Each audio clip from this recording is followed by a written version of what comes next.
Justin, right? Justin Peck. Yeah. Good luck. Good luck. No, seriously. Show off today. We fight and win as teams, which is why I've been passionate about the best squad, and we were passionate about showing off today how 5 people can solve problems with a high heart rate, do some thinking, and win. Make sense? All right, no further ado, let's get after it. This will defend.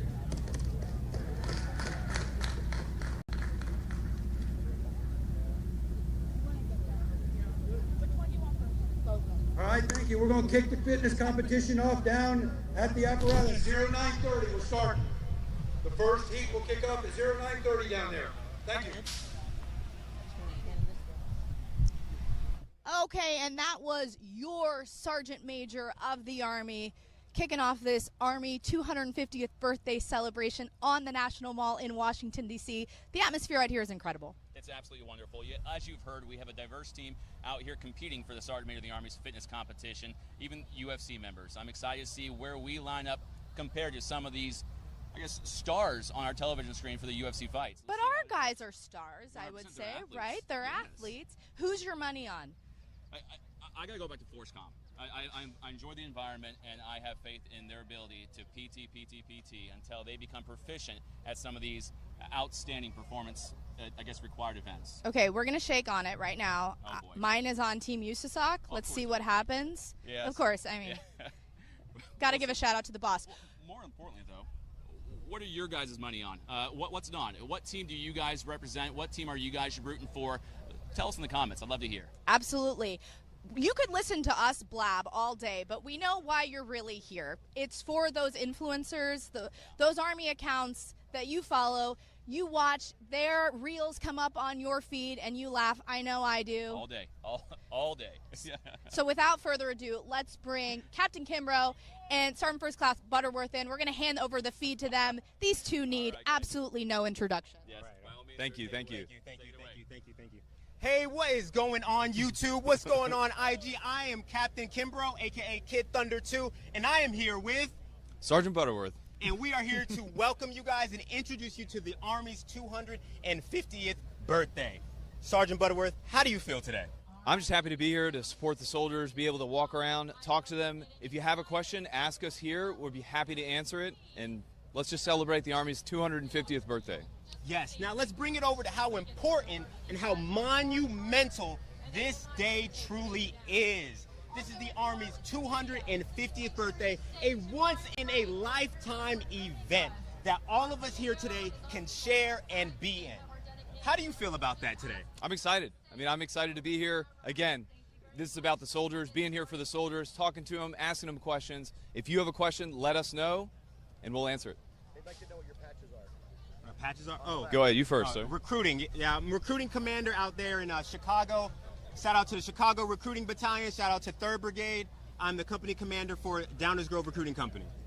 This is the National Guard Bureau patch. I've been in the National Guard for about 19 years, and it's been a wonderful experience, and just happy to be here. Yes, definitely. Now, talking about the patches and talking about what the Army has done for us, I think it's important to really bring this thing full circle. The Army has done some amazing things for me and Sergeant Butterworth here, and I think that's important to bring up. So first, Sergeant Butterworth, if you could give me one thing that the Army has done for your life that has improved your life, what would that be? It's so much. I would say probably all of the benefits that I've gotten, my education benefits, the ability to buy a house with a VA loan, and then just the experiences. My most memorable experience that I've had was going to the Virgin Islands during the hurricane to help rebuild. We rebuilt a church, a school. We got to hand out food, water, do humanitarian aid, and that was something I will never forget for the rest of my life. Wow. How about you, sir? Wow. So speaking on that travel aspect, the Army has done amazing things for me. In my first 4 years in the Army, I was able to travel to 16 different countries, wow, learn 3 different languages, and do missions with different armies. I was cross-cultural. I got to learn a ton of different things. If you're thinking about joining the Army or want to join the Army, this is probably one of the best decisions you could ever do. Somebody asked in the comments, is that a CIB? But then somebody also asked, what does a CIB mean? It is a Combat Infantryman's Badge. It's a award that you can earn. Yes. I do also have badges, but they're not on this uniform, but I'm also airborne and I'm rigor qualified as well. Great, excellent. Awesome. I guess some of the group also wants to know, what made you guys join the Army? Ooh, you want to go first? Okay. So I come from a family of everybody's Navy. Mom's Navy, dad's Navy, uncles, aunts, everybody's Navy. But you know what? I kind of wanted to be a black swan, right? I wanted to push myself out of my comfort zone and really grow and learn. And that's something the Army has truly brought me. Okay, Sergeant Butterworth, what about you? So for me, it was the events of September 11th. I watched that happen on TV in my chemistry class in middle school. I watched that happen. I came home. I knew immediately that I wanted to serve the country in some capacity. My dad was in the Navy. My brother was in the Army National Guard, and I just decided the Army was the best fit for me, and it's been a great experience. Yeah, definitely, 100%. Okay, and that is it for us, guys. Now we're going to transition over to the Army Fitness Competition. Let's do it. Okay, so there are a lot of events that are going on here today. I could try to pretend like I know what I'm talking about to walk us through all the events. Do you know? So I know we'll be having the Army Fitness Competition, the Sergeant Major Army's Fitness Competition. We'll also have some NFL drills going on right over here beyond the field. But again, as we go through the schedule today, we'll be introducing you guys to each of these events, showcasing to you live from a point of view that not many others get to see. There's a lot of folks here looking on, but you'll get an inside look at each of these events as they take place. I'm not going to try, but I do have someone ready, prepped and ready to go, who's going to walk us through all these events. It's another person that needs no introduction. She's someone that you probably follow at Queen Baby. Come on in here. There we go. All right, hey, you can take my mic. Go ahead. We're going to ask you a few questions about how this fitness competition is going to work out. You've been through some of these events, right? Yes, so yesterday I got a little rundown and I tried participating instead of them, and they have been, they're tough, okay? They're not easy. So some of our favorite soldiers are out here actually doing this, and it's not an easy game. Okay, walk me through some of what our soldiers, what the teams are about to experience. So today they're going to start with they're going to each have to do 2 rope climbs. It's a team that consists of 5 people, or 5 service members, and they're going to have to do 2 rope climbs. As they're doing the rope climbs, there's going to be sandbags of 100 pounds, 50 pounds, and 70 pounds. Each member has to take 2 of the sandbags, and they got to run over and throw them over the log and put them on this pad right here, and then run back as the other service members are climbing the rope. And you went through some of these yesterday. I did. Physically, what did that feel like? It was not easy. So I'm quite small, but even just getting that 50-pound sandbag over my shoulders was a little tough. So it's continuous at all times, so it's not easy at all. This is showcasing the very best of America, the very best of the Army. For you, fitness is a part of your platform. Definitely. Why is that something that's so important to you? And why is it something that the Army has chosen to kick off this festival with? I think that the reason why it's so important to me is just, we're in the Army. We're supposed to be fit. And a lot of us, many service members sometimes forget how important it really is. We've got to be the fittest Army. And as you know, the Army fitness test has changed recently. Once again, it got a little bit harder for those combat MOSs, so it's just important to stay physically fit at all times. And I think the reason why they decided to kick off the event with a fitness test is to showcase that importance. Absolutely. For you, being out here for the 250th, this is it's a historic event. How do you feel to be a part of this? I have words but no words. It has been such an extraordinary experience. Since we got out here, this is day 5 of everything we've been doing. It has been nonstop gratitude to be part of something bigger than yourself. Mm-hmm. Makes you proud to wear the uniform. So proud. I'm going to put one more of our soldiers on the spot. Drill Sergeant Fitness. I didn't prep him for this, but I think he might be ready. Thank you so much, and we'll check in with you in a bit. Okay, you look at this course behind us. What's your first take? Organized chaos. The competitors, I was out here yesterday as the competitors were strategizing, going through the motions, trying to figure out how they were going to get after it. and it's going to require a lot of teamwork and a lot of mental fortitude, because based off of what I saw yesterday, everyone's probably going to gas out within the first minute to 2 minutes, and then after that, it's all grit and mental fortitude after that.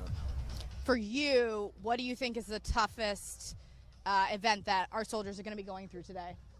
I say for me personally, I think what's going to be the most difficult for them is the deadlift holding while someone is on the assault bike.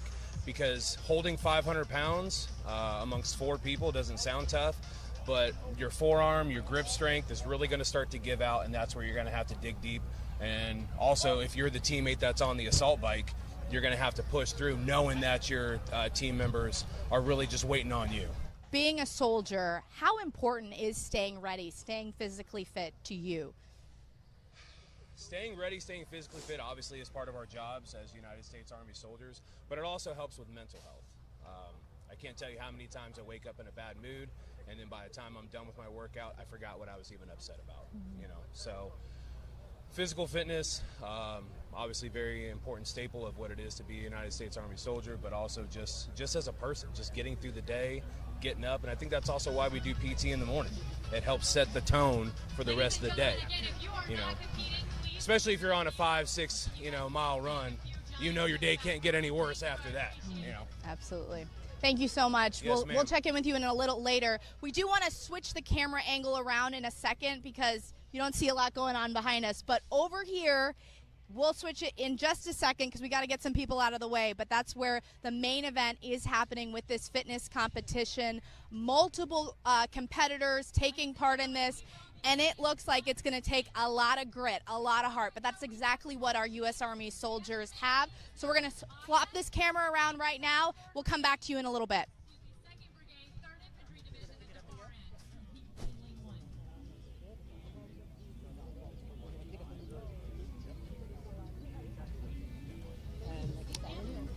I'm getting out of the way. Okay.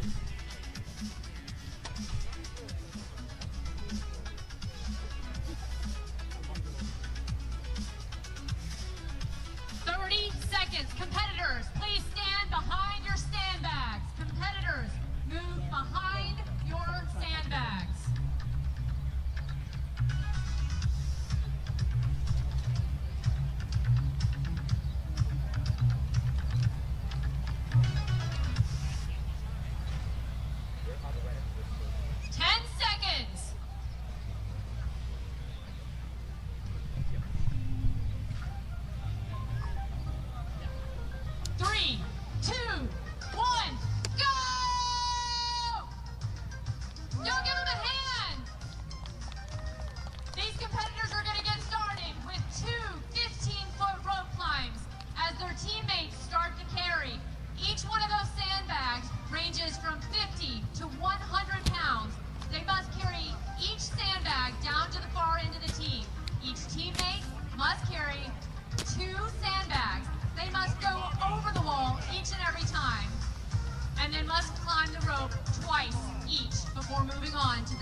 How about a little encouragement for our teams? It's starting to get a little tough.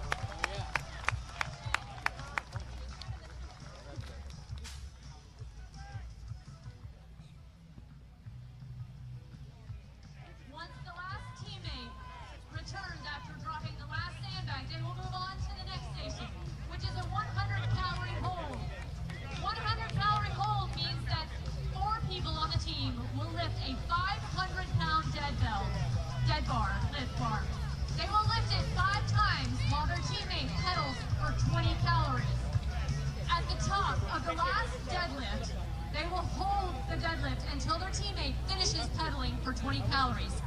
And then they'll switch it up again. Each teammate must do 25 deadlifts and one 20-calorie bike ride.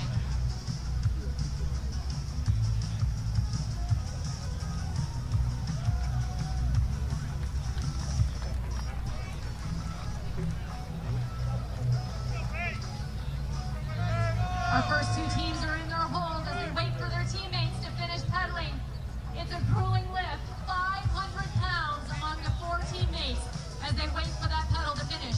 Remember, their legs are already a little smoked. They've just climbed the rope twice. They've just sprinted to the end and back twice, carrying 50 to 100-pound sandbags. This is no easy task.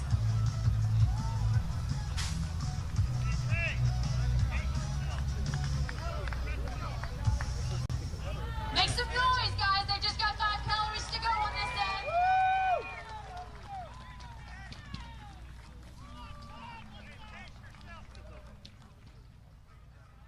All right, and as they switch out, those same 4 team members start to do the 5 deadlifts again as the new teammate gets on and pedals. They cannot start pedaling until the deadlift bar is up off the ground.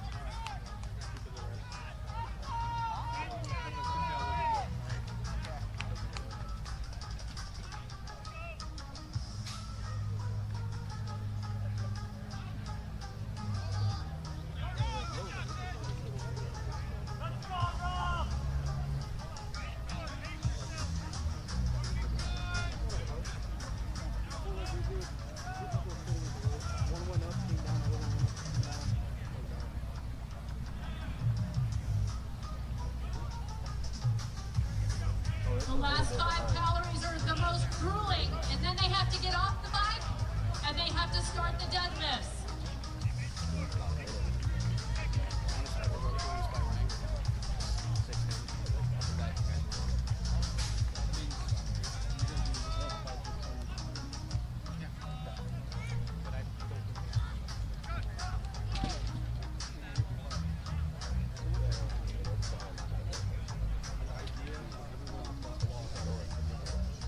Our 2nd Brigade team down here in lane 1 is demonstrating just what it means to be a dog-faced soldier. Not fancy, just tough. How many dog-faced soldiers do I have in the crowd? Let me hear it for 3rd ID.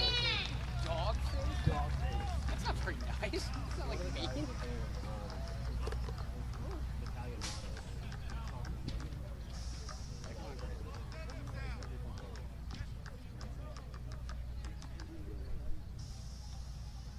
This is a true test of fitness, as the Sergeant Major said.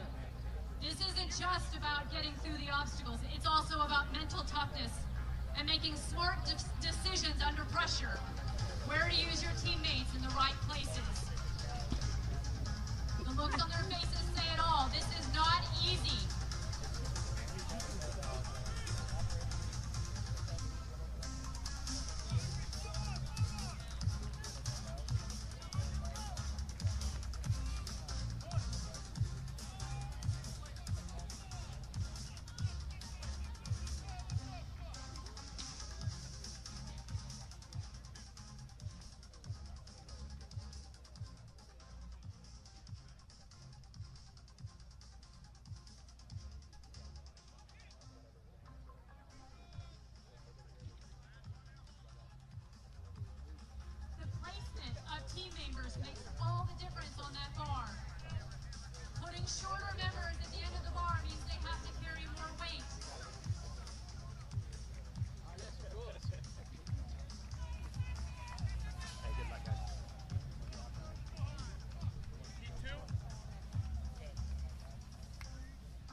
This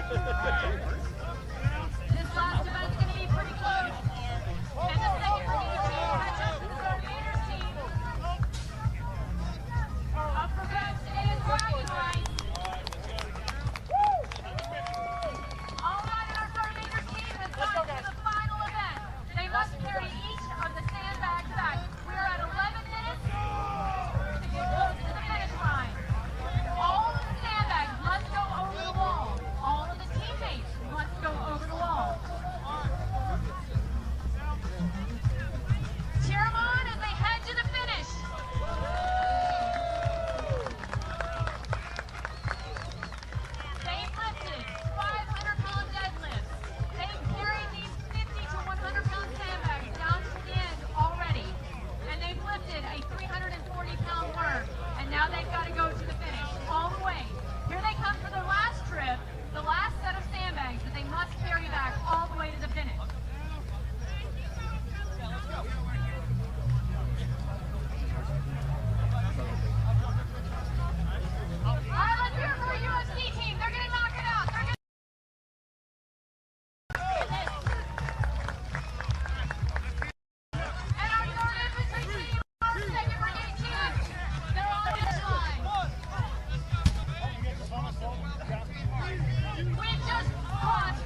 We've got 3 minutes, ladies and gentlemen, until our first live heat.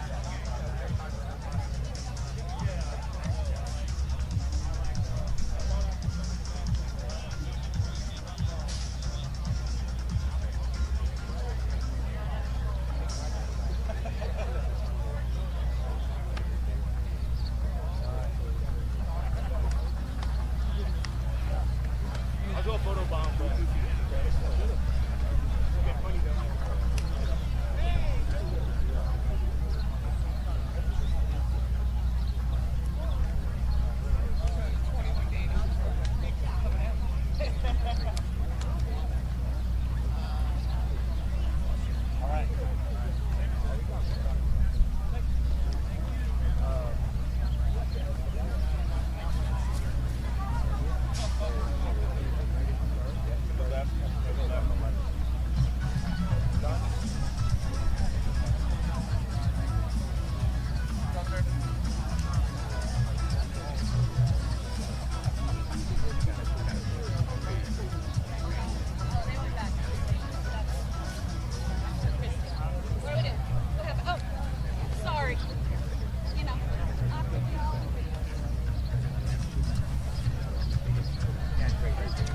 As we're getting close to the 2-minute mark, I'll go ahead and go over our next heat.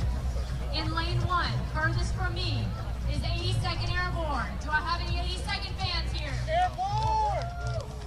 That's not nearly as impressive as the good ID representation. Do I have any 82nd fans here? Yes! There we go, thank you. You're welcome! In lane 2, USA Special Operations Command. Lane 2.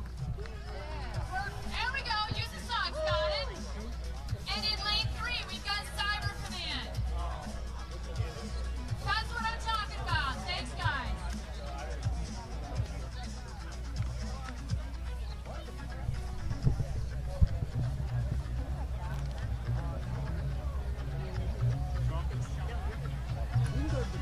Oh, that's my good side, though.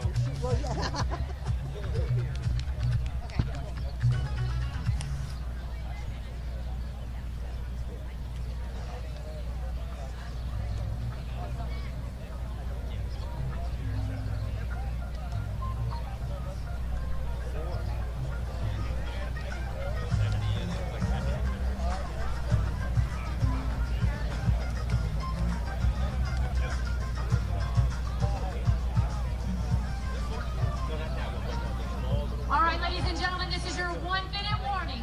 1 minute until our first real heat.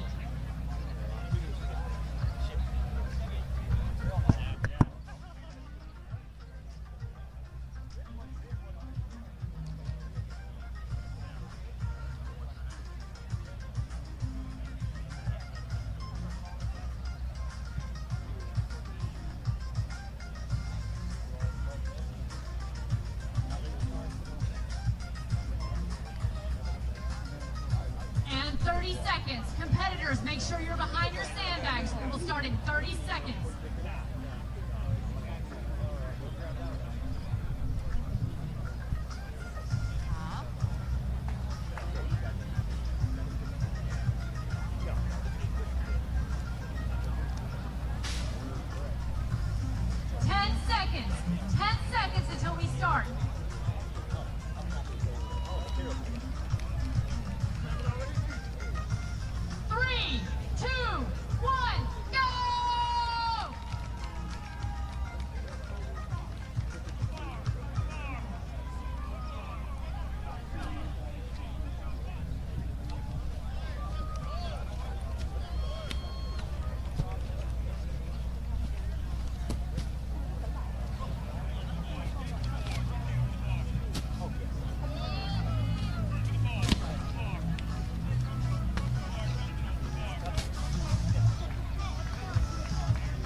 behind me. Feel free to go over and talk and see if you can keep up.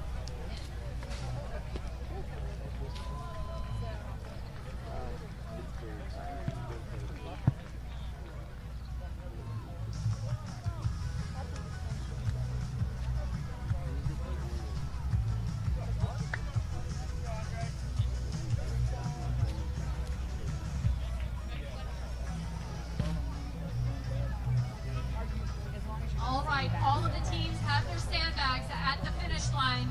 Now they're coming back to make sure everybody finishes a 2 rope climb per person. That's a 15-foot rope. They must climb to the top. They must touch the metal plate at the top before it counts. And our first team, they've made it to the second station. Remember, this is a 100-calorie hold, 5 deadlifts, and then they must hold the deadlift bar at the top. That is a 500-pound deadlift bar. They must hold it until their teammate finishes pedaling to 20 calories.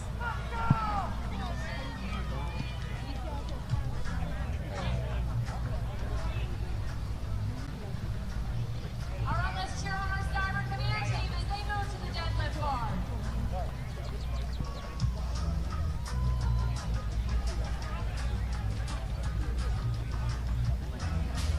The soldiers on the bike cannot start pedaling until the deadlift bar is off the ground. The 4-man team must pick up the deadlift bar 5 times. At the top of the 5th deadlift, they must hold the 500-pound bar until 20 calories is complete on the exercise bike. Once that round is complete, then the teammate moves to the deadlift bar. 5 more deadlifts, 20 more calories on the bike.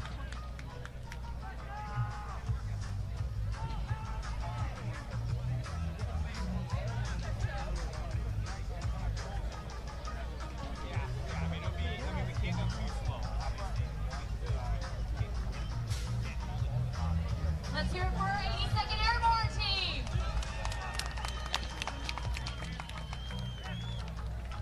Let's hear it for our U.S. Special Operations Command team.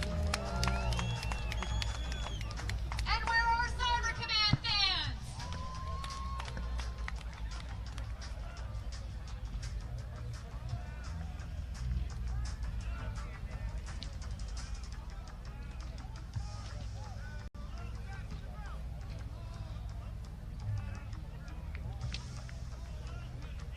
If you're close enough, you can hear the team captains yelling up, down, hold. This deadlift must be synchronized. Each teammate must lift in unison with their other teammate.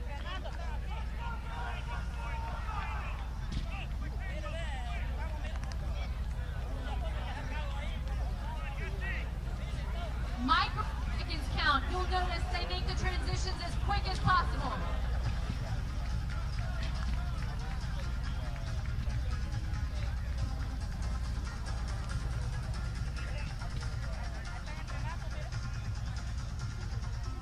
And we're on to at least our 3rd round of this. This is 500 pounds of pure adrenaline at work. Each teammate must lift 125 pounds as their share. They must lift it 5 times. 5 times.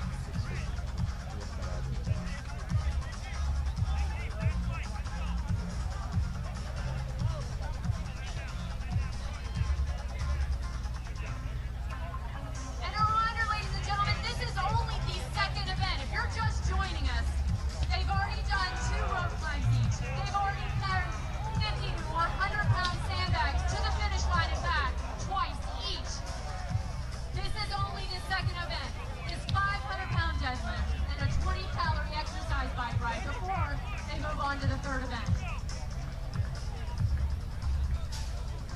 As you can imagine, they're all sweaty and their grip is getting sweaty and slick. It's hard to hold that bar.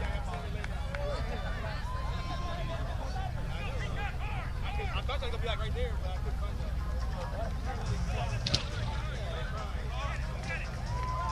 And our 82nd Airborne is first up. Let's go, 82! Obstacle. They're over the wall and they're headed to the worm. Let's go, Airborne! Get it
Come on, Ray, let's go.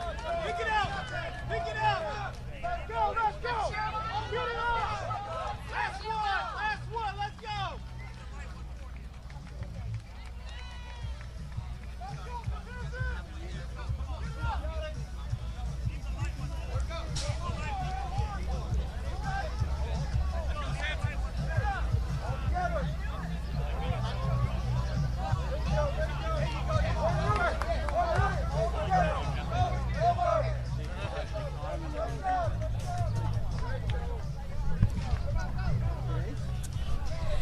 Okay, what you're watching behind us is pretty incredible to watch. The strength, the fitness, the agility of our U.S. Army soldiers in the Sergeant Major of the Army's fitness competition going on right now behind me.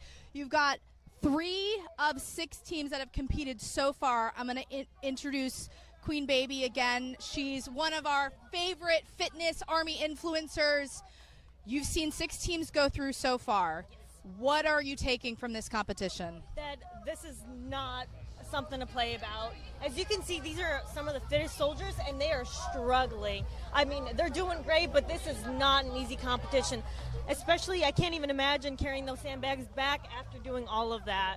Yeah, let's talk about the worm here in particular, because that was pretty grueling to watch some of our soldiers go through. What's the weight? And for people watching out there that have never done this workout, this exercise, what does that feel like? And it's not something you could do on your own, right? Definitely it's a team not. event. It's not like a regular log where if somebody else is struggling in the area, somebody else can compensate. Everyone has to work together as a team. It is 375 pounds. It is split into 170, and I think 150 or 55 pound in between somewhere there. And what it does is you got to collectively lift it together and then put it back down. You got to do it all at the same time, or else it's not going to work. Let's talk about the training that goes into taking part in an event like this. This doesn't happen overnight. Definitely. These are some of the most fit soldiers that we have in the U.S. Army. But at the same time, this is what being a soldier is all about, right? Definitely. So when you train, you really have to train with a team for something like this. This is not going to be something where you're going to do it individually, especially it being a team event. You got to train hard. Looking at the competition for you, you went through the events. What is the hardest of events? So for me, I'm a little height challenged. Same. So trying to get that sandbag over there and getting myself over there, that was definitely difficult. Additionally, that deadlift, and that's going to be more challenging on my teammates, if anything, because if we have to do it collectively, they'll have to be a little bit of pain for a little bit just to get us up there. But this is a proud day to be a soldier. Do you feel proud to be here to represent the uniform? Yes, I'm not in uniform, but I am so happy to be here today. And I think this is the most greatest branch in the United States military. So happy Army 250. I hope you guys enjoy it. Thank you so much for joining us. We'll get you back in a little bit.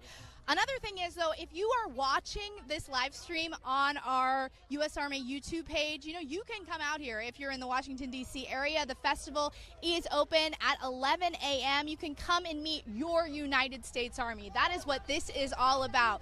Get up close and personal with your soldiers, your Army. See what we are all about, what we do, the myriad of jobs that are available to you. And this is just a taste of it. Pretty soon, we're going to get one of our teams that just went through the shoot. Our Army Special Operations Command team is going to come over. We're going to get a debrief on how that actually felt going through, because I wanted to give them a few minutes to just have a breather, because as you see, this is a tough event. It takes grit. It takes determination. But that's what being a U.S. Army soldier is all about. Stand by for a few minutes, and we'll get them over to you in a bit.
3-minute warning.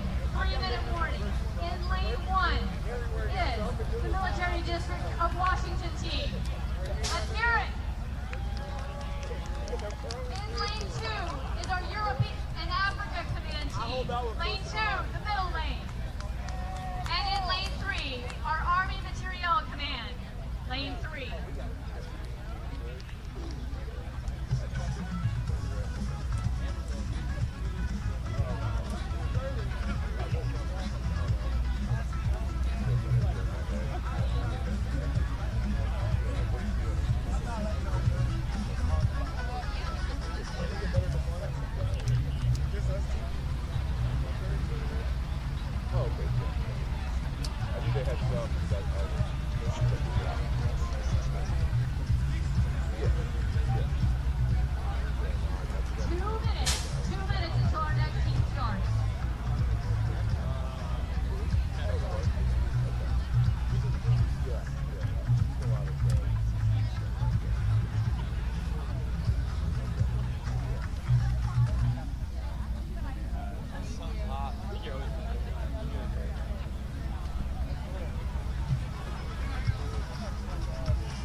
I was laughing at people. I was like, oh, you guys are so funny.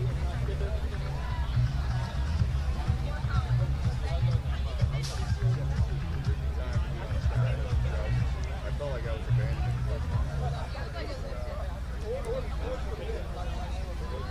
All right, here's our 1-minute warning. Competitors, please go ahead and move behind your sandbags. 1-minute warning.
Sergeant. Stand up, tell everybody else.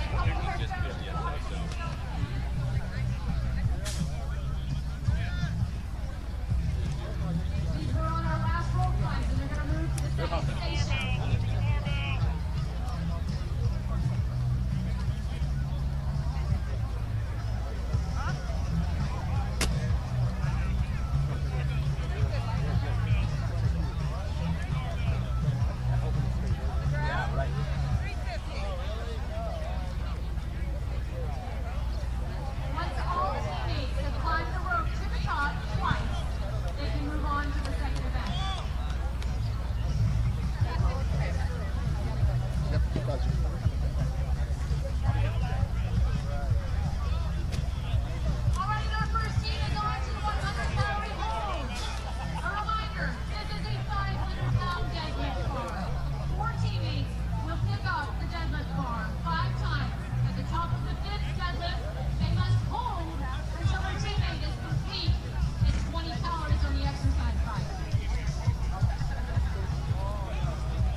Is it okay to step in here? All right. Wonderful. Thank you, sir.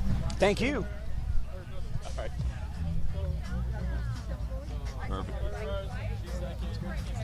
All right, how's it going, team? I'm here with the Sergeant Major of the Army after having just competed in his very own fitness competition. Now, Sergeant Major, how do you feel? Right now, I feel much better. Right afterwards, I felt smoked. Yeah. Now, what does it mean to operate in this kind of fitness challenge? This is your challenge, so break down kind of the purpose behind this. It seems really built on teamwork and kind of the support of one another. Yeah. What's that mean to you? Yeah. We fight and win joint, but we also don't fight and win as individuals inside our services. Yeah. And for us in the Army in particular, we fight as teams, squads, platoons, and companies. And so we wanted a true fitness test to where you're not going to win. You're not even going to come close to placing if all 5 people aren't fit and have a will to win. Because after you get done with that assault bike and the deadlift, it's all will. Who wants it more? Yeah. Now, Sergeant Major, to the soldiers out there who reach that wall during our ACFT, now the AFT, there's a wall you hit at some point during it. Yeah. Now, what's the mentality to get you past that? Purpose. Yeah. Like, you got to understand why we exist. It's no different in life if you want to be flip and be super serious for a minute. I mean, we all find ourselves in that place in our personal lives too. What in your personal life, what helps you push past that wall in your personal life? It's the same thing in our profession.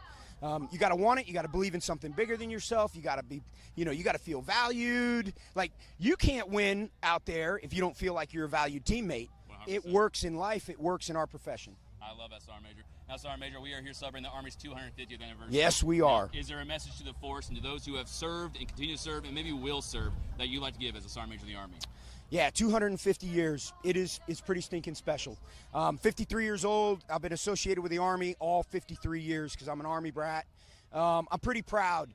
But that makes sense because I got 53 years. What we're trying to do today is we're trying to let America know how proud they should be of their Army and the 250 years associated with it, and let people know they can come join this team.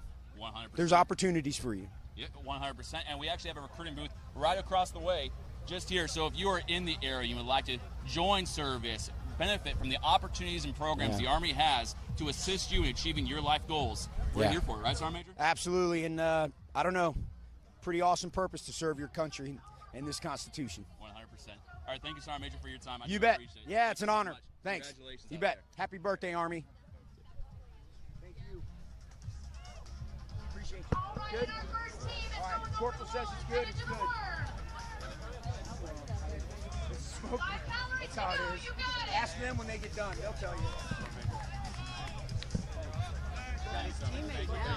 All right, our first team is at the work. A reminder, this arm weighs 340 pounds and is made up of sandbags that are not linked together. If you do not work this as a synchronized team, it will not go well. There are no handles on that. Put them on camera together. Pick it up onto their shoulder, lift it over their head as a unified team before it goes down to the ground. They must do this 10 times. 10 times, 340 pounds. After they've already done 25 sets of 500-pound deadlifts. This is not an easy simple task.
Cool. Yeah. Great.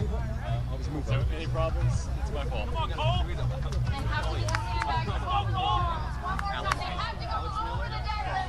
Ready? Yeah. Over. It doesn't count if they don't go over the bar. Just like wheel on a, yeah. And a reminder, each of these sandbags weighs somewhere between 50 and 100 pounds each. And each Perfect. All right, teammate must carry 2 bags. All right, so we're joining together. You'll hold the mic and I'm going to get on the right side. You guys stay on the left side. They're so close to the finish. They've got 5 bags at the end. Bam. They're on their That's all way you, man. to their last bag. You're the fancy one. I'm the sweaty one at least. That's good. Right on into frame. Yeah.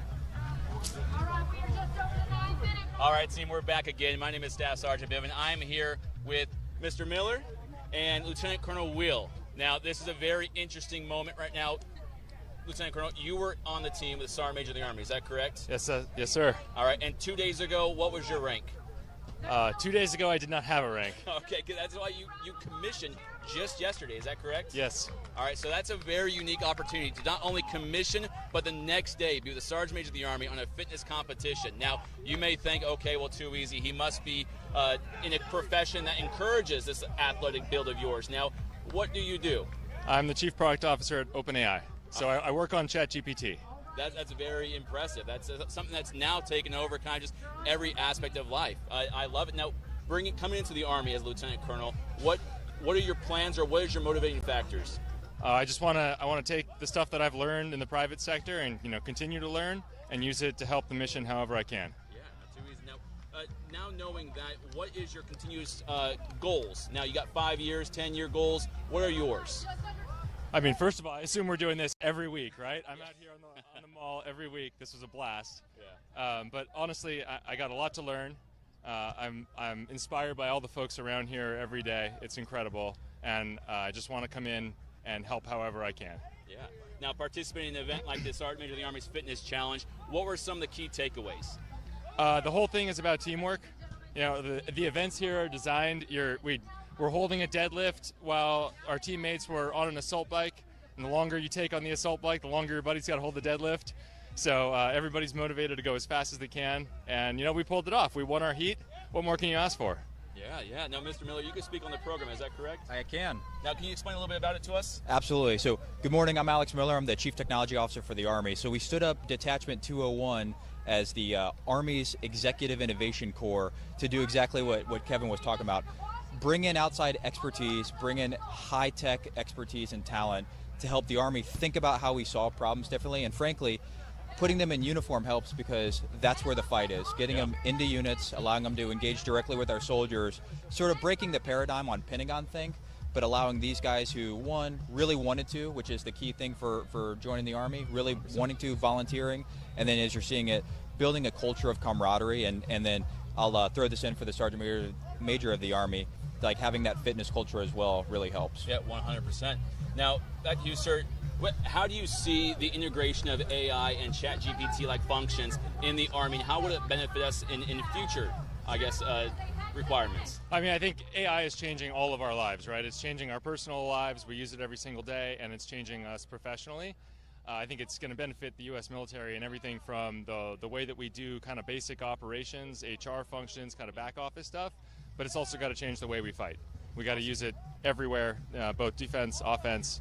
Certainly our adversaries are going to. We got to be ahead of that. I completely agree. Now, sir, to those other professions that are out there in the civilian market, considering service but thinking maybe they don't meet the basic requirements, because typically we see some young cats. We see 18 to 25 here enlisting, commissioning. Now, you find yourself later on in life who have already accomplished such great successes. What's your message to those out there who may be able to find themselves in positions like yourself, should they pursue it? I'm 42. We need more great technology talent coming in, joining up with the military and helping support the nation. So if I can do it, you can do it. All right. I appreciate it. Thank you so much, sir. Thank you. I appreciate your time, Mr. Miller. Thank you so much. Absolutely. All right. And we'll be back with you guys after a little bit more of the Sergeant Major of the Army's fitness competition, where you'll be able to hear from one of the teams who participated and see their experience firsthand. All right. Take care. Thank you. Good job. Thank you. All right, we're on the home stretch here. Appreciate it, man. Way to the finish. And round complete. I got a lot to learn. An unofficial time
put on sunscreen, but Our U.S. Army 250th birthday fitness competition is still going on behind us. Thank you for watching on this live YouTube stream on this really incredible day in Washington, D.C. You've seen some of the very best of the Army compete in this fitness competition, and it's been grueling. There's no one better to talk about this than someone that you probably follow. This is Drill Sergeant Fitness. hey guys, how you doing? Drill Sergeant Fitness He also here. has a real name. Sergeant First Class Black. Yeah, there you go. Okay. Representing the MPs out there in Kaiserslautern in Germany. What's up, guys? I'm sure they did their fun run today and they were released by noon. I'm still out here working. And it's a hot one. It is very hot. I have done none of this fitness competition, but I am sweating as if I just came off of it. It is hot and humid out here, but you know what? It's well worth it. It's a great day to celebrate 250 years of the United States Army. Absolutely. Okay, from your perspective, what are you seeing as these guys go through this? I'm seeing that a lot of the teams are getting to a certain point in the competition where they just completely gassed out. All right, they've got nothing left of the tank, and that's that moment in time where they got to dig deep, find that mental fortitude, and just keep pushing forward. They don't want to let themselves down. They don't want to let their team down. They don't want to let the Army down. So at that point in time, no amount of training can really prepare them for it. It's just all grit at that point. What would you say, from your viewpoint, is the most difficult event in this competition? I would say, honestly, the assault bike, right? Yes or no? The assault bike's probably the worst part of that. I mean, your teammates are conducting 5 deadlifts and then holding a 500-pound deadlift bar while you're knocking out 20-calorie assault bike, and then everyone's got to switch out. So that's usually around the time during the competition that everyone gasses out. This is a great representation, though, of what is inside our force, right? Like, this is a soldier. I would say that this competition and the way it was designed really kind of encompasses everything fitness related. You definitely got cardiovascular endurance, muscular strength, muscular endurance, flexibility and agility. I mean, getting yourself and the sandbag over that hurdle. Moving back and forth, moving heavy objects. I would say yes, this competition was designed to really encompass everything that your everyday ground pounder goes through while conducting combat missions. At Drill Sergeant Fitness, Sergeant Black, thank you so much for giving your perspective. Thank you for having me. Right now, I'm going to bring in Team USASOC, U.S. Army Special Operations Command. They're going to come in live on camera. I asked them to come in right after they got out of the chute for the competition, but they were a little gassed. You guys killed it out there. Tell me, we'll just go kind of down the line, what was this competition like? Bad, I think, if I had to sum it up in one word. It was good. I mean, we were out there. I think the gentleman before us definitely said that the assault bike was the worst. I would second that and say that holding on to that 500-pound deadlift bar was probably worse than the assault bike for myself. But being the little engine that could, being the turtle and coming from behind and just crushing it, doing what senior leaders do and leading from the front. That's what we're out there about, and I think we did that. What was your mindset going into this competition? I think the priority was make sure we're steady, make sure we're organized, and make sure we keep that pace going on, because we understand that that assault bike was going to slow everyone down, but like as long as we stay consistent, it was going to be the priority that we move throughout this competition easily.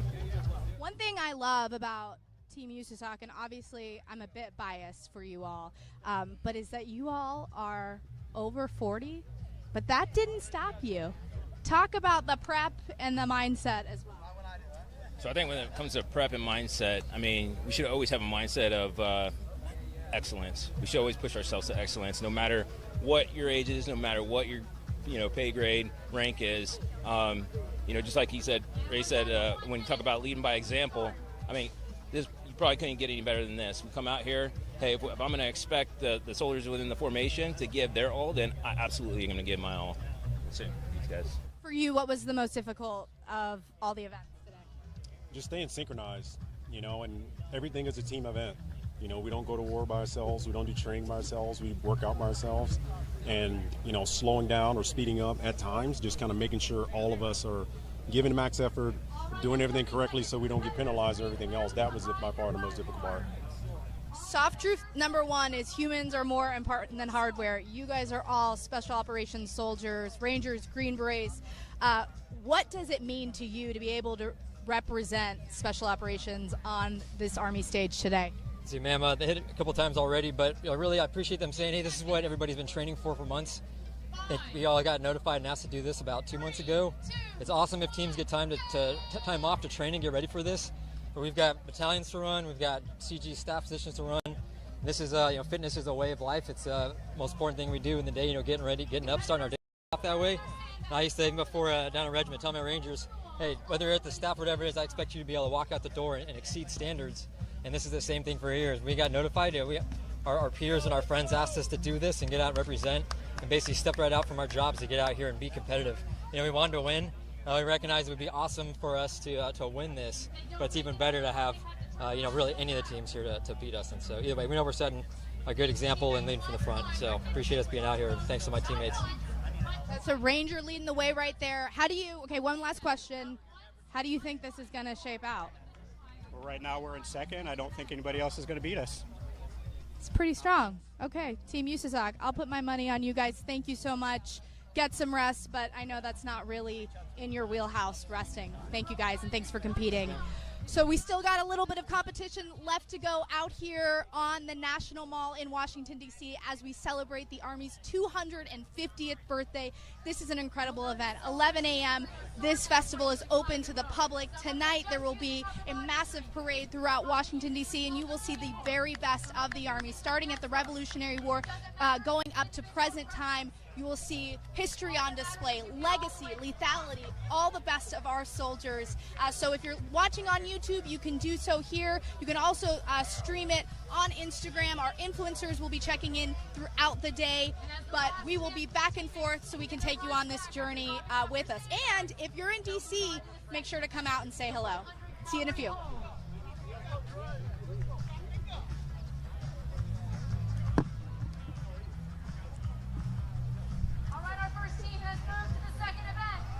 They've got a 500-pound deadlift bar.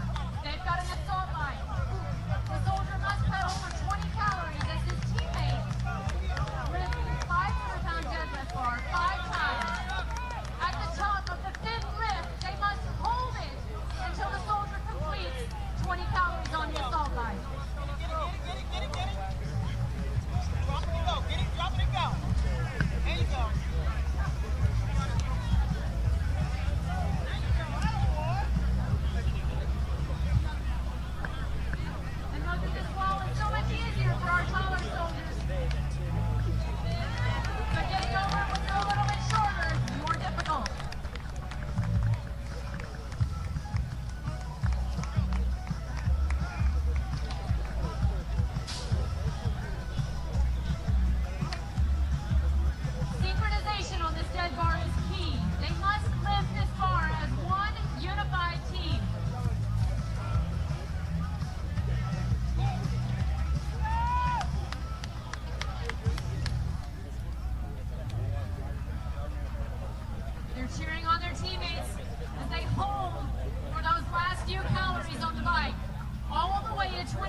There's no wrong way to carry the sandbag. It's just an individual preference.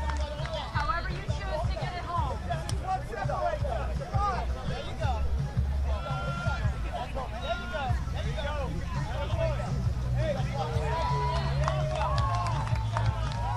Alright, second net for our last two teams. All the way to the end.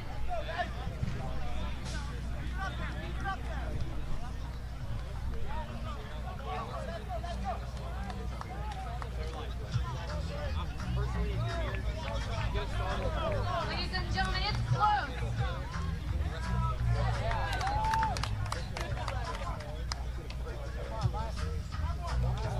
Last couple of sandbags can make all the difference.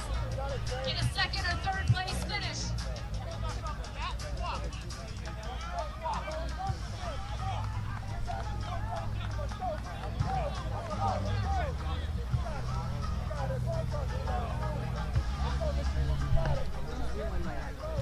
One microphone and you'll just... Okay, coming back to you live from the U.S. Army birthday, 250 years. This is an incredible event. We're out live right now on the National Mall, Washington, D.C. The fitness competition's still going on behind me, but throughout the day, we're live here on YouTube, bringing you up and close and personal, meeting your United States Army. And right now, I'm actually going to introduce you to my bosses. Come on in here, Lieutenant General Jonathan Braga, CSM Joanne Nauman, and Chief Warrant Officer 5 Steve Finney. This is the command team from U.S. Army Special Operations Command. They're here up close and personal. Sir, starting off with you, what does it feel like to be here today? 250 years.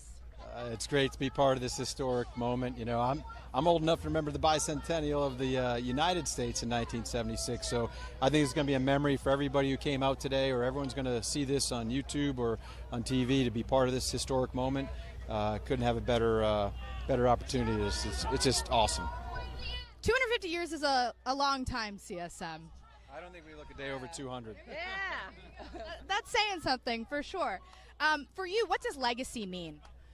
I mean, I think it's about understanding what our past is and knowing our history and celebrating that history, but it's also about taking that to the next step. You know, it is about transforming. And the great thing here today is you can come out here and see all of the new equipment, what soldiers are using now, touch it, feel it, understand it, kind of be a part of the Army for a day. Chief, you've been in the Army quite a few years. Not 250, though. Your Army story, what does being a soldier, being a Green Beret, being able to wear this uniform for decades mean to you? Yeah, I'll tell you, when I first came in the Army, I don't think I could fully appreciate what's going on here today. And it's great to come out here. It's great to celebrate 250 years of the Army. It's great to see these young soldiers out here. It's great to see the civilians out here interacting with all of us. And this is what it's all about. It's about us interacting with everybody here and in celebrating the Army's 250th birthday. And I couldn't think of any other way that I'd want to spend the last, 34 years of my life. 34 years. That ain't nothing, right? Sir, let's talk about being a special operations soldier. We are the Army Special Operations Force. If people come out here, they can meet Rangers, they can meet Green Berets, they can meet our aviators. Talk about that and what it means to be a special operator. Well, first of all, it's just a privilege to wear the uniform, and then to be surrounded by people who want to go even a little bit more extra and push themselves every day and not rest on their laurels from what they did last week, last year, last month. We like to say selection's an ongoing event. To be surrounded by people who want to push themselves every day, like you see out in this competition behind us right here, pushing to their ultimate maximum potential. It's absolutely intoxicating. They come to work every day. We have the best job in the United States Army, I promise you that. We're surrounded by the best people who are motivated, who push us to go farther than we could ever even think possible. And that's just the specialist being of a team like that cohesive team, people volunteer multiple times, seeking to make a difference and seeking out actually missions of consequence. To be surrounded by people like that and make a difference in people's lives, it's an absolute blessing. What do you have to say to someone who might be watching this live feed? They want more out of life. I know you preach this a lot. Don't self-select. What's your message? Yeah, I mean, I think I would encourage them first, like, look at the Army. There are so many options. You know, I came in the Army on a 4-year enlistment thinking, like, I'm going to get a skill. I wanted to learn a language. And here I am 29 years later because of the opportunities that the Army has given me. And, you know, I would tell anyone who's thinking about special operations, like, one, come see us today, you know, visit our website, find out what it's like to be in special operations, and then give it a try. You know, I think too many people just, they're scared that they might fail, but go out there or prepare yourself for it, give it a try, and, you know, we'd love to see you in our formations. All worth it, Chief? Absolutely. I would just say to any young person I'd talk to is take advantage of those opportunities that Sergeant Major just talked about. You know, when I came in the Army, I wasn't the biggest, the fastest, definitely wasn't the smartest or the strongest, and I just took advantage of every opportunity I had, and, you know, it's taken me this far, so it's sky's the limits. Sir, I'm going to end with you. One of your catchphrases has become, I'm not going to ruin it, I'll let you do it, but this is a team, right? We're all a part of the team. Talk about that. Well, first of all, tying it back to the 250th. So we had the opportunity just yesterday to celebrate a day before our birthday, 250 years ago in Philadelphia, kind of the cradle of where this all began.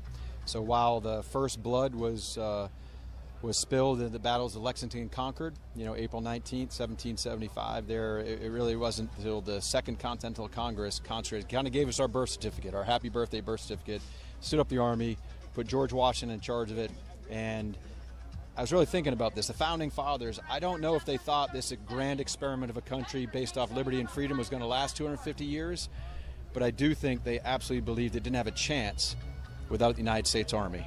And they established that first, and then that led to the creation of the country. So if you want to join that lineage, 250 years strong, we're the cloth of your nation, we just want to say we got a jersey for you. Come on and be part of that history. I love that. Thank you so much, sir. And thank you all for being out here and taking part in it live. But you heard it. I don't know how I could sum that up better. This is your United States Army. These are your United States Army Special Operations Forces. Take to heed what they said. You could be a part of this team, and I'll tell you, I joined a little bit later in life at 31, and this is an incredible team to be a part of. We'll be live streaming throughout the day. We'll come back at you in a few with a little bit more. That was good. You're a natural.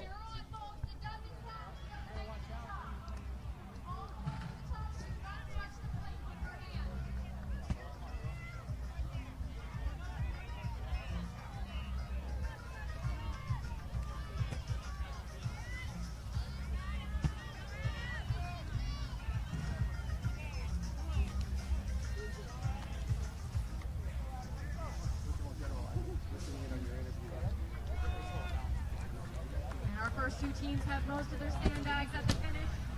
It's down to just the last few climbing the rope. Each competitor must climb the rope 2 times.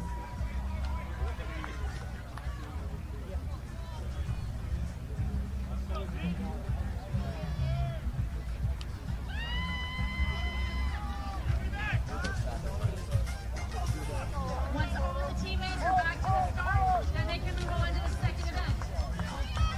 Right now, it's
Ready to go?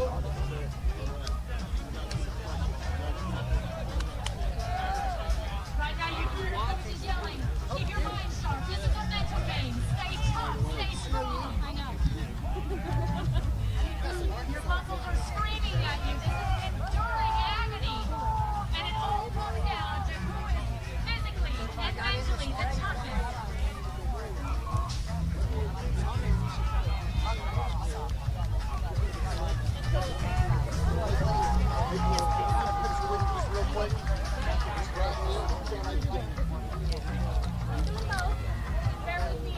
This is truly neck and neck between 85th and 3rd ID.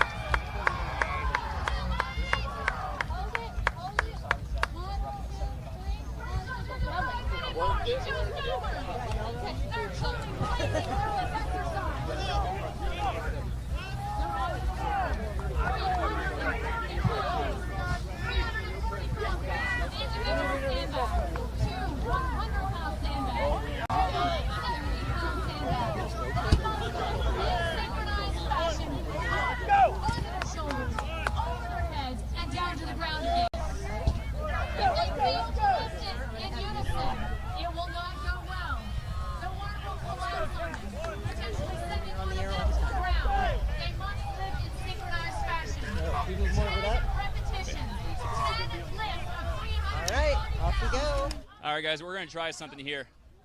Like I said, this is your guys' point of view in what the Army's 250th birthday looks like.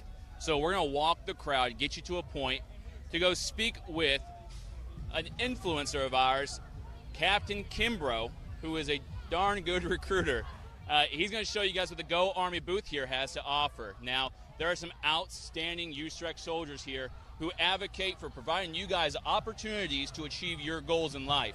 If you find yourself wanting to go to college, pursue a degree, an education, whatever it may be, the Army and the Army Reserves has opportunities and programs to help you achieve that. I can go on all day about this, but let me get over here with the Captain Kimbrough, I believe Sergeant Shaw, and they're going to walk you through the whole process and how you can achieve your goals with the Army. How's it going, sir? Hey, how you doing? How you doing? It's a pleasure. Good seeing you. Nice seeing you. I already briefed the audience. I'm going to hand the mic over to you. I'm going to have you get with Sergeant Shaw, and you guys go on and have a conversation about how the Army can help those who have goals achieve them. Roger, I got you. All right. We're going to pass the mic over to Shaw. All right. Thank you. There we go. I appreciate it. Thank you. All right. Now, we'll actually just want to move on over here then. Yeah, I think going that way. Okay. Okay. Perfect. Right here's there great. There we go. All right. Hey, what's going on, everybody? So I am here to interview Sergeant First Class Raymel Shaw, the United States Army. Woo, Shaw. All right. That's a pretty short name. Hey, brother. So first question is, where do you recruit out of? I recruit out of Laurel, Maryland, from the Baltimore Washington Company. From the Baltimore Washington Company. Yes. Okay. So today, what I want to do is I want to ask you some of the benefits and the procedures that people can go through to join the Army, okay? All right. Sounds good, sir. Good. So in your opinion, what is the #1 best benefit to joining this great Army? Well, in my honest opinion, the #1 benefit is that you do get to serve your country honorably. Honorably? Honorably. Okay, that's what's up. And so if you were to give me give me 3 more things that you think people could benefit from joining the Army.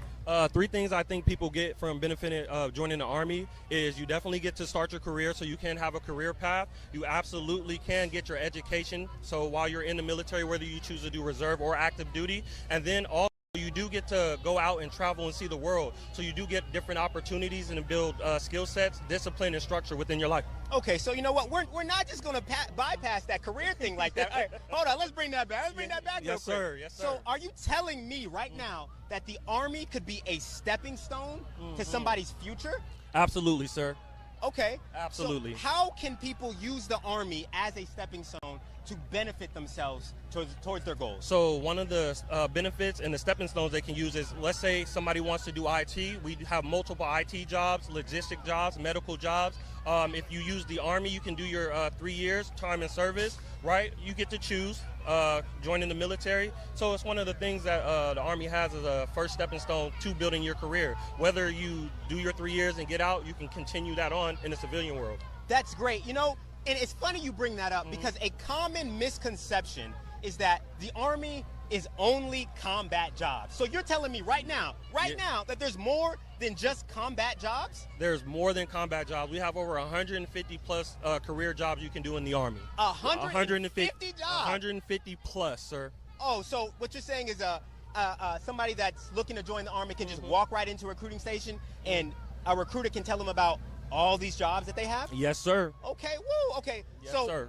I heard a rumor, and you just said it too, you just confirmed it, that the Army also has education benefits. Yes, we do have education benefits, even if you would like to do active duty full-time or even the reserves, which is part-time for the military. So can you break down, you know, how much money does the Army actually pay for school? So you can get up to $4,000 for tuition assistance a year, right? $4,000? So $4,000. So if you're doing 4 years, that's $16,000 that you can get for education, and that's not even talking about your GI Bill. $16,000. $16,000, You gonna sir. give me $16,000? Hey, sir, you might not need it, but hey, you can get it. That's good stuff. That's good Absolutely, stuff. absolutely. So tell me about this GI Bill. What is the GI Bill? I've never heard of this thing before. So once upon a time, right, so soldiers decided, you know, we do need to get our education right. We need to be smart, intelligent, absolutely, when we're serving the military. So what the military did was offer education benefits for service members, whether you are currently active or serving, or even if you get out as a veteran. So you can also still get your education paid further for within the military. So does the GI Bill cover tuition? So you already get tuition assistance from your TA. Ooh. So even then, and then also your GI Bill can also cover for your room and board as well. So you gonna you gonna pay me for housing now too? Hey, look, hey. Oh, don't sweet talk me like that, man. Don't sweet talk me like that. Gotta get it, right? Gotta get it. Okay.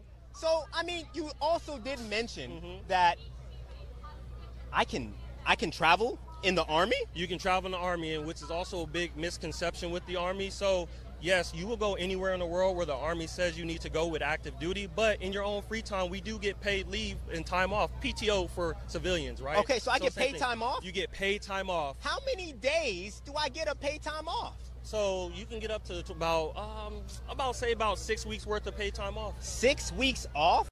And this is not even including our vacation time. The time off for the holidays. So that's Christmas, Thanksgiving, Martin Luther King's Day, President's Day. Woo! I mean, 4th of July. You know, we got to represent 4th of July. You know? Goodness gracious. I get all this paid time off. All this paid time I off. get vacation and holidays. Vacation and holidays. Oh, man. Now, this Yes, looks like sir. the Yes, best sir. Yes, job in the world. In the world, hands down. You can't beat it. Hey, I've been in 17 years myself, so it's been a long ride. I came in, did this for my son. It's been beneficial. He's going to have a great future ahead of himself as well, thanks to the Army. I can only thank the Army for that, 100%. So you're even going to encourage your children to join the Army? Yes. That's how good the Army is? Yes. Okay, all right, so let's switch it up real quick. Let's switch it up. Mm-hmm. So what is your MOS? So my MOS is a 14 Tango, so I'm a Patriot Missile Maintainer Operator. Okay, look, for all us normal people, right? All right. What does that even mean? So that means I work with the Patriot Air Defense Missile System. So what we do is intercept missiles. So missiles, rockets, things like that. So. Oh, that sounds fancy. Yeah. That sounds, so, in your opinion, I mean, what are my favorite question. What are the top 5? Top 5. Okay, we can do top 5. Give me 5. I'll give you 5. I'll give you 5. So Okay, give me your 5. So top 5 first is, I'm going to tell you, is logistics, right? So a lot of people like logistics jobs, so that's either being unit supply, automated logistics specialist, human resources, or we can do medical. A lot of people love medical, so people who do want to be nurses or do want to get in some medical field, we have that as well. So hold on, let's dig into this logistics thing, right? Okay. Logistics is the best jobs in the Army right now. Everybody's looking for them. We get it all the time. Everybody's looking for them. So why are logistics? I mean, is it can I get certifications? You can get certifications. I guess, okay. What else can help me with these? Wait, hold on. I heard that you can get stationed almost anywhere in the world with logistics jobs. You can, absolutely, 100%. So that could be here in the United States, that could be in Korea, that could be in Germany, that could be in Japan. It don't matter. Woo, wherever we are, logistics is needed. That's 100% some good stuff. Everywhere. Absolutely, That's some sir. good stuff. Absolutely. All right, so let's break it down. You said medical jobs are next? Medical jobs. Okay, medical so jobs why are next. medical jobs? So a lot of people want to get into the medical field, right? But it's really hard to get those certificates and everything. So what the Army does is, hey, you come in and you do your medical career. Guess what you can do on the outside? You already have the certificates. You already have the career experience, correct? And look, you can still do college while you're in, so you're also getting the double benefit of the education and the certificates and the experience. So it makes you so competitive when you go out here into the working world. So goodness yes, gracious, sir. man, you made me want to join all over again. Hey, come on, sir, we can do it. Okay, we can do it. While we're talking about joining, yes, could I join the Army with? What if I'm not a citizen? So if you're not a citizen, you can be a permanent resident. I can be a permanent resident? Permanent resident, So what does that mean? Break that down for me. Is there a certain type of card maybe? So you need a green card. So being a green card holder, so a permanent resident, as long as you have your permanent resident card, you are allowed to start the process and actually join the United States Army. Okay, so I could just have a green card and then I could join. Wait, hold on. So can I get citizenship through the Army too? So here's the surprising thing that many people don't know. Tell me. You can get the accelerated citizenship process started. So that means once you do join the military, right, within 6 months to a year, you'll be a United States citizen. 6 months to a year? You'll be a United States citizen. That's all it takes? That's all it takes. So let's say you got your green card today. I actually enlisted 3 people who just got here, got their green cards. They're enlisted. They're still waiting to go to basic training. But once they start that process and leap to boot camp, process for acceleration, they would have got here, been permanent residents for about 6-7 months. Boom, within a year and a half, they're going to be United States citizens. That is amazing. Yes, sir. That is amazing. Yes, sir. That is a very huge benefit. And it's wonderful because it allows our friends who come over here who want to be part of the United States and join and serve, they get to actually become citizens. So it's a wonderful thing. That is great. Yes, so sir. What you're telling me is the Army is changing lives. It's changing lives, sir. It's changing lives. Oh my gosh. Yes, all right. every day. All right, so I know I stopped you in the middle. You said logistics, number 1, medical, number 2. All right, give me your third. Lay it on me. All right, give me your all third. right. So the third one is IT. IT. Okay, now why IT? So IT is, come on, we're looking at the future now, right? Okay. So look, technology is changing, technology is advancing, also from multiple threats. So we definitely need those people who want to come in, serve in the IT field, whether that be in electronic warfare, information technology, or communications. Hey, we need those people that want to come in and help defend the nation from another war that we have to fight through the cyber side. So basically what you're saying is IT is the future. IT is the future. Oh, that's what I like that. I like that. IT is the future. Yeah. Woo, I like that. All right. So you gave me your top 3. Now give me number 4. All right. So number 4 might be a little controversial. Okay. It might be a little controversial. I'm here for it. Right? I'm here for it. I'm but here for it. It is the mechanic jobs. It's got to be. It's got to be. It has to be. Without our mechanics who support us while we're out there in the battlefield, hey, how could we win?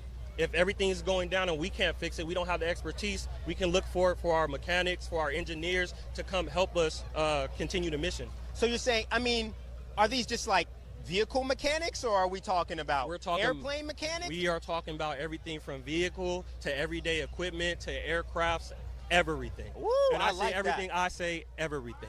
Wow. I think, so on average, how many mechanics do you think really go in and join the Army from your office? From our office, So we are a very busy office, right? So if I had to say on average, thinking about it, because IT, like I said, IT and medical do and logistics take that over, I'm going to say about 30 to 40% come in that want to come in and do the mechanic side because they want the skill set. They want to have that when they get out of the military, which is good because they're forward thinking. So I can come in, even as a mechanic, can I use my tuition assistance? You can use your tuition assistance. Can I also use my GI Bill? You can use your GI Bill. So what it sounds like what you're telling me is no matter what job I pick in the Army, I can use all of these benefits. You can use all of your benefits. Oh my gosh! Like I just want to join so all. I do got to give a caveat too, okay, sir, okay, right? okay. Lay it on me. Lay it on me. So do your 3 years. Your 3-year minimum is required, right? Especially because we didn't even talk about the VA loan yet as well. So you want those full-time benefits as well. When you do get out, do your 3-year minimum. That's it. 3-year minimum. 3-year minimum. That's all I need for the GI Bill? That's it. Do your 3-year minimum. Okay, okay. And this also includes the reserves. Many people get worried that, hey, I'm not going to receive these benefits because I'm only doing part-time. Hey, it's all still one team, one fight. So you do your part, you're still going to receive these benefits. Just got to put this time in.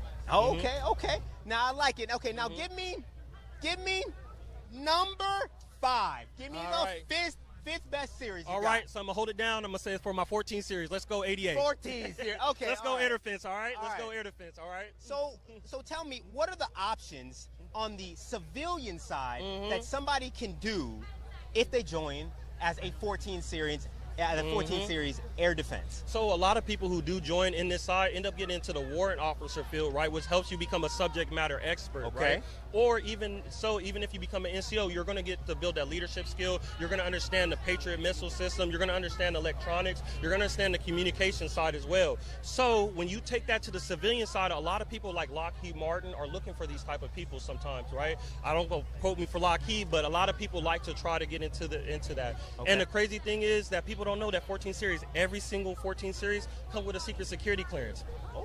So even if you say, hey, I'm just a 14 Tango, hey, we pack stuff up, we get the system ready, but guess what? You have that secret security clearance, which a lot of people show that you have the trustworthiness to be able to be an employee for somebody in the civilian side.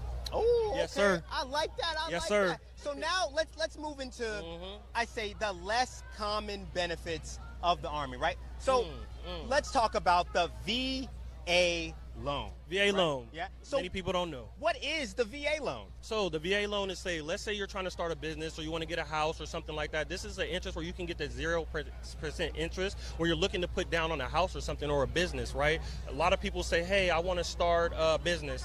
I need some help. Going to the bank is very expensive. That we know those interest rates are kind of high. But since you did your service, that VA loan can help you with that, so you don't have to worry about those interest rates and things like that. All right, hold it. So slow down. Sir. So it sounds like you're talking about the small business VA loan, and then you're also talking about the home VA loan that I can use to buy a home. Yes, sir. Okay. Yes, sir. So with no money down, no money, I can go and buy a house. Go buy a house. Woo! Now be responsible with your money. Woo! Be responsible with your money. Okay. All right, I like that. Yes, sir. All right, so and then I can get a small business loan with the VA loan too? Yes, you can, sir. I can start a business. Yes, you can, sir. Oh my gosh, yes, that is amazing. Many people don't know that, but that's the benefit of the Army. You have so many opportunities to build a career, build a future, build your family, right? All these things the Army provides for you, especially, like I said, career-wise.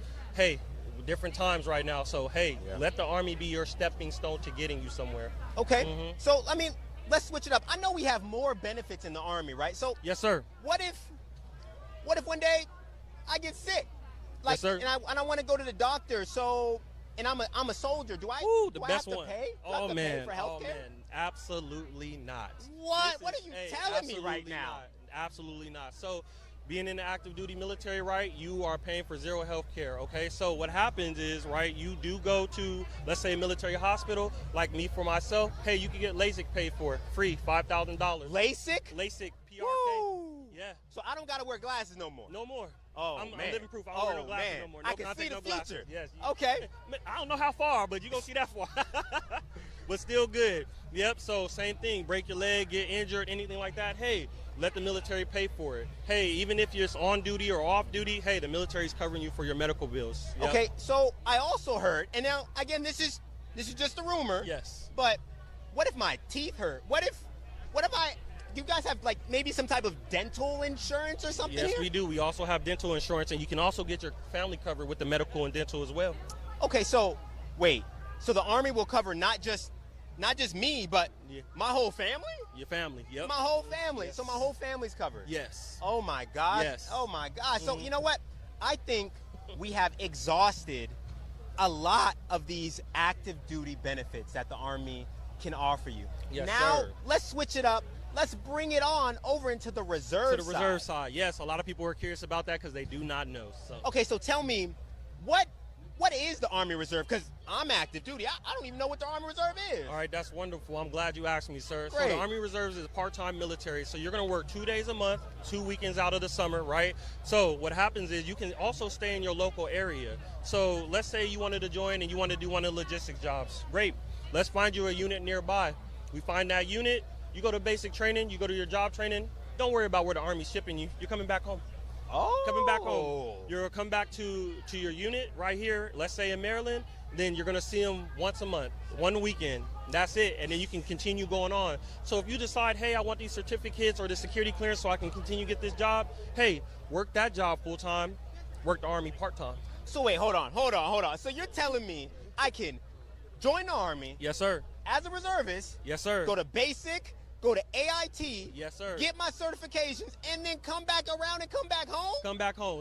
Be with the family. Oh, no, you sweet talking me again, man. Hey, look. Sweet talking me. Hey, this is the Army sweet talking. Oh, this is the Army sweet talking. Snap. Oh, snap. Yes, sir. So you said, can you go over me, when exactly do I work? What is working in the Army Reserve? So the Army Reserves is a Saturday and a Sunday. Just a Saturday and Sunday? That's a Saturday and how Sunday. many Saturdays and Sundays? Hey, so how many years in a week? Excuse me, I said that completely wrong. Excuse me. So how many weekends do we have in a year? How many weekends? 52, I think. Right, and then we still got holidays too, right? Yes, we do. So it's going to be a little less, right? Woo! Hey, you know? Hey, so you're going to put the time in. So you working that many weekends and you getting to do your job full time is too much of a benefit for someone. And then let's say those college students that say, I just want to go to school full time, but I need somebody to have that support. Guess who's doing the support? The Army. While you focus on school and get that benefit. So do I still get the tuition assistance and the GI Bill while I'm in the reserve? You still get both. You get your tuition assistance and you still have access to your GI Bill. Yes, sir. Oh, nah, man. Yes, so sir. I can work 1 weekend a month. 1 weekend a month. Is there any weeks in a year that is there any type of training that I have to go to in the Army Reserve? Hey, that's up to the unit, which I won't specifically know as a recruiter. Yeah. But when you get to your unit, they'll fill you in on how their work balance is, and then you'll just go from there with that. Is there any options? Let's say I'm in the reserve and maybe I want to go active duty at one point. Are there any options or forms I can fill out to possibly go active duty? Absolutely. Really? Tell me more. So let's say you decide to join the reserves, you do your 3 years, you're saying, hey, I'm 2 years in, but things change. I want the full-time experience of being in the Army. You can get a conditional release, which is called a DD Form 368. Get that from your unit command, right, from the very top, right? They have to release you. If they release you from your unit, then come on over to active duty. Smooth transition, smooth process. Wow. Yes. No taking the ASVAB again, no doing the physical, nothing. Just, hey, straight to active duty. I love that. So even if I change my mind, I can switch from reserves to active duty. Yes, you can, sir. Oh my gosh, that is can. just amazing. Yes. So are there any other active duty benefits? Are there any benefits that are specific to active duty, or can I get everything on active duty in the reserves as well? So there is a difference, right? Okay. So with active duty, let's say full medical, right? Tuition assistance still paid for, full-time pay. So for people who believe that, hey, I'm going to be in the reserves and receive full-time pay, wouldn't necessarily be fair since you're only working 2 days out of a month, correct? So with the reserves, the medical is 50%, right? Okay. So your 50% discount, the same for the dental on that side. But the beautiful side is the education does not change. Wow. Yes. The education side does not change. So if you, like, a lot of students will come and say, hey, I would like to join the Army. I can't do school full-time if I'm in the active duty, so we suggest the reserves. And some people say, hey, I would like to still pursue a career, but I'll do school part-time. Many active duty soldiers have gotten their master's degree while being in. What? So that's a misconception. You can still get your education while you're active duty. It depends on the person and how hard you're willing to work. So I can get a bachelor's and a master's degree? Yes, you can. Woo!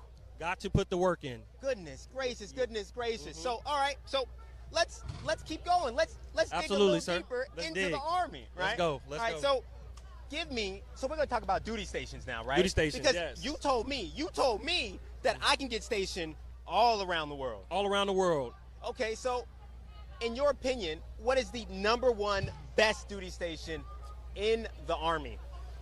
Whew, that's a good question. I've been a few places. I haven't been everywhere, so I can't say places I have not been, but for the places I've been, I love Korea. So that's just me. I love Korea. I love Osan. I love Kunsan.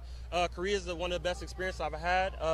Bliss is nice as well. I like Bliss. Was there for about 6 years out of my military career. Bliss? Yeah, Fort Bliss in Okay. El Paso, Texas. So Korea #1. Korea #1 hands down. All right. Wouldn't change it for nothing. Are you about to tell me Fort Bliss is #2? Hey, I haven't been everywhere, so that's why I can't. So Fort Bliss is #2? Hey, for me, because I haven't been everywhere. I only been to Fort Sill, so other than that, Fort Sill. So, Okay. All right. Now, #3. #3. Give me. We'll go through 5. #3. All right. If #1 is Korea, #2 was Fort Bliss. What would #3 be? So from my experience talking to other people, a lot of people like going to Fort Carson. Okay. Or a lot of people also like going to Fort Bragg in South Carolina. Okay. Yep. And #5, from what, like I said, it's only my experience. Okay. Some people also like Fort Hood. I know Fort Hood got its own story, but it's now called Fort Cavazos. Okay. But a lot of people say that as well. Okay. Yeah. Oh, Fort Hood. Okay. So personally, myself, I have been to Korea and I have loved it, man. Loved it. I just feel like there are so many amazing things to do overseas. Yes, sir. So, is going overseas something that every soldier has the opportunity to do? Absolutely. Okay. Absolutely. So, I mean, do you think that every soldier can pick their job at a recruiting station? Is that even an option? Is there a number that coincides that maybe, hey, I can get this job and get this duty station? So I'm glad you asked that, sir. So when it comes to joining the military, right, and talking to United States Army recruiter, it is good to tell the recruiter you do have interest in certain career fields. But us recruiters, right, we love to be honest and transparent with our applicants, so we do tell them, hey, jobs are available by training seats and things like that. But some jobs do come with, signing bonuses. Some jobs do come with duty station location. Some jobs do come with other options where you can actually go to airborne school, ranger school as well. Oh, hold on. We're not just going to switch up over that. Okay. Hey, all right. So you're telling me I can pick my job in the Army? You can pick your job. Oh, we do not pick your job for you. You see your options based off of your ASVAB score. Woo! Okay. I like that. So I get to pick my job, and then there's even a possibility to pick my duty station too? There is a possibility. Wow. For that job, yep, you do have a possibility to choose where your duty station is. Not every job has that. Yeah. I don't want people to believe Of that. course. Yeah. So I don't think any other branch you could pick your job, possibly pick your duty station, and then wait, hold on. You told me we got bonuses? Got bonuses. Oh my! Got bonuses. What? We got bonuses. Got over bonuses. Here? Yes. All right. So yes, I can join the Army and I can get a $500 bonus. 500. Yeah, 500 is probably around the smallest I've probably ever seen. If that's small, What is big? So the biggest bonus I ever seen while being in recruiting is $50,000. $50,000? That is the biggest bonus I have seen, sir. Wow. Yes. So there's a possibility I could get a job, I could get a duty station, and a possibility I could get $50,000. This is correct, sir. Yep. Wow. Yep. The Army has a ton of benefits. A ton of benefits. A lot of options. A lot of things you can do. Education, medical, career, security clearances, experience, travel. What can you not get in the Army? That's very What can you not get in the Army? Is there before we wrap it up, can I get tell me your best experience in the Army? Overall best experience? Yes. Through my 17-year career. Your 17-year career. So I love telling this because I do tell this to my applicants. My #1 experience in the Army is meeting people. Meeting people. It's meeting people because getting away from home, before I joined the Army, I never left California. Wow. I never left. I left California and I got to experience the world. I got to experience the United States in multiple different places, especially being out here. I got to go to Korea. I've got to go to Germany. I've been into the Middle East and different countries. Hey, you don't just make friends in the Army, you make family. That's my number one thing I tell people. You make the experience about you and the experience with your teammates. You're going to go through hard times together. It's not always easy, but your family members get you through it. It doesn't have to be people that are blood related. They're Army related. Hey, thank you, Sean. I appreciate your time, brother. Sir. We're going to pass it over to Yes, Lieutenant sir. Morgan. Here you go. Thank you, sir. Hey, thank you, Sean. Thank you for all you We do. are so grateful that you have been tuning in to our live stream here from the National Mall in Washington, D.C. 250 years of the U.S. Army. It's absolutely amazing. As you just heard from our recruiters, the Army has opportunities to help you achieve your goals. Now, I'll speak for self. I've been in 13 years. I've been with my wife for 15 years, and we have 4 beautiful children. Now, all the benefits that we have been able to utilize through service have been the VA loan. I got my bachelor's degree, and we're a single-income family home, but we make it work because the Army is just that great. I tell you, as a 46 Sierra, previous 91 Bravo, the skill sets, certificates, and knowledge experience I have gained in service is uncomparable. And that's the incredible thing about the Army. I joined a lot later in life. I joined at 31. I spent 12 years as a TV news reporter before I put on this uniform. But I had no idea how diverse our force really is. Yeah. The incredible backgrounds that our service members have and the jobs that they're able to do. You mentioned 46 Sierra. Explain to the person out there who may not know what that is. What do you do? Well, it's a job I'm passionate about. We're mass communicators. So all forms of media, whether it be still photography, videography, broadcasting like you have had experience with, or even roles like this, we go in the moments of the excitement. All the train up to it, yeah, we may be there for that, but when rounds go off, when artillery fires, we're there capturing those moments to show the American people what it is that we do to defend our freedoms and secure democracy around the world. And that is the incredible thing. Like, you are never going to have a day that's similar to the day before.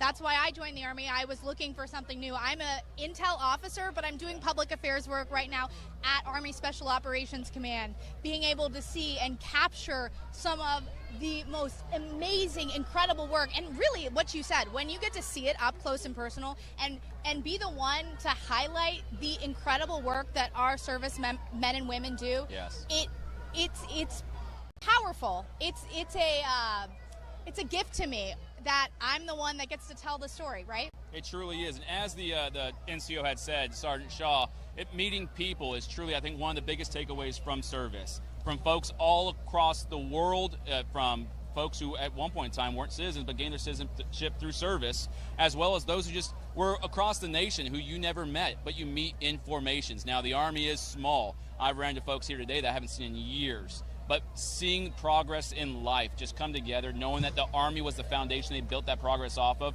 is huge. You brought that up about so many different stories within our formation. I'll briefly share the story of Sergeant First Class Zachariah Guy. If you scroll through the Army YouTube a few months, you'll find his story. He grew up in Sudan. He was a Sudanese lost boy. If you Google that, you'll see that this was a group of refugees who traveled across Africa for years. He came to the U.S. On a visa, and he walked into a recruiter's office and decided to join the Army.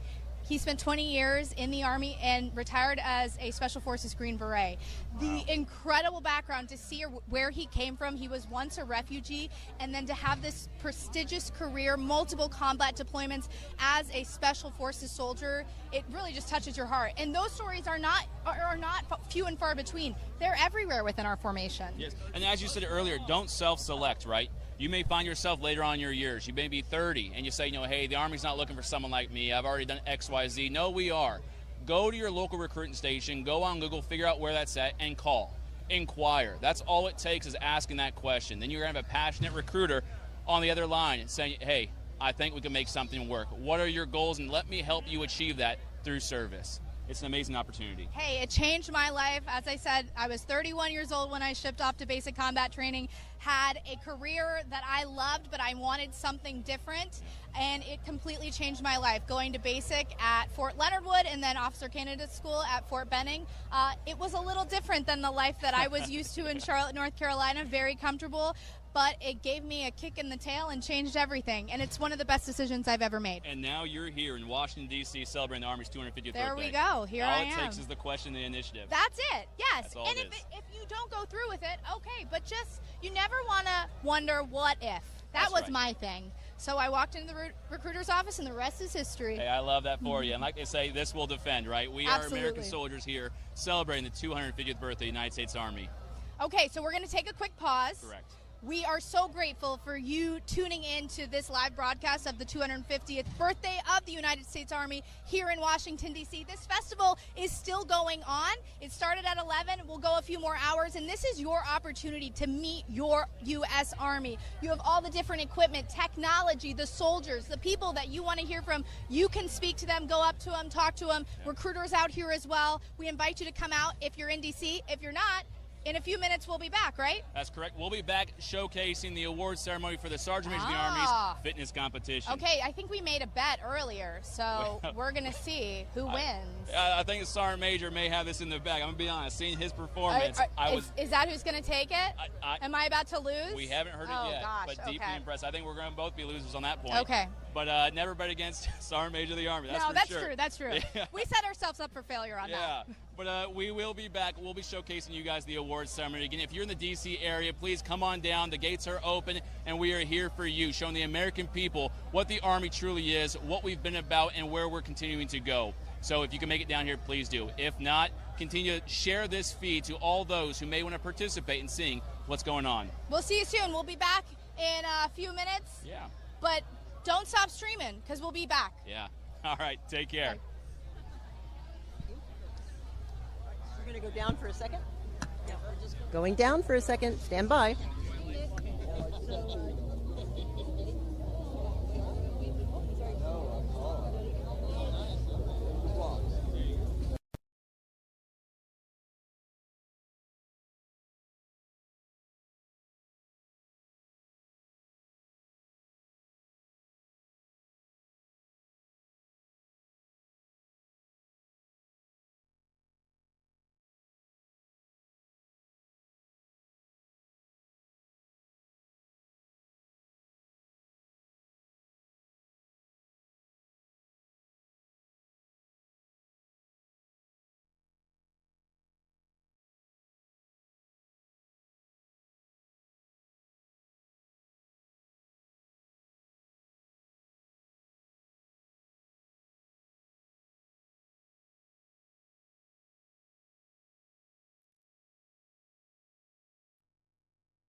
Hey, we're just going with it. We're Absolutely. This is live television, right? Right. We're on the move, and it's Bring it on about over. to be a big moment, Yes. right? Time now, Sergeant Major, actually the Secretary of the Army right now. I'm going to come in front of you, like, over here. Secretary Driscoll is talking. We're about to position ourselves so you guys got a clear vantage point of Army senior leaders announce who the winner is of the Sergeant Major of the Army's fitness competition. And this was an incredible competition to watch. The best of the U.S. Army on display. These are teams that are the best of their units. They've been training. Peak physical fitness. Oh, yes. Made me feel motivated. Also tired. Sweating just watching. Hey, but what the Sergeant Major did announce before we were able to get back on is that his team of old men, as he says, placed ninth of 18 teams. Do we know the ages of that team? We don't, but we know one of them is 41, who recently commissioned. So, hey, watching out there, if you're like, oh, I'm too old, what's your excuse? Yeah, you're not too old. You can be Army strong, enlist, join, and prove it. But it really is an incredible day out here. There's so many scenes to watch. If you look over here, you have all the different participants of the parade, of the festival. The parade's going to kick off 6:30 this evening. Rain or shine, we just did find that out. Weather so far has held off for us. We're hoping it does. But we're going to let you listen in to the Secretary of the Army, Dan Driscoll, speak right now. And then coming up, you will also hear the announcement of the winner of the fitness competition. Take a listen. So with that, we're excited to welcome you all up on stage, the ones that were the most badass. All right, now for the awards presentation. Third place with a time of 9 minutes, 59 seconds. Let me get up on the stage. User Pack 25th ID.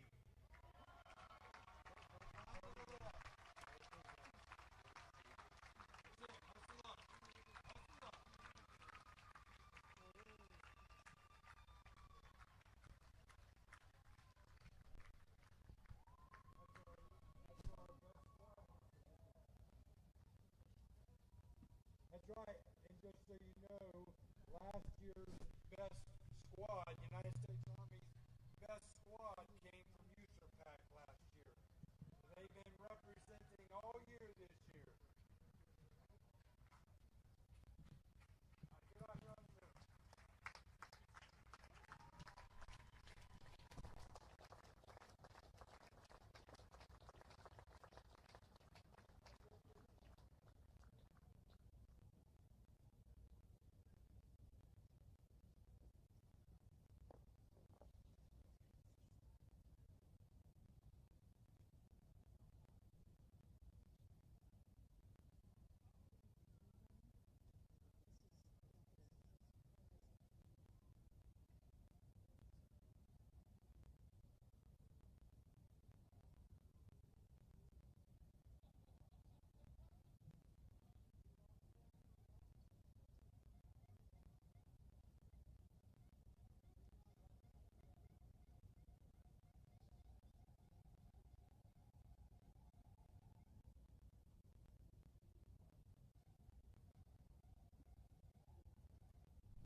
Army National Guard endurance team up here.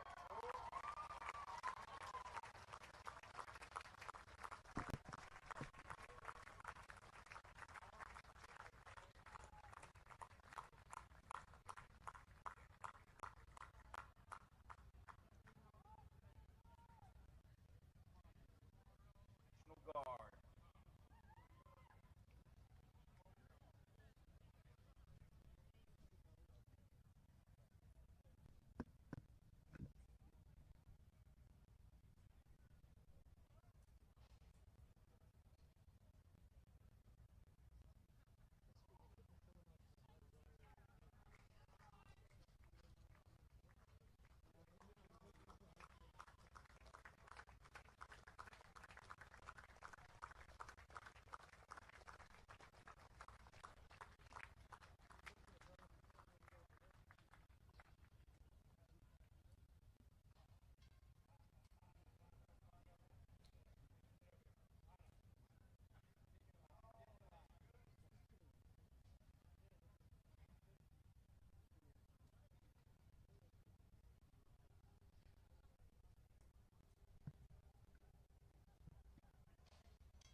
And first, like yesterday, always had to say, winning matters, right?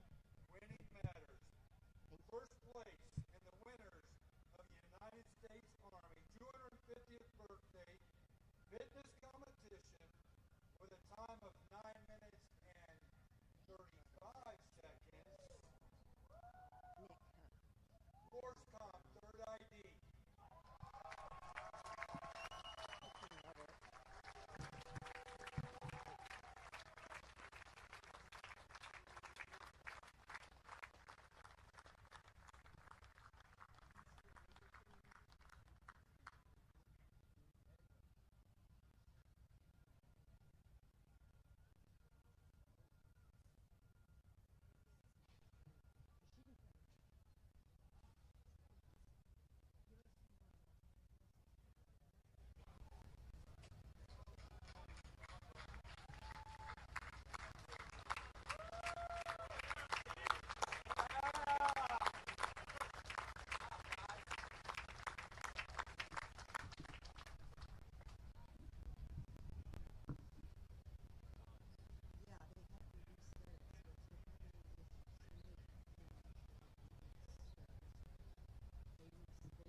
Another round of applause for first place.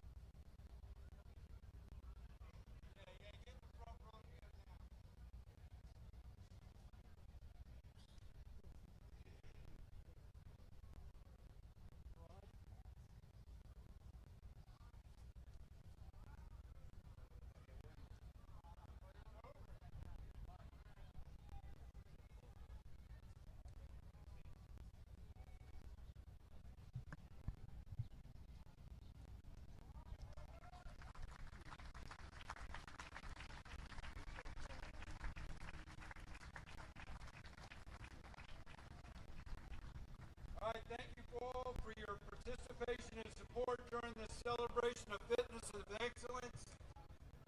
Enjoy the rest of the afternoon in the Army Birthday Festival. Thank you.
Strictly off the record. Hello, hello.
I just team one.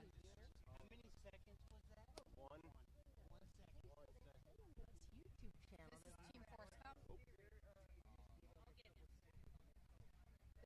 Force Comp. Correct. Oh, it's not. As an Auburn grad, let's pan this way. Oh, okay.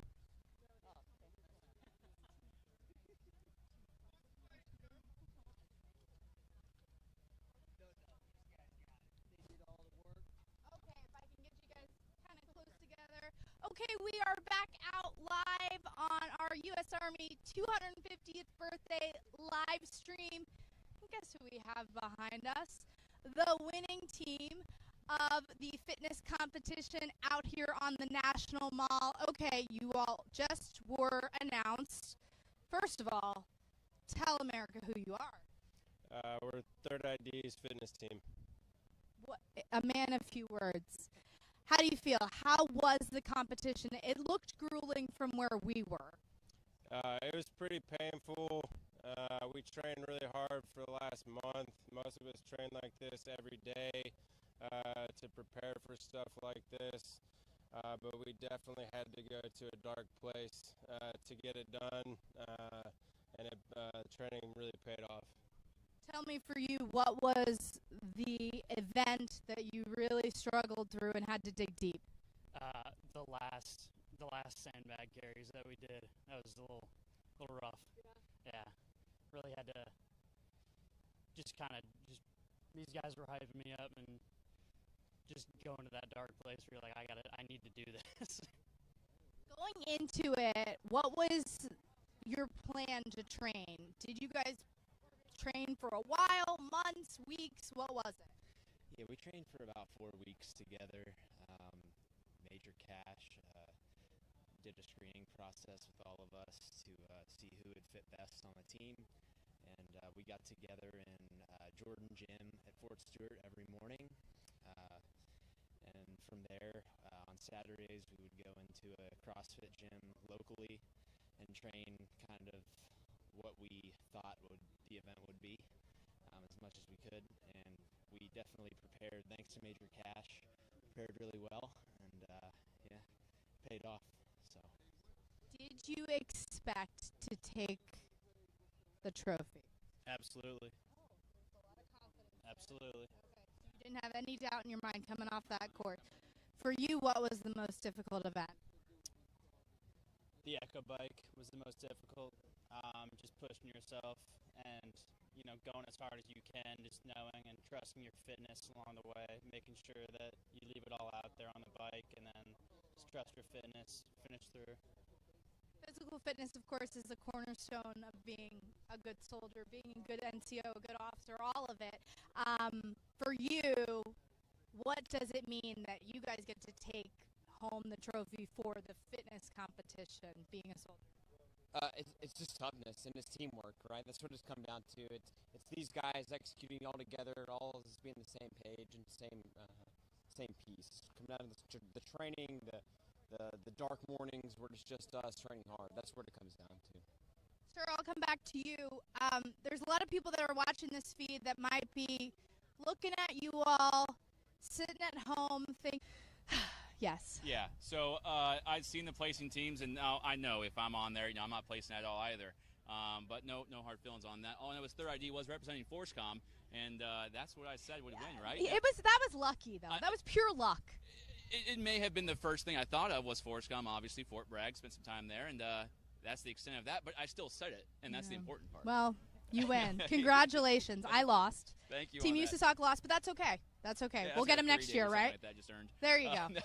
He needs a pass. Yeah. Now, I think we're going to start making our way on over to the medical tent so we can learn a little bit more about the Medical Corps' history in its part in the Army's 250 years of service. And that really goes into what we were talking about of the multifaceted career pathways that you can take when you become a soldier. The American public oftentimes thinks of the 11 Bravo, the infantrymen, the people that are experts with their weapons, but there are so many different things that you can do. You are in the communications line of work. I'm as well. I'm in military intelligence. But these guys, these are doctors, these are nurses, veterinarians. It really is incredible. Yeah, it doesn't matter what your interests are or what drives you, what goals you may have in life to achieve. The Army seems to have an MOS, which is a military occupation specialty, just for you.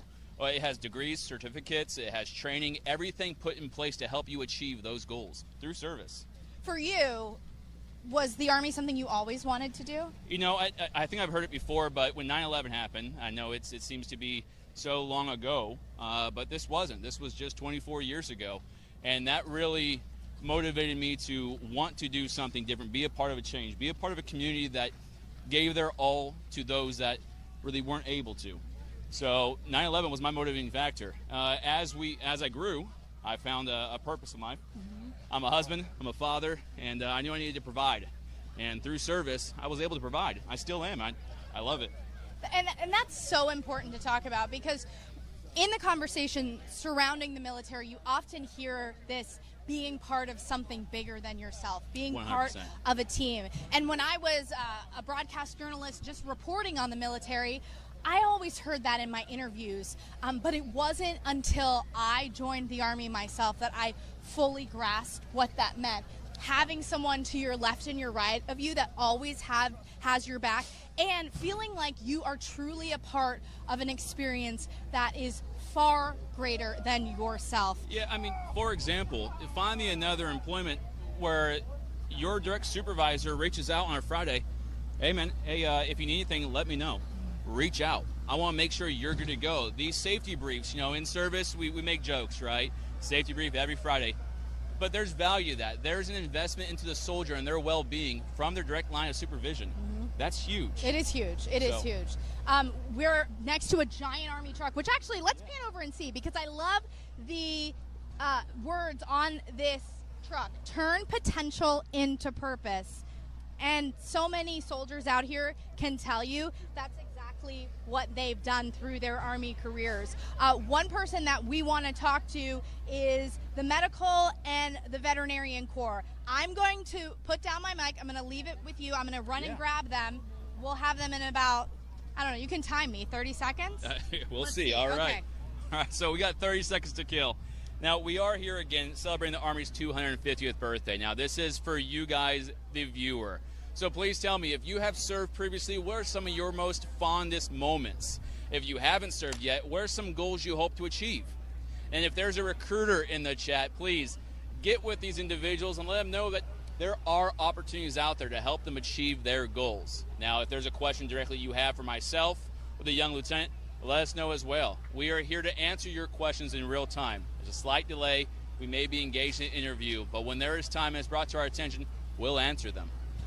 Again, out here we have some of Army's most senior leaders. We have the Sergeant Major of the Army, we have the Chief of Staff, we have the Secretary of the Army. They are all out here. So if you've ever wanted to engage with even the more division-led leadership, come on down. The gates are open. We're here with static displays, programs, benefits, everything to inform you on what the service is and what the soldiers have to offer. Now, I'm not sure who was timing it because I lost count. But, I would say it was 29 seconds. I say 29 and a half. Yeah, that was close enough. I still got it. I still got it. Okay, so we were just talking about how there are so many different paths you can go down when you join the U.S. Army, and there's no one better to talk about than these two. This is Colonel Geeson and Lieutenant Colonel Watkins. I'll let them describe to you what they do because it's above my head and I might mess it up. But sir, you are in the medical corps. It's really incredible to hear about your passion for what you do. Oh, thanks so much. I'm actually an Army dentist. So I've been an Army dentist for the past 18 years. I did the Health Professional Scholarship Program. As a college student, I wanted to become a dentist, was looking to a way to make that happen, found out about the scholarship program, had my dental school covered, and then owed 4 years back, finished that, and really enjoyed what I was doing. And have had just an amazing adventure being part of the Army for 18 years now. Let's talk about that. You had your dental school paid for by the U.S. Army. You didn't have to worry about student loans. Nope. It's been an incredible path for you, right? It has. It's just opened up so many opportunities. I wanted to see the world as a kid. You know, I've been all over now.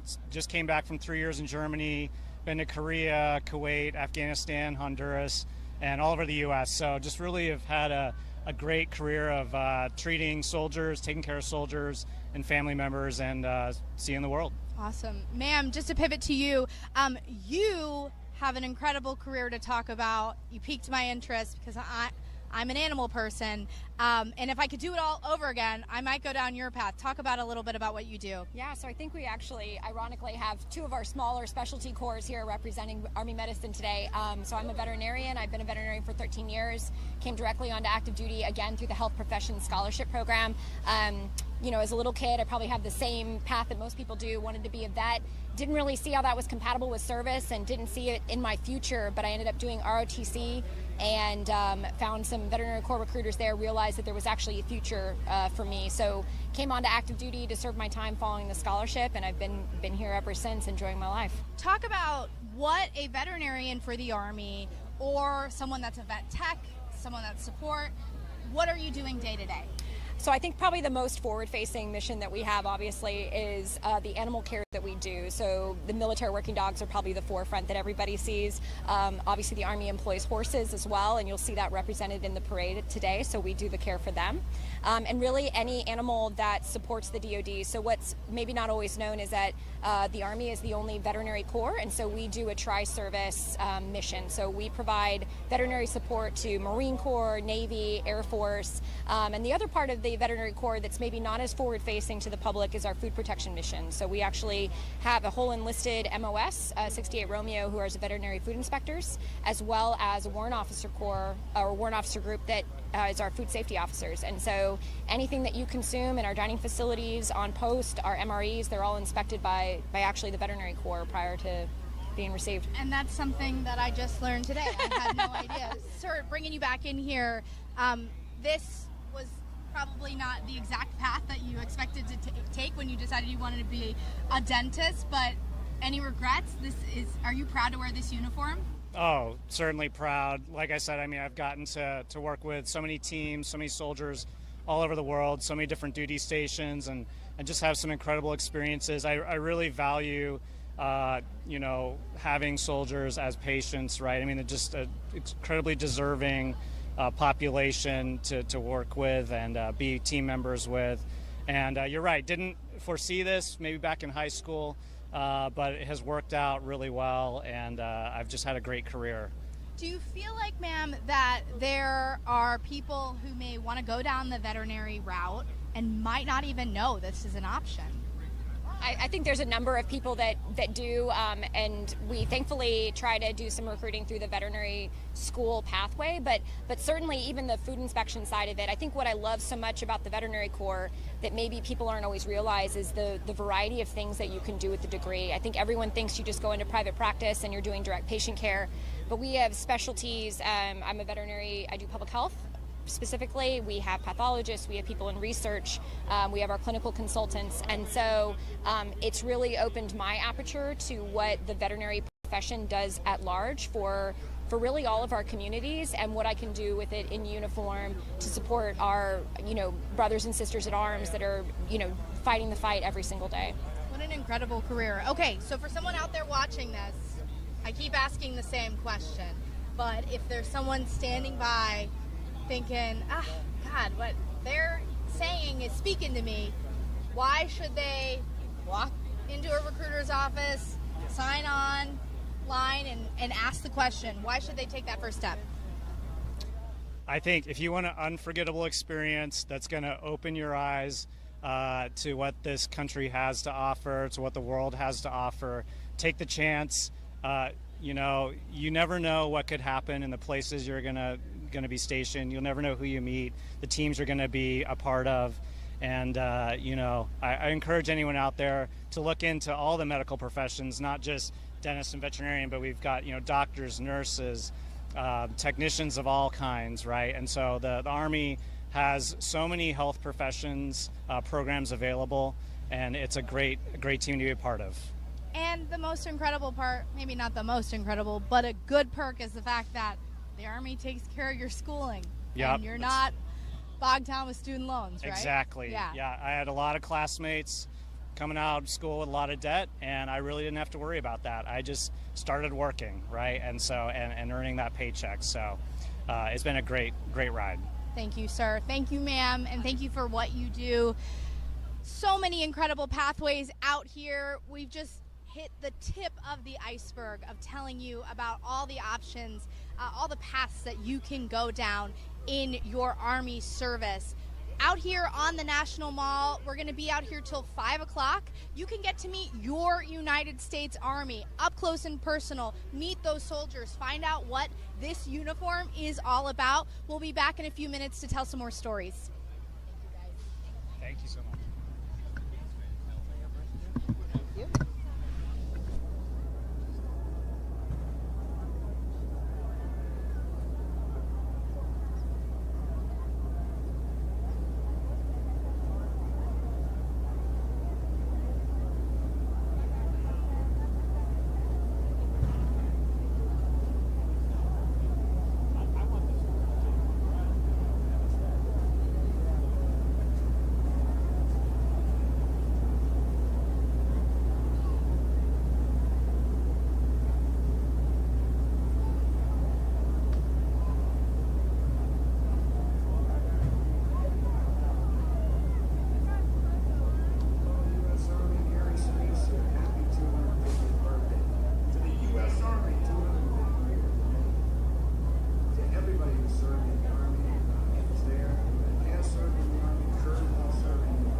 Growing up on a working farm, raising chickens and cows in Carrollton, Georgia, Noah Hicks brings an authenticity that's as real as the dirt roads he grew up on.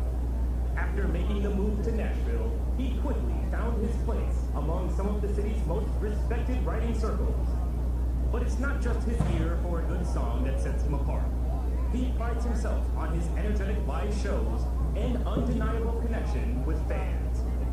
Two of his standout tracks, I Can Tell You're Small Town and Dirt on It, have proven Noah's ability to connect with fans authentically and naturally. The former sparked a TikTok trend with over 29,000 videos created. Will you slide it over? Live. Organically finding its way into the ears of sports fans. Ladies and gentlemen. No, they want to go to the stadium. Or I was going to go around that side.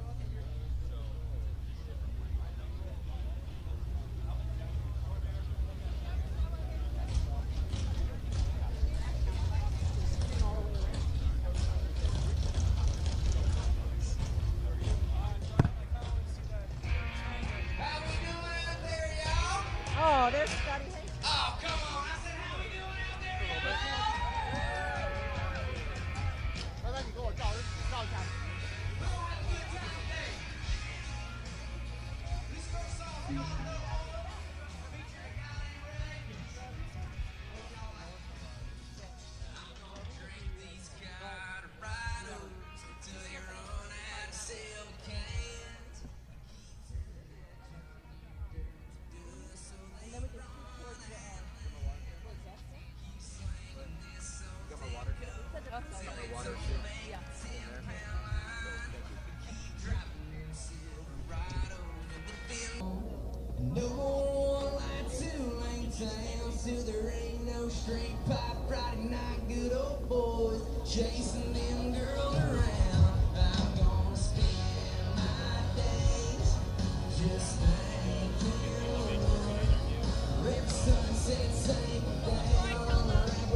Good Lord's blessed us with some good weather. Feels good, not too hot. Since I got a little quiet time, I just want to say thank y'all for everybody who has served and is putting on this thing today. Y'all have no idea who you're walking around. Somebody that might be as casual as anybody could be an American war hero. So just say it's a really cool event that we're being around here.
That song's called Tripping Over My Boots.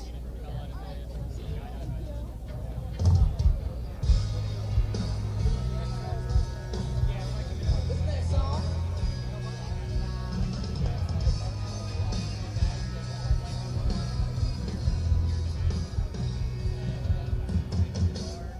This next song's called Nice Memory Stories. Hope y'all like it.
Justin Moore.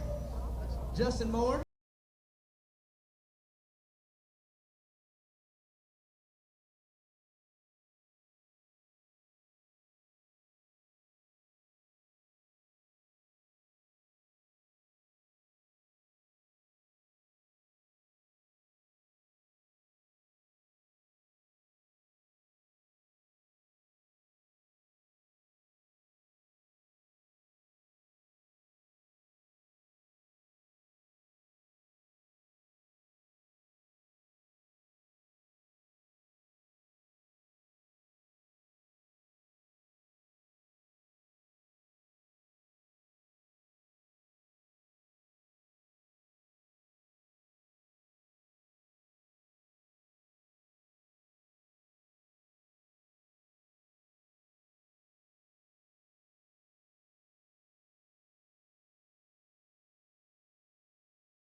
Featuring Mr. Justin Moore.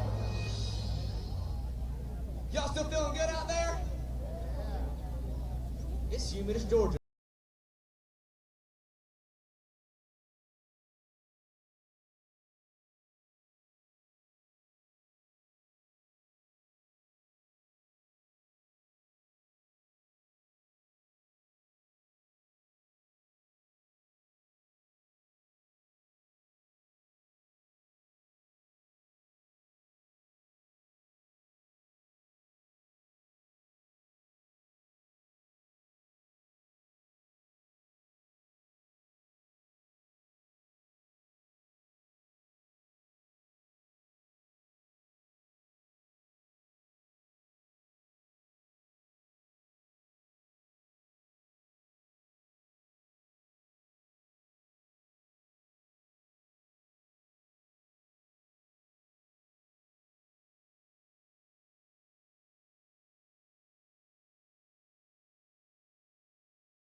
more along for y'all. Let's sing some of y'all singing. Y'all still having a good time out there? Yeah, come on.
Time around featuring a girl named Shaylin. Alright, we're sitting right about here. We're gonna take it up a notch. Y'all okay with that? Come on, boy.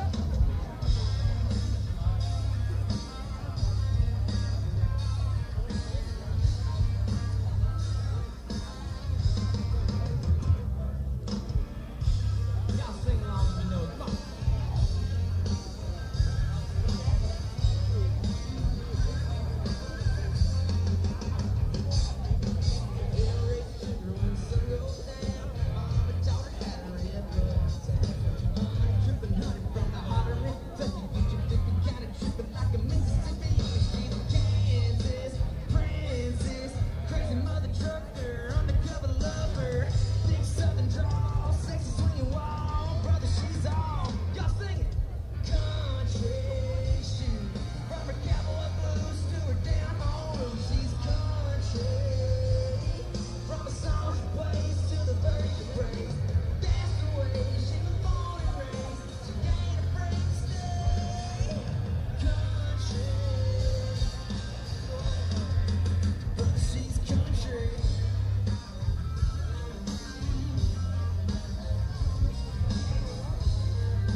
You're good. You keep going. All the way down here, would you get away from us? Get away from everybody. And this way, we'll be able to shoot that way for the second round. So we can have a capital for the first round, and then we can go to the camouflage for the second round. Okay? And then we'll go towards the camouflage. I heard you're out tonight. I hope you do. Things are kind of quiet in my neck of the woods. Yeah, I've been staying most of the time.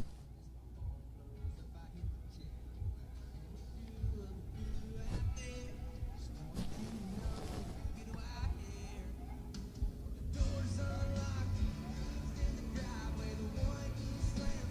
We said goodbye, baby. Come on over, come on in. So tell me where I want to be.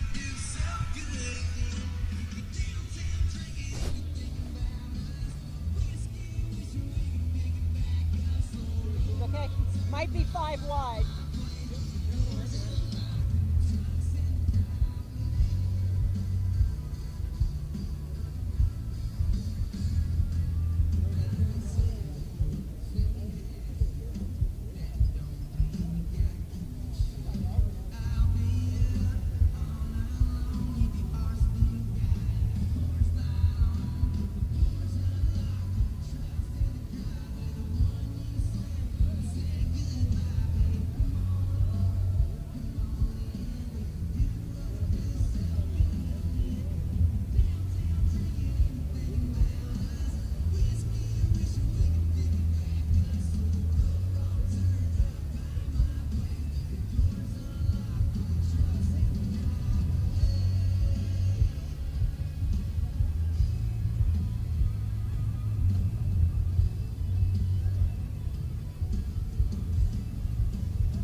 at you.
All right. Now we are currently live. Okay. So I'm Staff Sergeant Bibbin. I'm here with the Chef Rush. Now, Chef, for those who may not know you, can you please give us a little bit about yourself? For the ones that do not know me, I'm Chef Rush. I am a retired Master Sergeant, combat decorated veteran. I do 2,222 push-ups for mental health, suicide awareness, and I am all about the military 100% across the board. I have a few TV shows, but all my advocacy is always going to be focused on mental, military, kids, education, self-worth, and all those things above. Now, I think it's obviously inherent in those words, kind of why those are important, but in your words, can you tell us why this is such a deep-rooted issue for you that you want to focus on? Because sometimes we don't get to value ourselves the way we should. We work all the time, but the one thing you got to do is take a moment for yourself and think about who you are, what you do, and how you're going to live in your life, right? Self-gratitude, self-worth, self-reliance, all these things, intestinal fortitude is one of those things we do. We take pride of it in the military. We all should give it to each other, going back on it, but also it's about that lifestyle. Lifestyle, about integrity, resiliency is those things that we need to have always and embedded in us. So I learned all that from the military, and I took it over to what I'm doing right now. So that's why I do so much on TV and speaking and social about the military, about what we do and what we give back. All right, now your time after service, can you break down a little bit about what are some of the things you've done, things you've accomplished, and how that's giving back to the soldiers? So it's funny because the things I've accomplished after service, I never thought I could ever be able to do in my entire life. I'll be honest with you about that. I became a worldwide speaker, I became a consultant.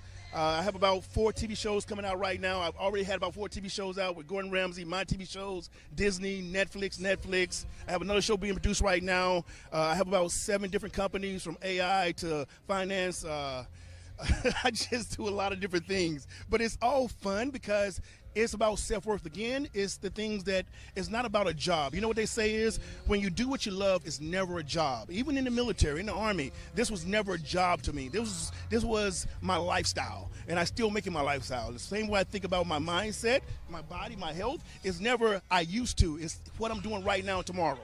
Yeah, now minus this top, we look just about the same, believe it or not. You're a little bit bigger. Yeah, thank you. Now, you're here today celebrating the Army's 250th birthday, all right? So now, what does that mean to you to be here on such a momentous occasion?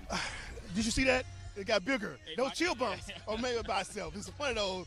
But honestly, this is probably one of the most highlights in my entire life, in my career, with all the TV show, everything I said. This is 250th. It's all about resiliency. It's about us. It's about family. It's about dedication. It's about the past, the present, the future. I mean, think about this. This never happened again. This is the one and only time. It's history right here in the making, and it is unbelievable. And I am honored, privileged, and dedicated to be here.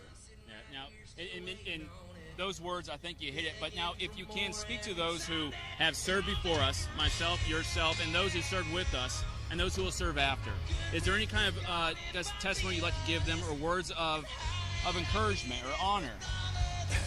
So, no, these are real chill bumps when you said that, because it's important, because I preach it every day. I also do it to my same self. I look in the mirror and I give myself gratitude and homage about that.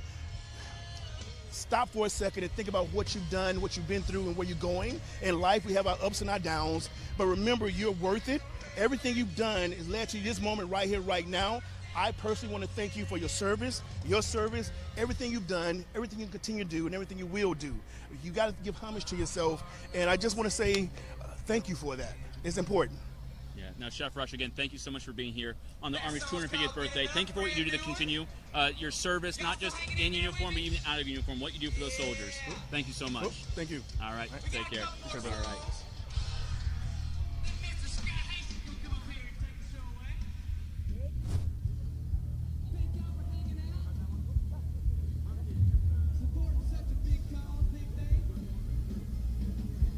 Mind your shot. You're good. Am I cool? You're good.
Army 250th birthday celebration.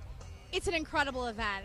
The atmosphere It's a motivating time out here just to see how many different eras, the legacy, 250 years of legacy that we're celebrating today on the National Mall. I've got not one, but 2 microphones, and there's a reason. Someone I don't have to introduce, Sergeant Butterworth, get on Hello. in here.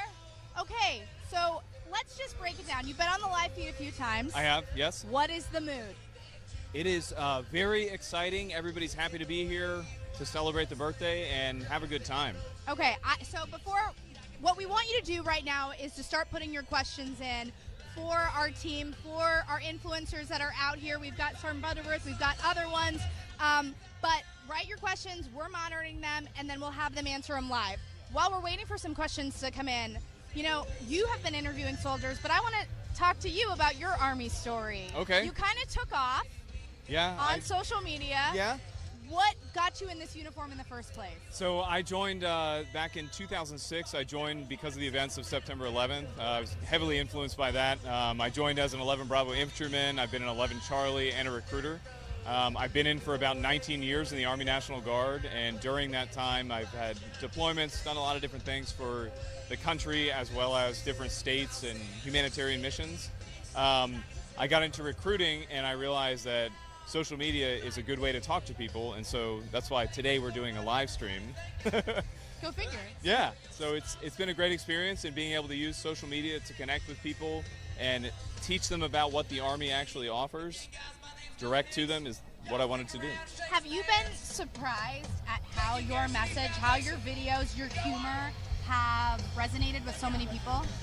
Yeah, in the beginning I was kind of taken aback from it. I did what everybody else did in the Army at that point, and I made a video that was very formal and, hello, my name is Sergeant Butterworth and this is what I'm doing. And then I realized very quickly that's not who I am. I'm not an overly serious person all the time. I like to joke around. And so I said to myself, you know what, I'm going to do that. I'm just going to be myself, because at the end of the day, we're all people. We all like to joke around. We all like to eat good food, hang out, do all that stuff. But when there's a mission and something needs to be done, we're in the Army. So I started making these videos. Again, they were super serious in the beginning, but then probably 3 or 4 videos later, I started to do more of the comedic kind of thing while still delivering some of the information, and those, to my surprise, kind of took off in the very beginning. How has the Army changed your life?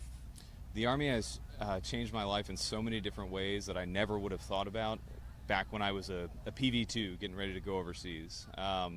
From using the VA home loan to buy houses, to my education benefits and getting my bachelor's degree, the health insurance that's for my family and my kids and all that I'll have, and the retirement that I'm going to get here in a couple years now. So the Army is what you make of it and what you put into it. So if you have the ability to go to schools while you're in the Army, or the ability to serve our country in this capacity, I would strongly recommend it. It's something that has worked out wonderfully for me.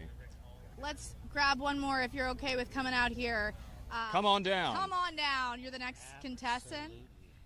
Okay, we are. Your turn.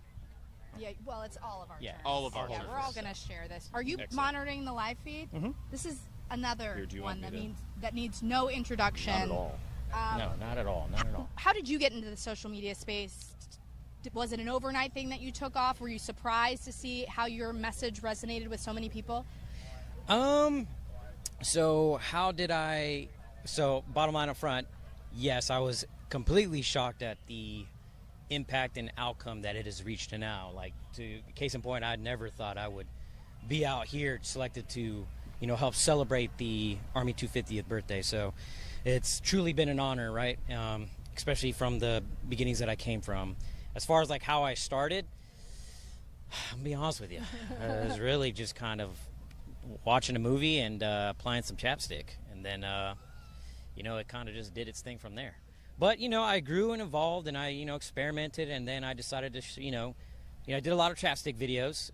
You can look at that up later, but did a lot of those, and then I realized I saw a few military influencers right on TikTok, and I was like, man, I should share my story, and I should try exploring and doing other things military related, because I've been in it for so long now. I was like, I could help provide some humor. So I could long, help. how many years? As far as in the military, so 17 now. 17. Okay. Yeah.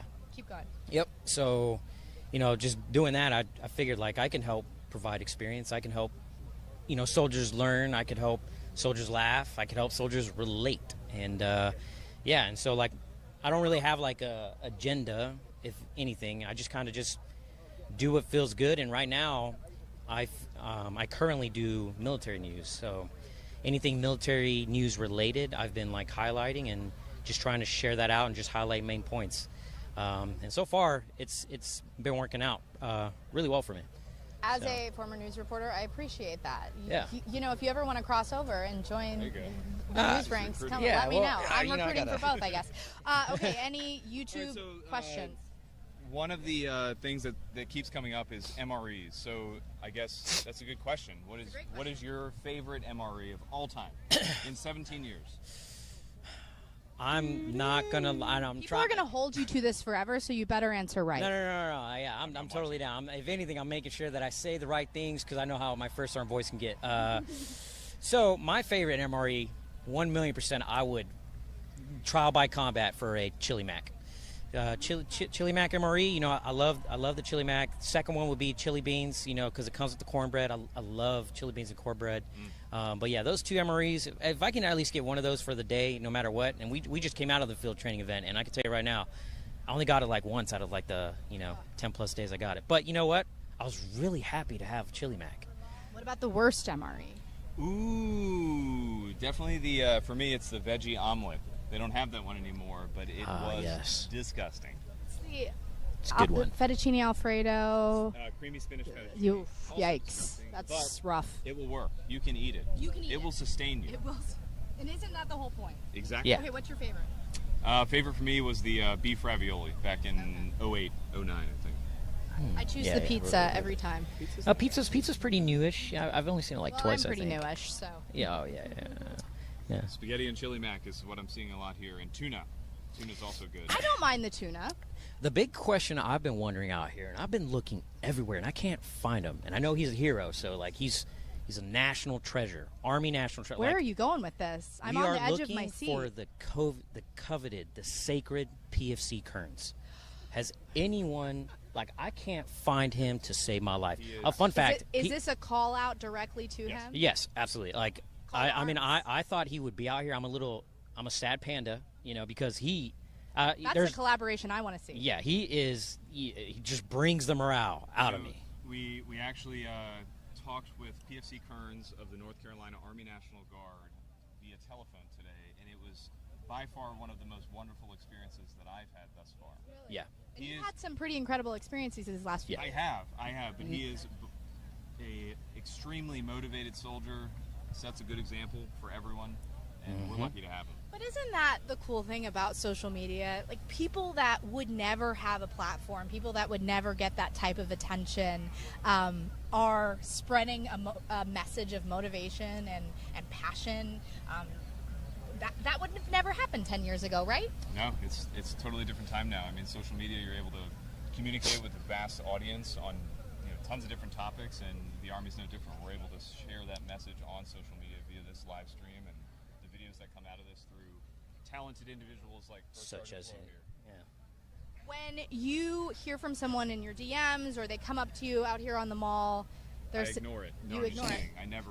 You heard it here first. He's a diva. He won't talk to you. No, I talk to everybody. What is your message when people ask, okay, I'm on the fence, I kind of want to join the Army, I don't know if I want to take that first step? What's your message? For me, I've been a recruiter, so my message has always been, if you're thinking about military service, talk to all the different components and see which one is the best for you. However, the Army is the best. There you I'm go. supposed to say that, what about but you? It's part of it. Get the information, talk to a recruiter, don't go off of Reddit, don't go off of just the internet. Talk to a recruiter, take your ASVAB, your practice test, and then get a list of all the jobs that you can do, and then do your own independent research to see which job would be the best for you in your life at that point. What was the question again? What's your message to those on the fence? They haven't quite signed on the dotted line. So, as someone who grew up in a, rough area where there wasn't a lot of military influence, I can tell you now, when I first mentioned thinking about joining the military, I didn't really get positive support, right? So, like, what I would say is no matter where you go, and this is in life too, right? You will have people tell you to do this, and then you have people to tell you to do something different. End of the day, whether you want to join the military, whether you don't, whether you want to go infantry, whether you want to, fix vehicles, I encourage you, right? And it's a lot to what he's saying, is to just do your research, and whether your mom and dad want you to do something else, if you truly think you would enjoy it, right? Just shoot your shot. And at the end of the day, you're going to live with those choices and those experiences, and I would rather you be happy with that instead of living under regret that you listen to someone else telling you what you should do with your own life. Shoot your shot. Yeah, shoot your shot. That's the message that's coming out of this. I love that. Obviously, legacy history is a huge part of this 250th birthday. You all have had some pretty incredible opportunities over the past few days to get up close and personal with those uniforms and the people that will be marching in the parade. What's your take on your favorite era and why? For me, it would be now, because it's the one that I'm experiencing. Okay.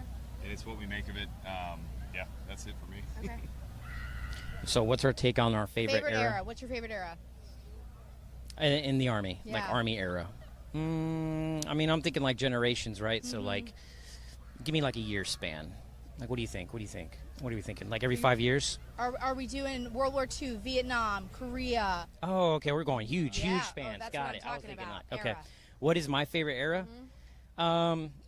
Well, favorite era to read and hear and watch and listen. I would say all of them deserve like equal, opportunity, right? And I can say I'm pretty guilty because I enjoy like the World War II era, just like listening to the stories of, the heroes and everything that's gone on with that, like the movies, right? Like that's like my favorite time, is just watching and seeing those examples of what people did, right? So for me, that is a great era. Not to downplay any of the other ones, but that's just how I grew up watching, like Saving Private Ryan, like that's just the time that I like going back to and visiting. But don't get it twisted. Every era's got its good and bads, and I mean even in this one right now, I love it just as much, right? So. Yeah, it's really incredible. I've gotten the opportunity in my past life as a reporter to go along on some of those honor flights with the World War II veterans, and to have a moment and think that I am wearing the same uniform as the ones that came before us is a moment that'll stop you in your tracks, and you think, why do I deserve that? Because of the ones that have walked before us, those giants. But this legacy is real, and it's amazing that it's being celebrated the way that it is. Yeah. How's our YouTube feed looking? It's going. A lot of comments. Any questions? If Come on, guys. if they're looking at any, or do they also ask questions? The background, or I don't know if they have. No, it's just on our YouTube feed. Oh, okay. We don't. No questions so far. That's on you guys. You've got these two superstars here, so send in your questions. We're going to take a quick break, and then we'll be back with you out here live from the 250th birthday of the United States Army. Thank you.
I can come to you.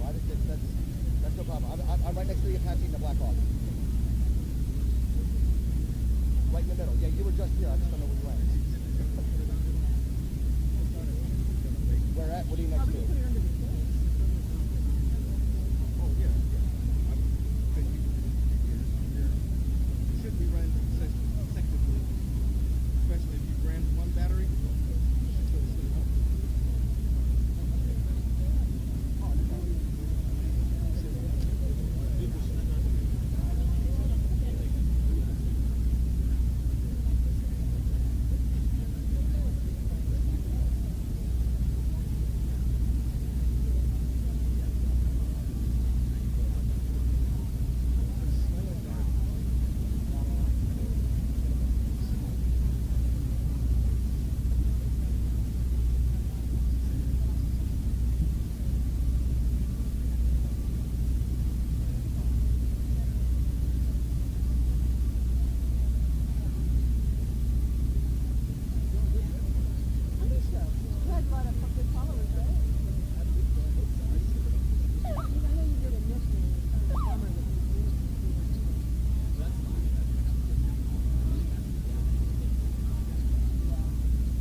Yeah, we get the tail of the Black Hawk.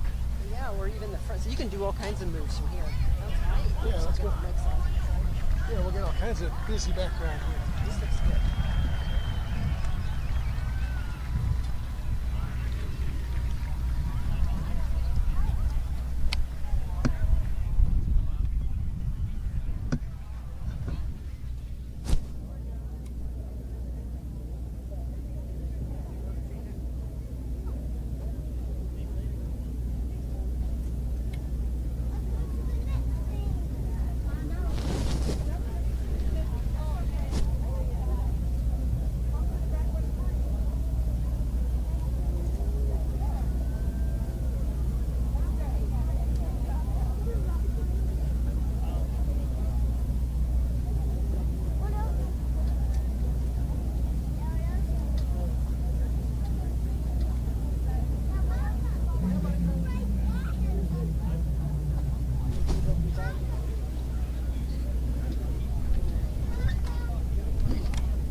Ladies and gentlemen, it is our pleasure to introduce one of the Army's bravest soldiers. Earning the Medal of Honor, then Sergeant Matthew O. Williams distinguished himself by acts of gallantry and intrepidity above and beyond the call of duty on April 6, 2008, while serving as a weapons sergeant, Special Forces Operational Detachment Alpha 3336, Special Operations Task Force 33, in support of Operation Enduring Freedom. Sergeant Williams' actions are in keeping with the finest traditions of military service and reflect great credit upon himself, Combined Joint Special Operations Task Force Afghanistan, Special Operations Command Central, and the United States Army. Please welcome Command Sergeant Major Matthew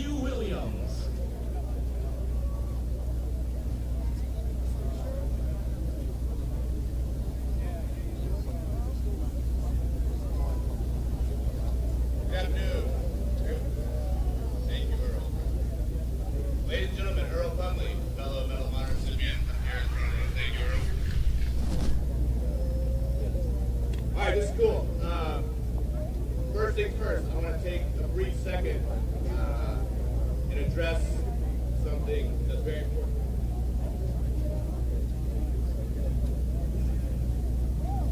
Sorry about that. I want to take a brief second and I'd like everybody to take a moment, look around and find a soldier standing next to you and thank them. Thank them not only for their service, but for being here today and putting on this amazing celebration, allowing us to come and witness everything the Army is capable of and everything the Army has done over the past 250 years. It's an incredible honor to stand here today on the 250th birthday of the United States Army. 2.5 centuries defending this nation. 2.5 centuries of service, sacrifice, and strength. I guess when we're like... More importantly, 2.5 centuries of unwavering commitment to a simple but profound promise. This we'll defend. For me, that promise is not a slogan, it's personal. It's woven into my life's journey from the mountains of Afghanistan to this very stage. I've grown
Microphones.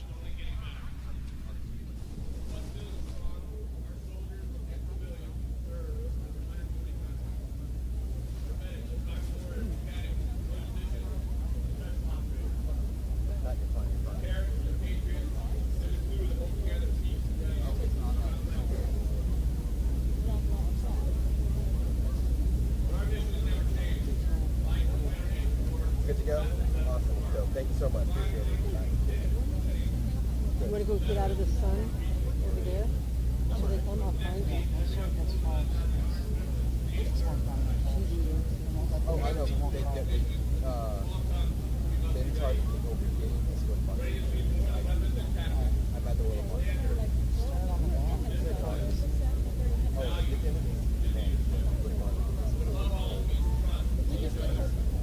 Bring it off.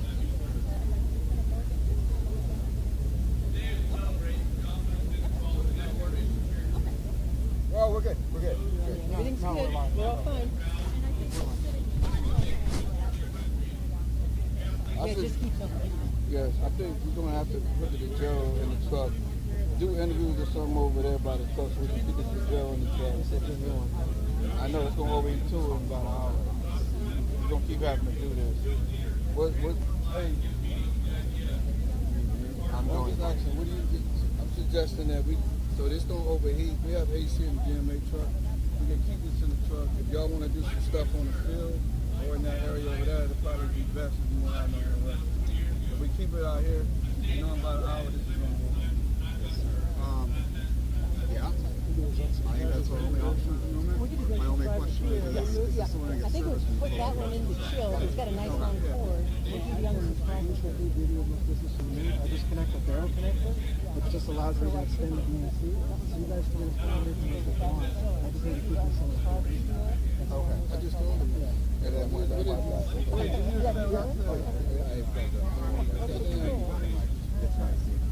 Yeah, this will overheat if we keep it in the truck. There's a lot of it's humid, so and it's got like 4 computers in it. Yeah. So that's why it's overheating. We didn't know, but that's a course I suggest that we take that. No, I don't do it because we're gonna keep having to do this like that. Now I go. There's more data and more stuff. We go uninterrupted if we do it the way we're trying to do it. So what we can do is this the gel that's working? What's the other one?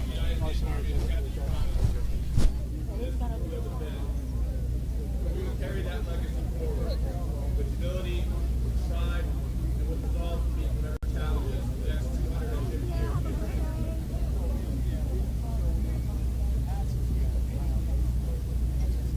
So today, we don't just celebrate a birthday, we reaffirm a bond between soldier and nation, between history and future, between the people and those who defend them. Without the unwavering support of our nation, our Army would not exist. Remember, we started as volunteers, and we continue to serve as volunteers because we believe in what's right, and we believe in serving something greater than ourselves. So in closing, happy birthday, United States Army. It's been a pleasure in my life to serve some of the greatest human beings I've had the privilege to ever meet. May we always be ready. May we always stand together. This has been Neil Presley Bear. Thank you.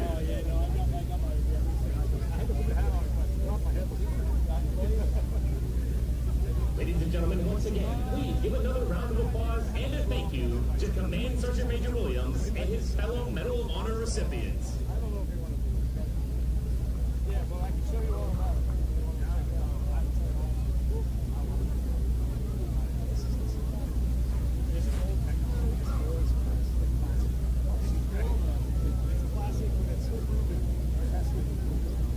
Hello, U.S. Army. Gary Sinise here. Happy 250th birthday.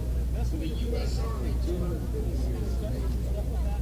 To everybody who served in the Army, who is there, who has served in the Army, currently serves in the Army.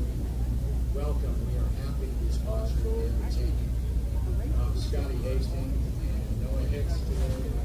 Person's Foundation is thousands of donors who all care about our military. They care about our service. They care about our U.S. Army. They want to be a part of this great event and celebration. I'm grateful. That's what I heard. I don't know when and it'll all be guys we get in there. God bless you. Have a wonderful day. Enjoy the entertainment. God bless you. God bless you. Thank you very much.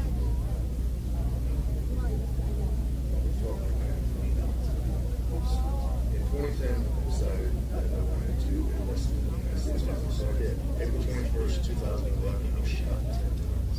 I went through a lot of difficulties, but the hardest thing is being stuck in a hospital. Yeah, hopefully with it. At that point, fast forward to 2020, everything. And when it's quiet, it's not good. And I decided to jump on YouTube and start learning how to play the guitar, how to write songs. So through a chance meeting, I ended up with Black River Entertainment. And now, through my music, I get to bring hope not only to veterans like myself, but anyone else who's struggling. I'm Scotty Hastings, and I am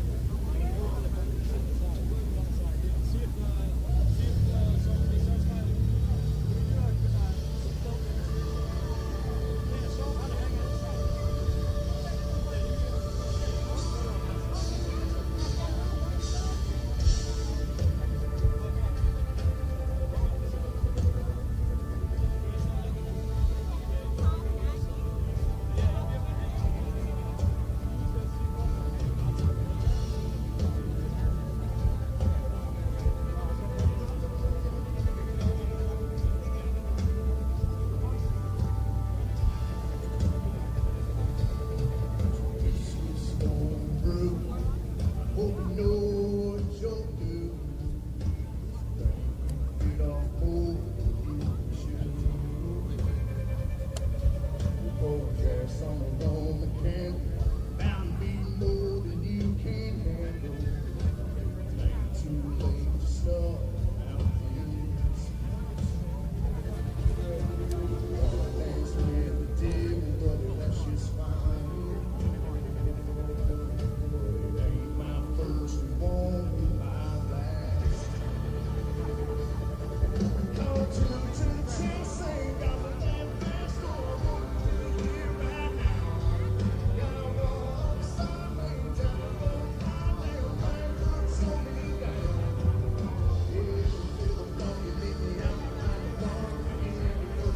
Okay, we're back out here live at the U.S. Army's 250th birthday celebration on the National Mall. I've got my partner in crime here. Come on in. How's it going, guys? We're back. It's hot, but we're good. It's hot. Yeah, hey, we're sweating. That's fine. It's a beautiful day here to celebrate the Army's 250th birthday. As you hear, it's live entertainment, live music, plenty of booths for everyone to see. So if you're still in the area, make your way on down. There's so many incredible aspects of this celebration. Right before the band took the stage, we heard from Command Sergeant Major Matt Williams, who is a Medal of Honor recipient, received that honor, the highest of honors after the Battle of Shock Valley, a Green Beret. If you don't know his story, it's something to look up. But that's what's out here right now. Legacy. There is so much legacy, so much history, so many giants that walked before us. Yeah, and just as we see that on display here during the festival, we'll see it tonight at the parade. So the legacy of service and what the American Army has done for its people for over 250 years. This is a great opportunity to humanize the uniform. See that beyond this uniform, there is someone just like you and your neighbor here serving. That is so important to talk about. Also, 6,600 soldiers will be marching in tonight's parade. A lot of preparation went into this. Soldiers coming from across the country to prepare for this parade. And there's going to be different eras. All the different eras that the U.S. military has been involved in will be represented in tonight's parade. Yeah, so in the comments, if you guys can, let us know when you served. If you are a veteran who has served this great nation, the United States Army, let us know what era that was, what campaign, what uniform did you first wear when you joined? Because out there on the parade, you're going to see all those uniforms. It's You are. really been incredible to see some of the practices going on. I mean, when you came into the Army, what uniform were you wearing? So I call them the Digis. They're the UCP camouflage. Do you miss those? I miss the Velcro. I tell you what, I had deep aspirations. I always carried the rank I wanted to be underneath the collar. Oh, did you really? Yeah, now we can't do that. But what I do is I keep it in my pocket. Not this uniform, but typically you'll find me with a rank that far outranks where I'm currently at. Just ready for that battlefield promotion. I'm ready for it. Do you want to reveal that, or is that something you want to keep private? It's a full-board colonel. Okay, absolutely. Future sir, I love that. I keep airborne wings in my like PC, so there you go. that's all right. Yeah. And Airborne's a unique school that anyone can participate in. There we go. Meet the qualifications, meet the basic requirements, put it in a packet, and go airborne. Get your wings, experience something. There are so many incredible opportunities that you can get in the Army. You get paid to jump out of an airplane. Where else can you do that, right? I mean, people pay to jump out of an airplane. Yeah. We get paid to do it. Yeah, you can jump out, you can rappel. There's all these other aspects to what the Army brings. Every other opportunity out there you can try and strive for. You'll see folks with candy above the U.S. Army. That's all opportunities that they said, let me give it a go. Yep. And they accomplished it. Don't self-select. If you were watching our feed earlier, that's something that you saw Command Sergeant Major Joanne Nauman said. Don't sit there, watch this feed, and think, oh, I couldn't do that. Because maybe you could. If we would have thought that, we wouldn't be here today, right? Yeah. There's many opportunities throughout my career in my life where if I had just said, I can't do it, I wouldn't have accomplished what I had. It's pushing yourself past your perceived limits. You tell yourself, I can't do that. Well, try first. And when you realize, wait a minute, hold on. I actually did better than I thought. Let me try this one more time, and you do better until you succeed. So again, that first time may not be it. That second time, that third time, so when you earn it, I know the medical expert field badge. I have a good friend, Ashley Buell. She was Drill Sergeant of the Year last year, and she is just a stellar pinnacle of what it means to be an NCO.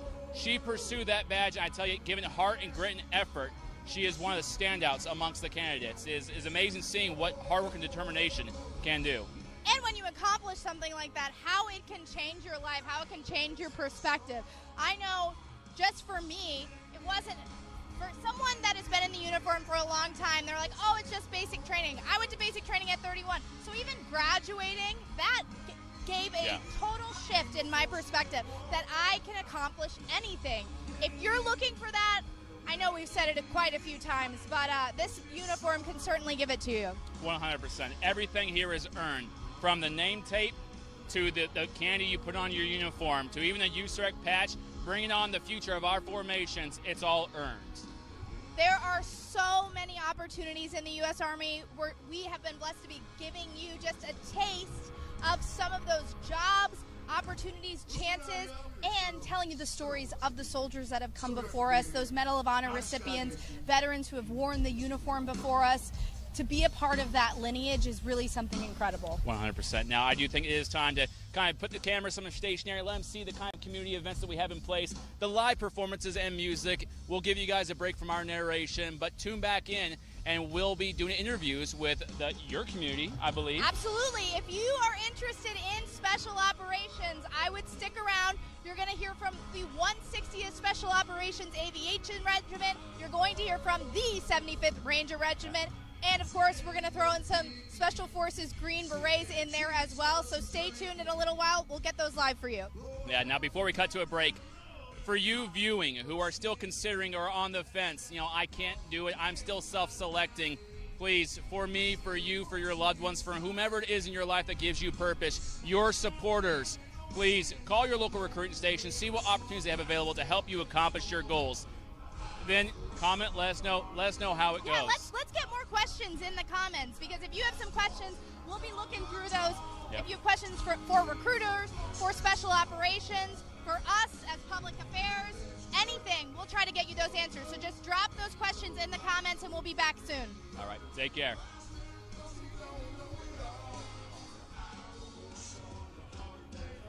Power down.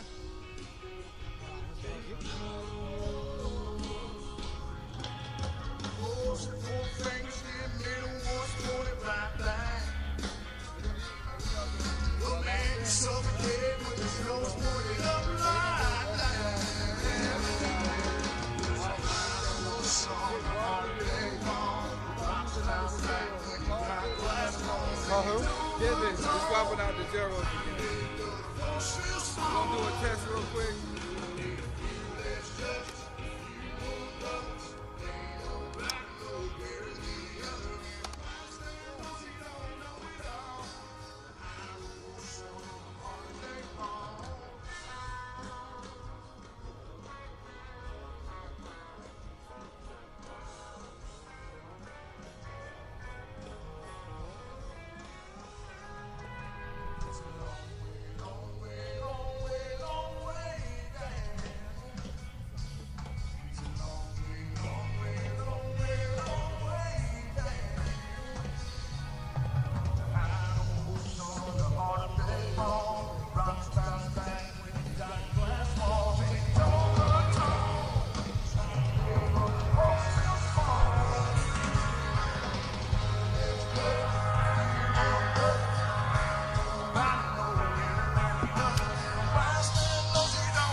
Capitol building, the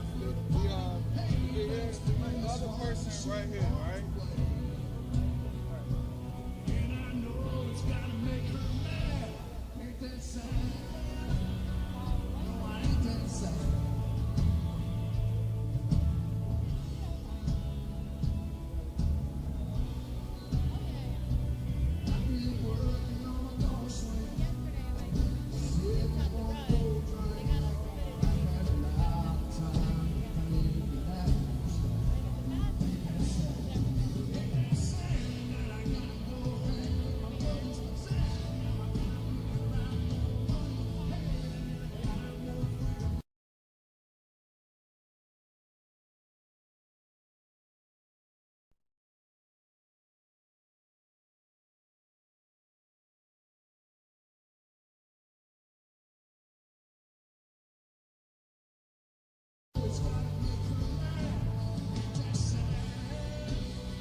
doing? You having a good day so far? All right. Impressed with you, we're going to slow it down a little bit here. I'll tell you a little bit about myself. Like the video said, I was in the United States Army. And while I was there, I was deployed to Afghanistan, Kandahar province in Afghanistan. And I was shot 10 times. This next song right here came from the day when I was playing down on Broadway in Nashville, Tennessee. And my best friend, Adam Hamilton, his mom, showed up to a show. See, Adam Hamilton was killed in Afghanistan. When I left that day, I was overwhelmed with this sense and this idea of how do you choose. How is it that I get shot 10 times and I'm still here and there's so many people that are part of us? How do you choose? Make that decision. How do you make that decision? So I met with my friends at Creative Vets and Jason you wrote this song right here. I was lucky enough to play this song at my Grand Ole Opry debut. This is a song from How Do You Choose.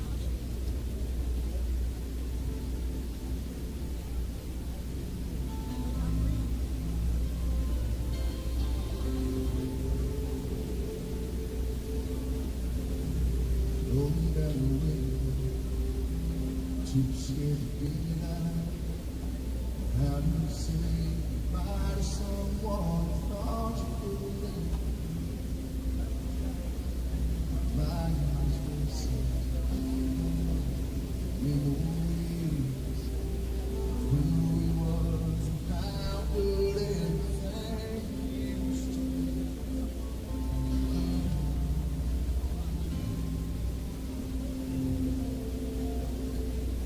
How do you choose who comes back home?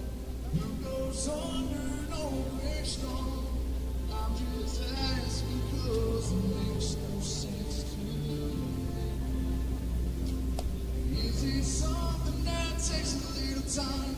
Does it even cross your mind? Or is this the way it has to? Tell me, God, did I win? Why am I here instead of you?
lot of staring at my hand, staring at the strings of the guitar, and pulling out with my arms and needle into my hand to touch the strings and stuff like that. You know, it's funny, I remember calling my producer, my best friend, Doug Nelson, I called him, I was overcome with joy. He was a guitar player his whole life, and he was like, okay. It's funny listening to him tell a story because he said he did the best stuff he could do. And I was doing something in that moment that lastly I was told it was impossible. So there's one thing I can take from me and everything.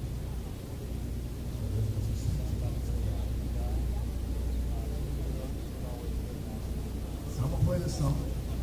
And if I mess up, I'm gonna draw it all. Yeah. But this is a song called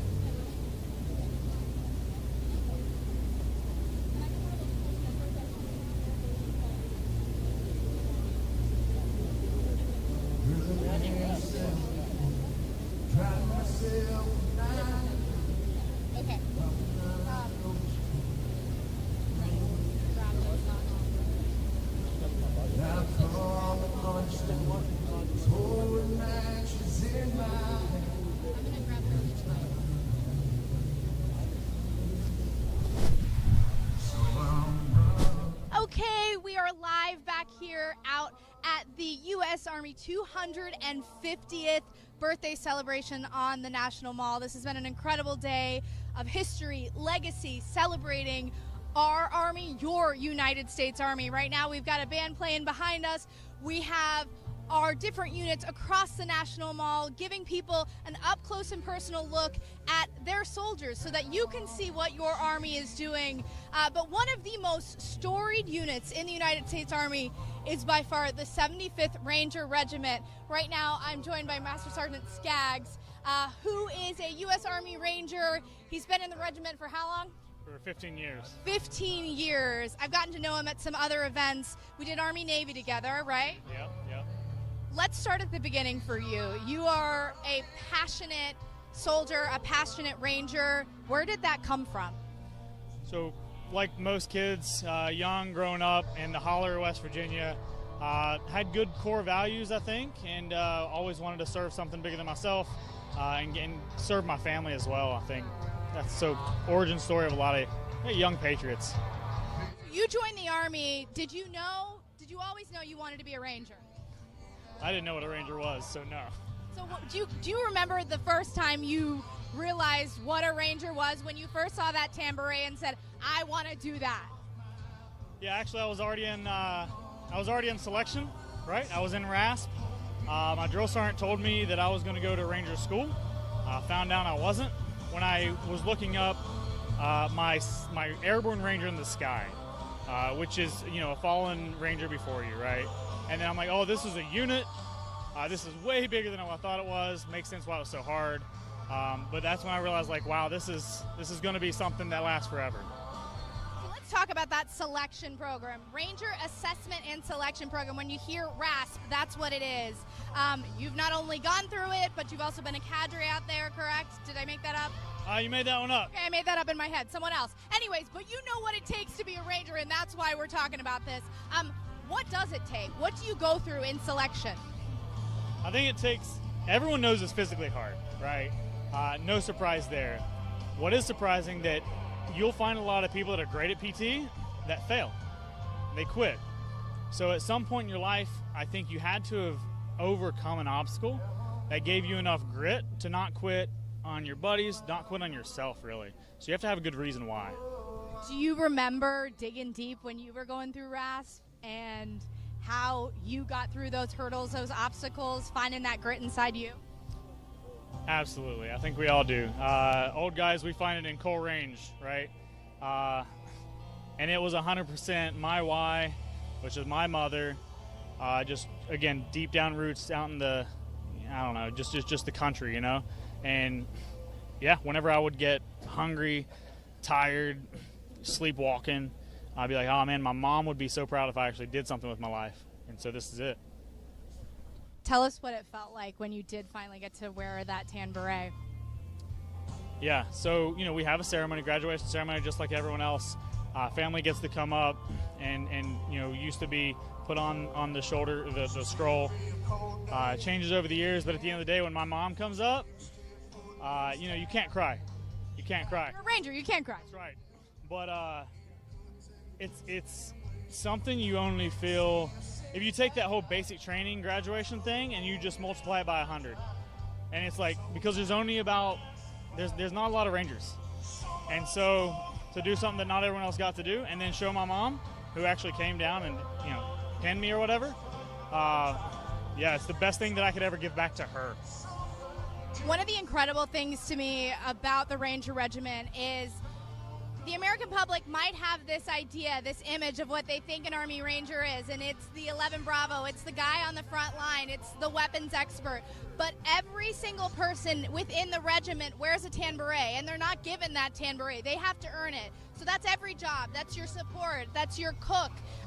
That's your comms person. That's your public affairs officer. They all went through Ranger assessment and selection, and I'm sure that has to feed into the pride that you have within your unit.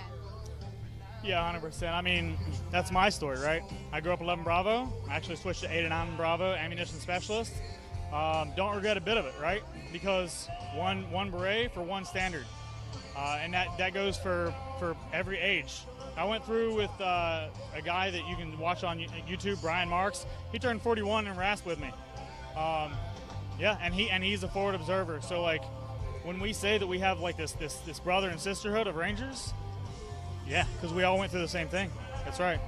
Let's talk about the legacy and the history, because history is why we're here this weekend celebrating 250 years of the United States Army. So many of those pivotal moments have had Rangers involved. Scaling Point to Hawk, of course, during the invasion of Normandy comes to mind for most. But for you, growing up in the regiment, was history and legacy something that was always instilled in you? Yeah, so I grew up in 175, every day. Our team leader runs, which are a great time. You would visit a Ranger Memorial, and a little known fact is that a lot of our trails you would go through, and there's this rock, random rock, no one knows what it is unless you're in the regiment. And you can't step in the sacred circle, you bless it, you keep going. And you learn that, these are fallen Rangers, and why it's important to do what we do every day, to not mess up the little things, to practice over and over again, to genuinely give back to everyone else and honor their legacy. If there is someone out there who is listening to this, they're sitting at home, I keep bringing this up during this live stream, but they're sitting at home and your message is resonating with them. They think, hey, I'm listening to Master Sergeant Skaggs. Maybe I could do that. What's your message to them? Hey, the only person that can stop you is you, right? I think the SF community all across will always say the same thing, and that's that self-selection is the #1 selection piece, right? And I've heard it today. I don't know if I could ever be a Ranger. It's like, well, you took the first step into saying no, man. Like, you don't know. There's an arena. Go for it. It's like anything else in life, though. You're gonna miss the shots you don't take. I've heard that a lot throughout the day, and we hope that message is resonating with the people that are watching this live stream. Just take the chance. Go and talk to a recruiter.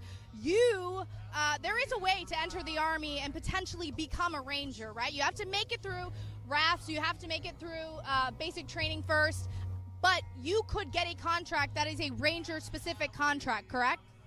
Correct. So you can do it with your recruiter, with the option 40, option 61, and 62 now, which includes some waivers. Or after basic and in AIT, you can reach out to your Ranger liaison. We're at most of the AITs. Like, I'm a liaison right now. It's my last gig in the Ranger Regiment. And our whole job is, if you're qualified, is to get your paperwork in, give you the opportunity to go to RASP as soon as their AIT is over, and it's fast. It's a priority. So once you graduate AIT, within days, you better be ready to go to RASP. So the opportunity's there. Even if you're already in the Army, there's a little wait time, but you can apply to a special operations selection course. So the opportunity's there. One final question, and we'll wrap this up. What does that tan beret mean to you? Man, that's a great question. Because I'll get a little emotional on it after 15 years, right? It's a lot of blood, sweat, and tears. Everybody goes through it. We're still human. And we've sacrificed, maybe life, limb, eyesight for the regiment, for the Army. We are the Army's Ranger Regiment. And I think a lot of us have a little imposter syndrome, right? Where we're always pursuing, am I good enough for this organization? Especially as we get older. It just comes back to like why you joined.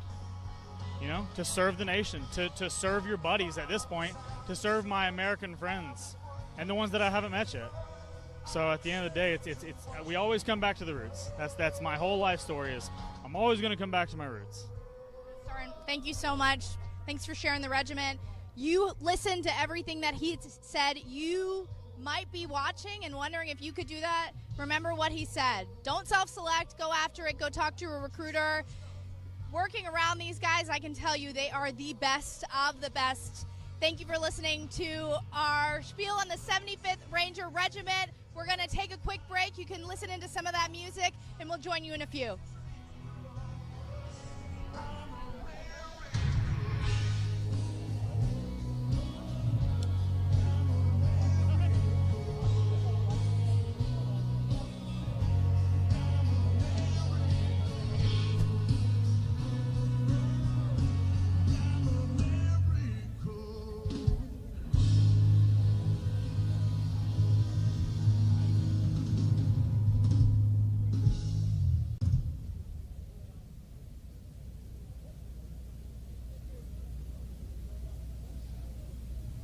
All right.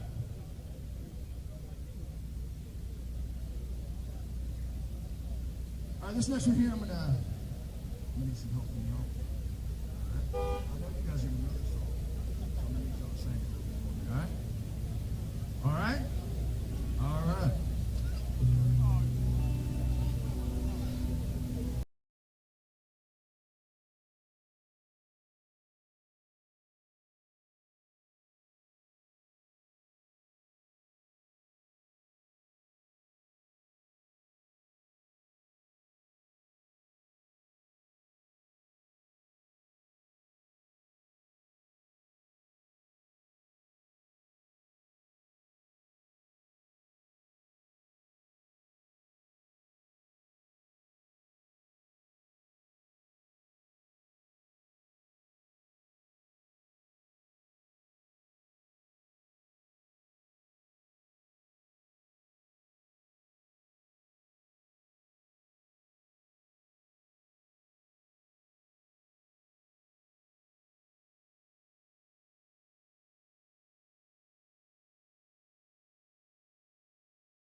y'all if I introduce you to my friends in low places up here on the stage with me. One. Over here, playing the acoustic guitar. Okay, we took a quick break. We are back out here live at the U.S. Army's 250th birthday celebration. What we're trying to do for you, all of our viewers on YouTube, is just give you a taste of your United States Army. We want you to meet the soldiers. We want you to see what we get to see every single day, the incredible people that make up our force. Just a few moments ago, you got to meet one of the members of the 75th Ranger Regiment. I want to also introduce you to someone who is an aviator within Special Operations Aviation Regiment. Command Sergeant Major Mintz, come on in. It's a pleasure to have you. How do you feel out here being a part of this 250th birthday? It's really, really great. This is probably, I don't know if it's the actual biggest celebration we've ever done, but it is a big celebration. It's a great time. Okay, so let's talk about the 160th. You might see on social media, they do a lot of cool videos of their helicopters. They got their little birds. They've got MH6. You've probably seen them. If you don't follow them on social media, you need to do so because they've got some great content. But there's so much that goes into the 160th SOAR. Just talk about the regiment for people that don't know what the 160th does. First of all, first off truth, we're people first. So we take care of our people so they can do the dynamic jobs that we ask them to do. We are the world's premier precision rotary wing asset that our government has to offer anywhere, anytime. So we work hard, we train hard, we expect the highest caliber of execution from all of our individuals. I got to be a part of just a little bit of your training and got to sit in the jump seat yesterday on one of your helicopters, and it's an incredible viewpoint. I mean, for you all, you're aviators, you get to see that view every day, but looking through the windows of a cockpit, seeing the formation, because they will be flying in today's 250th birthday parade. Do you ever get used to that feeling of flying? Well, yes, absolutely do. We expect our people to be very used to. That's true. Yeah, I guess they shouldn't be nervous. Or I wasn't nervous. I was just really amped and excited. I'd have to say every time you change the situation, the anxiety might go up just based on situation or mission. However, the basics of flying is what we're great at. That's why we're so great, is because we master the basics. Okay, so let's talk about it. There is a training, there is a assessment program to be able to join the 160th. It's called the Green Platoon. You don't just you can't just walk in off basic training and join the 160th. You guys have the best of the best. Talk about that. Yeah, so at the training battalion, we do an officer Green Platoon and an enlisted Green Platoon. Those two courses are the first introduction to being a Night Stalker that any of our guys get and gals. They will get a 5-week course on pretty much shoot, move, communicate, but we're really looking at how well they become teammates and good players. So after they do that, then they'll move on to their initial training for their aircraft and then on to any other company after that. So of course our aircraft are very specialized, so we have to train in-house for that as well. You mentioned being a part of a team, and it's not just the pilots when you're an aviator. There are so many different aspects of a crew, of a helicopter crew. Talk about that. The reason we send everyone to Green Platoon is because the proximity of the X does not dictate where you line up on the team. There's no OML. There's no one more important than anyone else. So we have to make sure that base knowledge and that executable skill is known, and then we move from there. Sergeant Major, you have how many years now in the Army? 25. 25 years in the Army. You've probably seen a lot. You've done a lot. Oh, yeah. Why did you choose this uniform? What's your Army story? It's a funny story. I actually graduated from Appalachian State University, and I needed to pay off some school loans. I love that. The Montgomery GI Bill was a thing, and I followed that. I didn't know the difference between an officer, a warrant officer, or an enlisted person. So I joined to pay off some school loans, and in the time 9/11 happened. And that changed the dynamic of everything. Had multiple opportunities to probably transition to a different, go O or go E. I decided to stay enlisted because I loved this regiment. I still love this regiment. And working for the people that we work for and the teams that we do, I couldn't find a better place to have job satisfaction. The mission, we're making strategic impacts. We're reporters such as yourself. We're probably reporting on us while we were still getting after the targets. Any regrets, or would you do it all over again? I would do it twice. I would do it again, no doubt. I wouldn't change a thing. Not only does the USASOC or SOCOM enterprise provide for me and my family, but my regiment has taken good care of everyone that's went out there and pushed for them. So I can't be more happy with the decisions I've made. It goes back to that first soft truth: humans over hardware. People matter. I want to ask you, I keep asking all of our guests, but if someone out there is watching this feed and they're kind of on the fence, but something you said kind of pulled at them, what is your message to that person who might think, hey, should I take a look at special operations? I don't know how many times in my career I have looked around and said, I can't believe I'm doing this and getting paid to do it. If that alone, like I've been so many places all over the world, and I'm looking back, look where I'm at right now, I'm getting paid.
Thank you. All right, we got one more for y'all.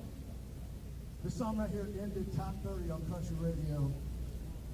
Thank y'all to all the radio people out there. Thank y'all who requested this song on your local radio stations. There's a little whiskey in the bottom.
Throughout the United States Army's 250 years, there have been several branches and functions that have remained with us to this day. Soldiers today would recognize many of these, as did their Revolutionary War counterparts in their time. Infantry, artillery, medical, engineers, chaplain, adjutant, quartermaster, and many others. Through the years, largely led by technological changes, other military occupational series have been added, such as armor, aviation, air defense, transportation, and cyber. Job opportunities in the Army now total some 140 occupations. But it was this year, 2025, on the Army's 250th birthday, that we officially announced a brand new enlisted occupational specialty. It is one representing the reality of today's multi-domain battlefield with relevance well into the Army's future. Soldiers will soon be able to apply for and train to become a 40 Delta, the Army Space Operations Specialist. These 40 Delta Army Space Operations Specialists will be tactical and technical experts in defending space-based capabilities to support air and ground combat. Many of these functions you already know, like satellite base positioning, navigation, timing, communications, and electronic warfare. Many are highly classified programs that bring cutting-edge capabilities to protect our forces or disadvantage our adversaries. Of the approximately 1 million soldiers in the Army today, less than 1,000 are conducting these highly sensitive and specialized missions globally. This is around 0.1% of the Army's total force. Here on stage, we have two non-commissioned officers who best represent how the 40 Delta job series came into being, and the type of soldier that will become a 40 Delta starting in 2026.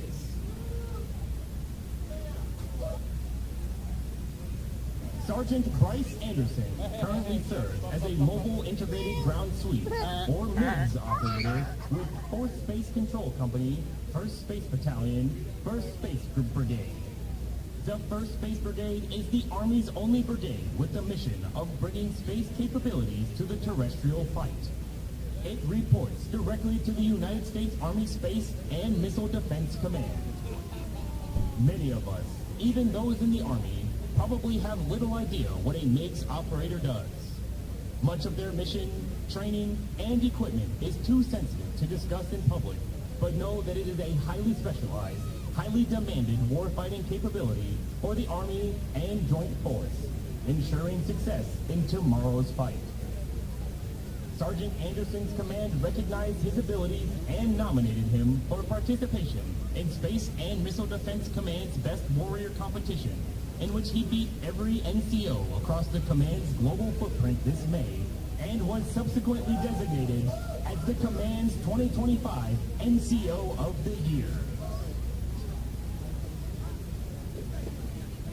Sergeant Anderson looks forward with great interest to the new 40 Delta specialty with a long-term goal of becoming a Space Operations Officer.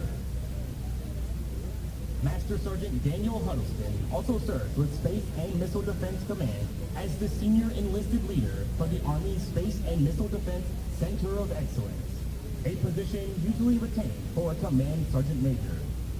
He served in every NCO leadership position, from team leader to first sergeant, within the Army's air defense community before transitioning to his leadership role in Army space. During his time in air defense, Master Sergeant Huddleston created the Army's first advanced individual training mobile training team in support of National Guard forces, helping stand up a much-needed air defense brigade with the mission to protect the national capital region here in D.C. Called upon immediately following the 2020 Iranian missile strike upon U.S. forces in Iraq, he deployed to develop the tactics, techniques, and procedures to train air defense soldiers for the theater's layered air defense design. Master Sergeant Huddleston is on stage today to be recognized for his boots-on-the-ground leadership, management, and out-of-the-box thinking as he spearheaded the establishment of the Army's first ever enlisted space occupation, the Space Operations Specialist. His contributions to this new job series continue through his oversight of its implementation process, which will begin later this year. Master Sergeant Huddleston is also at the forefront of building the Army Space and Missile Defense NCO Academy to ensure continued professional growth and maturity of the 40 Delta non-commissioned officers of tomorrow, the backbone of Army Space operations for 2030 and beyond. Joining Sergeant Anderson and Master Sergeant Huddleston on stage for two very special presentations is a soldier with an entirely different space mission. Even within the military community, it's not well known that the Army has soldiers that NASA has selected to become astronauts.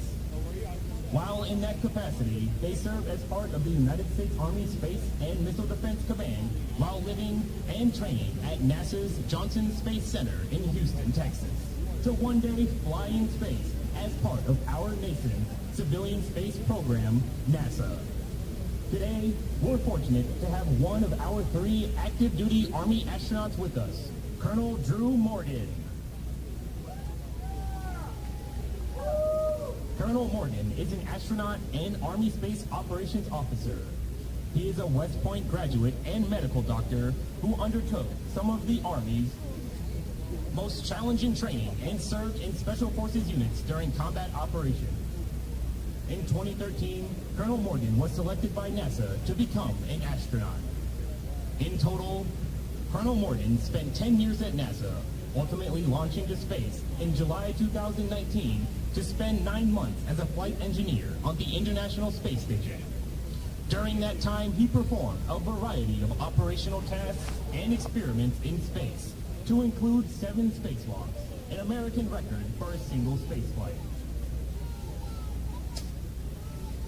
2 years ago, Colonel Morgan was selected to become commander of United States Army Kwajalein Atoll and United States Army Garrison Kwajalein Atoll, a remote but critical missile testing and space radar site in the Republic of the Marshall Islands within the West Central Pacific Ocean. Just last week marked his change of command at Kwajalein. This week, he's stopping here in Washington, D.C. on his way to become commander of White Sands Missile Range in New Mexico 10 days from now. Ladies and gentlemen, please welcome Colonel Drew Morgan to share his perspective on the Army's historic and vital role in space. Good afternoon.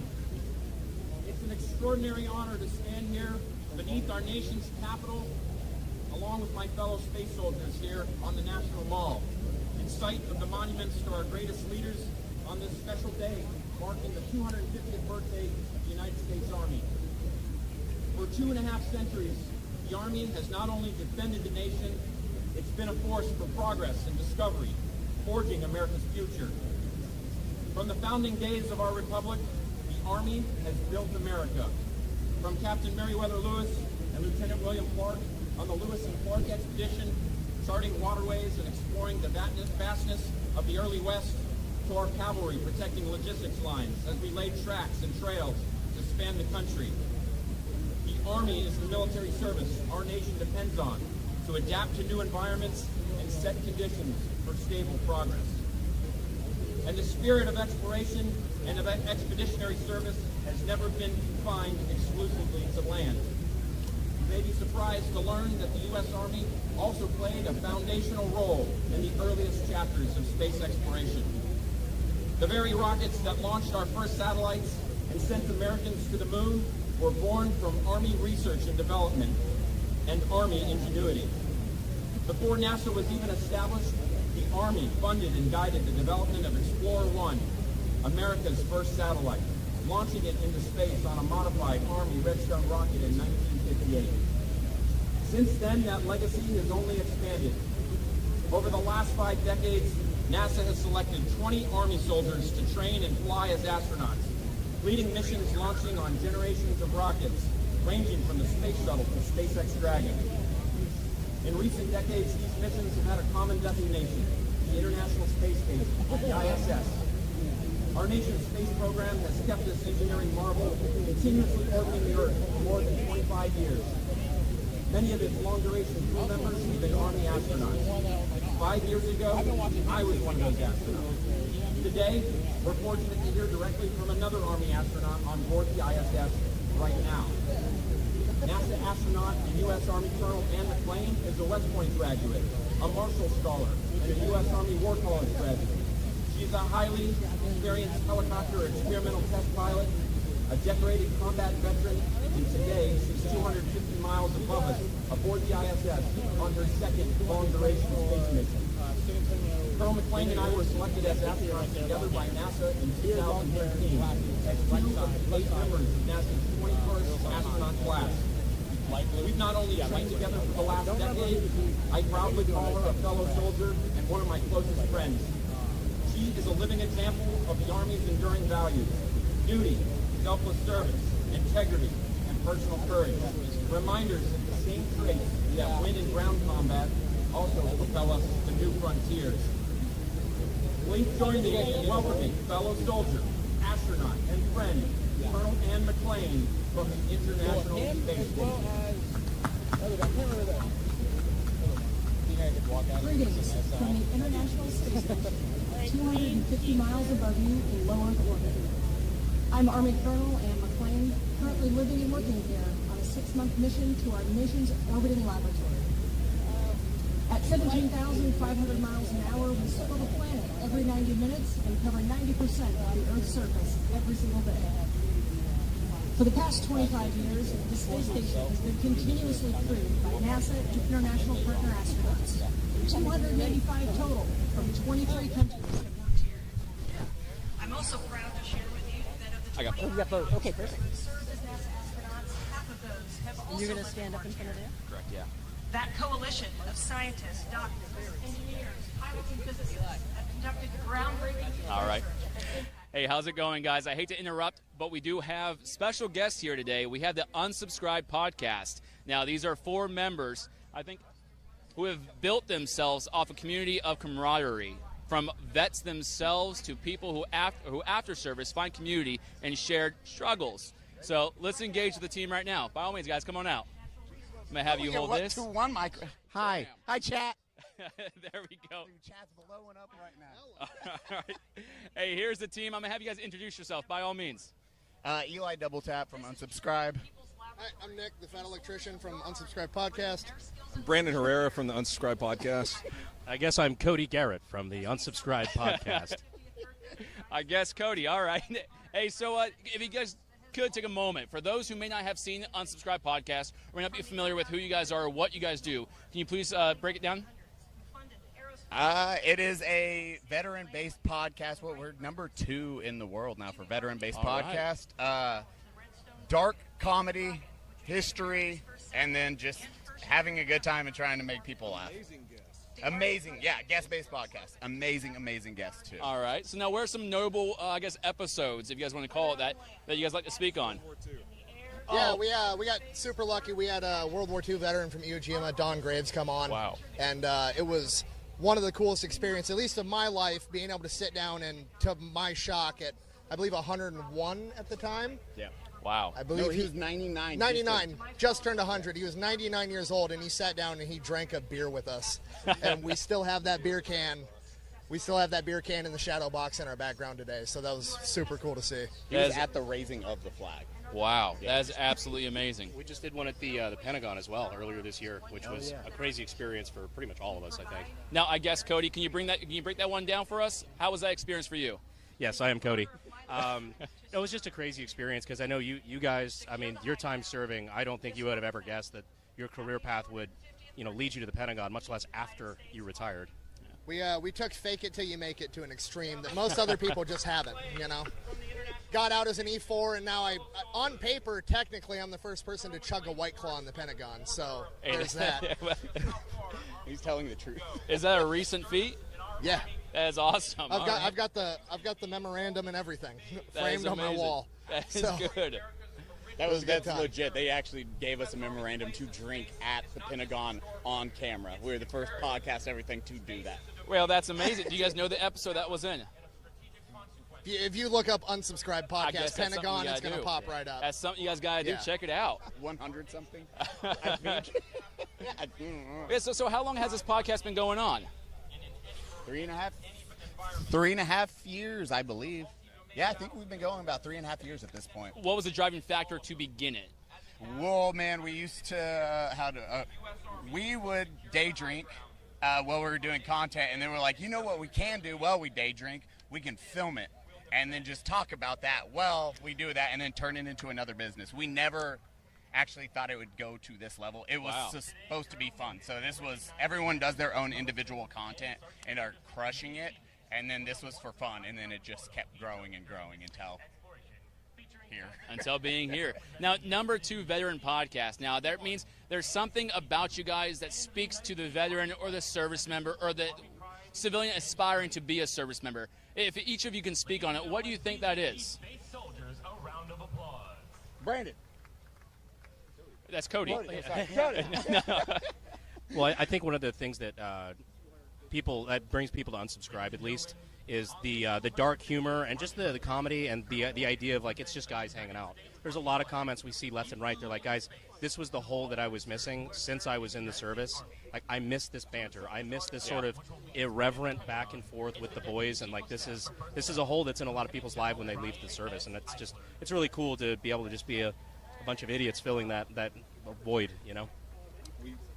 We get lots of emails from people saying it feels like I'm back in the military again, just hanging out with the boys, having a couple of drinks, having a good time telling jokes, and we love it, man. We've helped a lot of people out with the podcast. How much do we raise for veterans?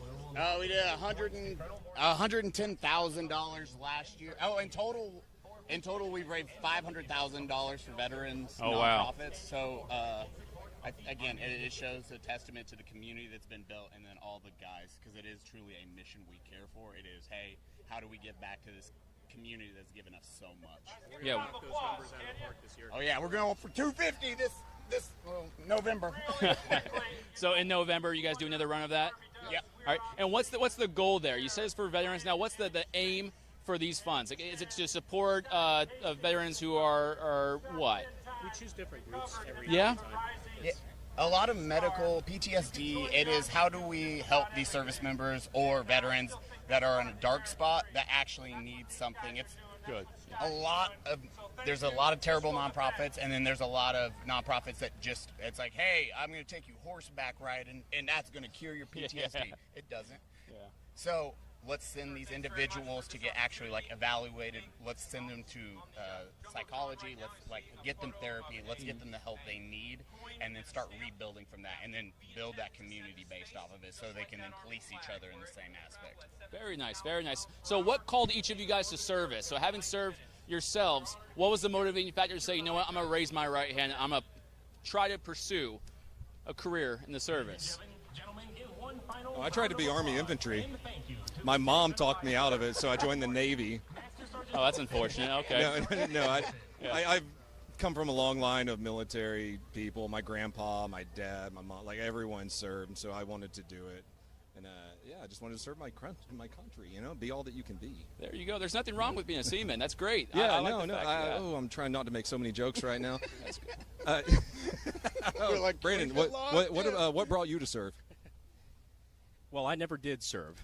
Just want to throw that out there real quick. He's so humble.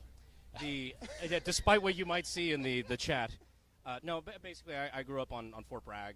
Spent 25 years there because my family has a long history of military service, and it took me a very long time to realize that the military sense of humor wasn't normal, and people from other places thought it was a little odd or dark or inappropriate. But no, it's given me a lot of respect for what those guys do and what they deal with when they come home, and it brought me to all of a connection I've got with my friends who served, and it's just been rad ever since.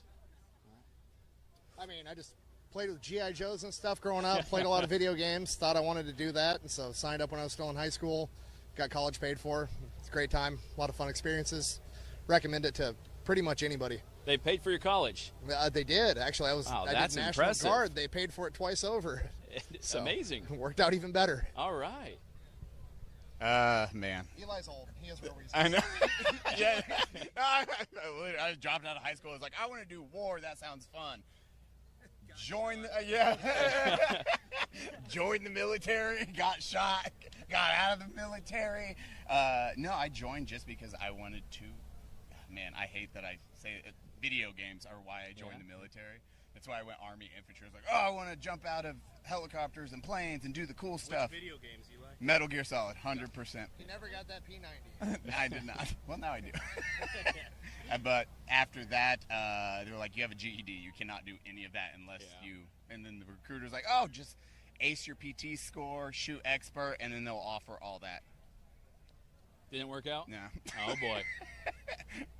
And then I got out, but I've loved every second of it, and I'm glad I served. Like, truly, truly happy, especially with the relationships I built from that. Because, as everyone knows, you still talk to your buddies that you served with, like, 15 years later, which is awesome.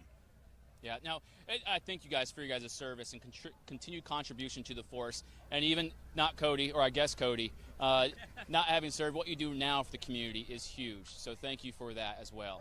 To the force, there's a message that maybe you guys have that you guys would like to give. We have an audience of 5,000+ at the moment live streaming this, so if you guys can speak to them, whether it be veterans currently in service or aspiring to be in service, is there a message you'd like to give them on today's Army's 250th birthday? If you need a path in life where you feel lost, the military, the Army is a great choice. They will, I mean, they can put your life together. They will help give you, they will ground you, they will give you a mission, and then you will build a really good brotherhood or team around that. And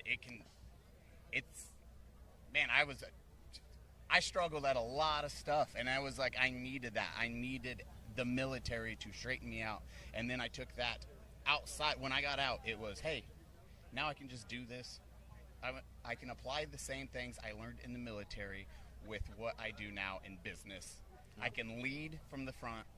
I will always lead from the front, but because of that now, I don't get stressed out. I'm pretty sure none of us get stressed out really from the military experience. It's just you get a different look on life, and it's something I think everyone should try at least for 4 years. And free college. You can't beat that. I mean, again, super weird. I was an electrician 3 years ago, and now I'm here. But I've been put in a really unique situation where I've gotten to talk to the highest levels of leadership in the United States Army right now, General George and his staff, Command Sergeant Major of the Army, and all of these guys are on the same page that they care almost exclusively about the dudes that are actually on the ground getting the job done. And they're doing everything they can to cut through bureaucracy and get everything done that needs to get done and improve on the things that have not been getting improved on for a long time. And it's really, really exciting to see as somebody that, saw the struggles of bureaucracy and everything when I was in. And these guys are cutting through that, and I'm excited to see how awesome the Army is going to be in the coming years. It's amazing. Yeah, absolutely. The guys who are at the helm right now really do seem to care about enhancing the experience for the warfighter and the guys on the ground, which is really nice to see. Cutting through the red tape, which would make me, very excited if I was somebody who's looking at a prospective military career. That's a good sign. I will say I've seen a lot of people, like even growing up, have kind of a troubled path in life, and the Army was exactly what they needed, and they're in a lot better place now.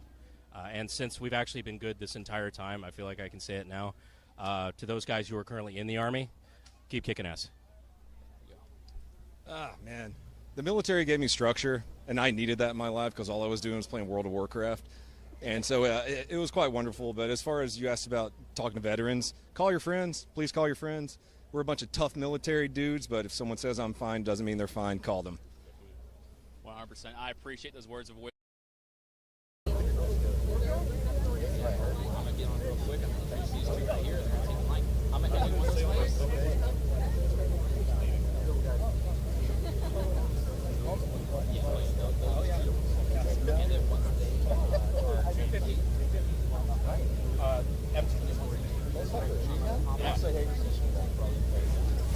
Real quick.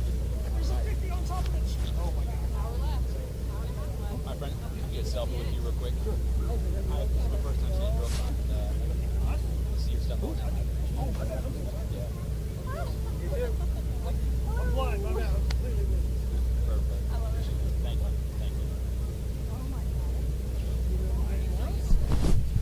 You ready now? Yeah. Oh, I feel like I could grab that. How do you see like that? All right.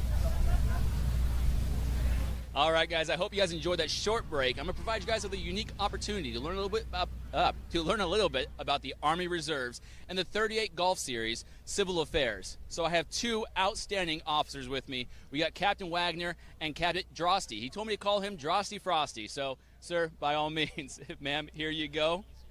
And here you guys go. Take it away. Thank you very much. All right.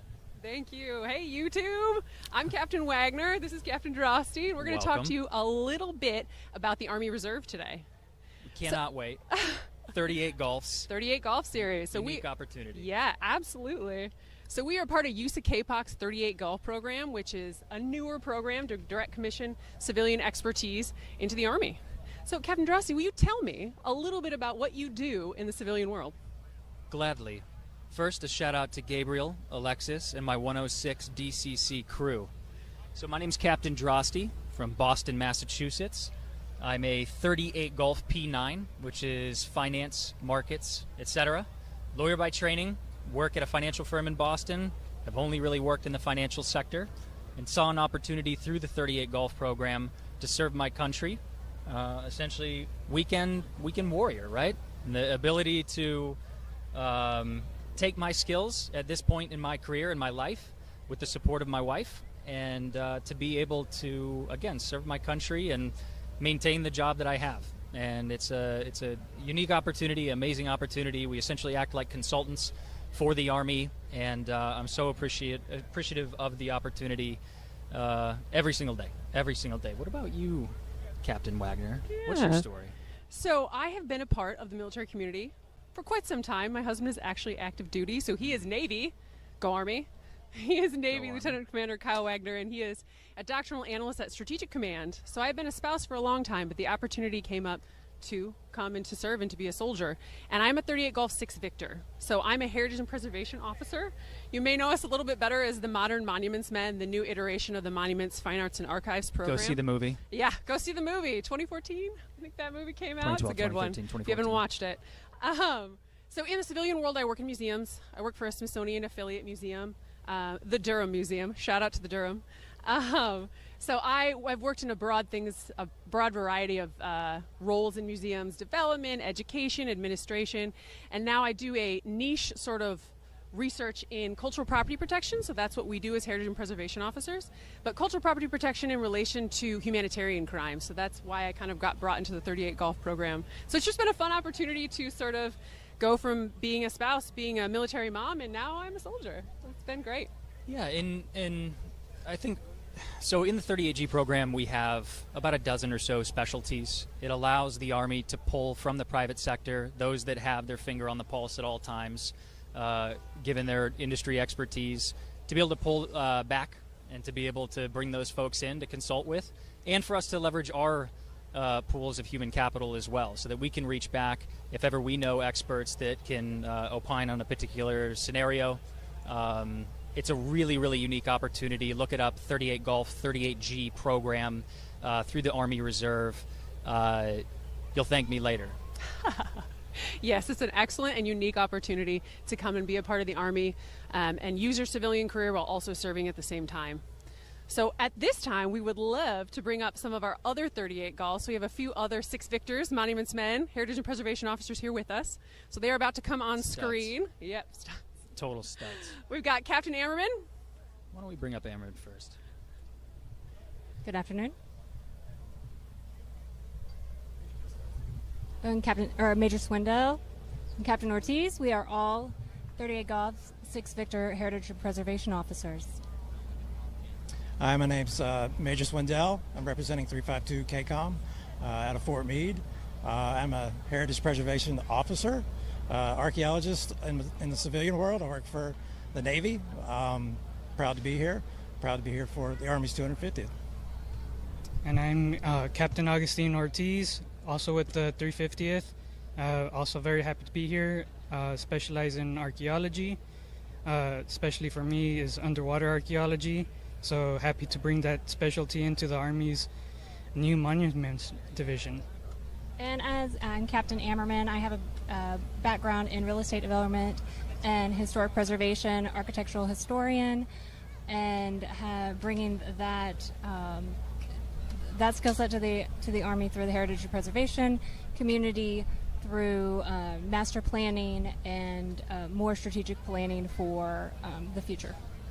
So, we'll go with Major Swindell since he has the other microphone. Could you kind of give us a little bit of background on your road to joining this program with the reserve? Sure. I've been an archaeologist for about 29 years.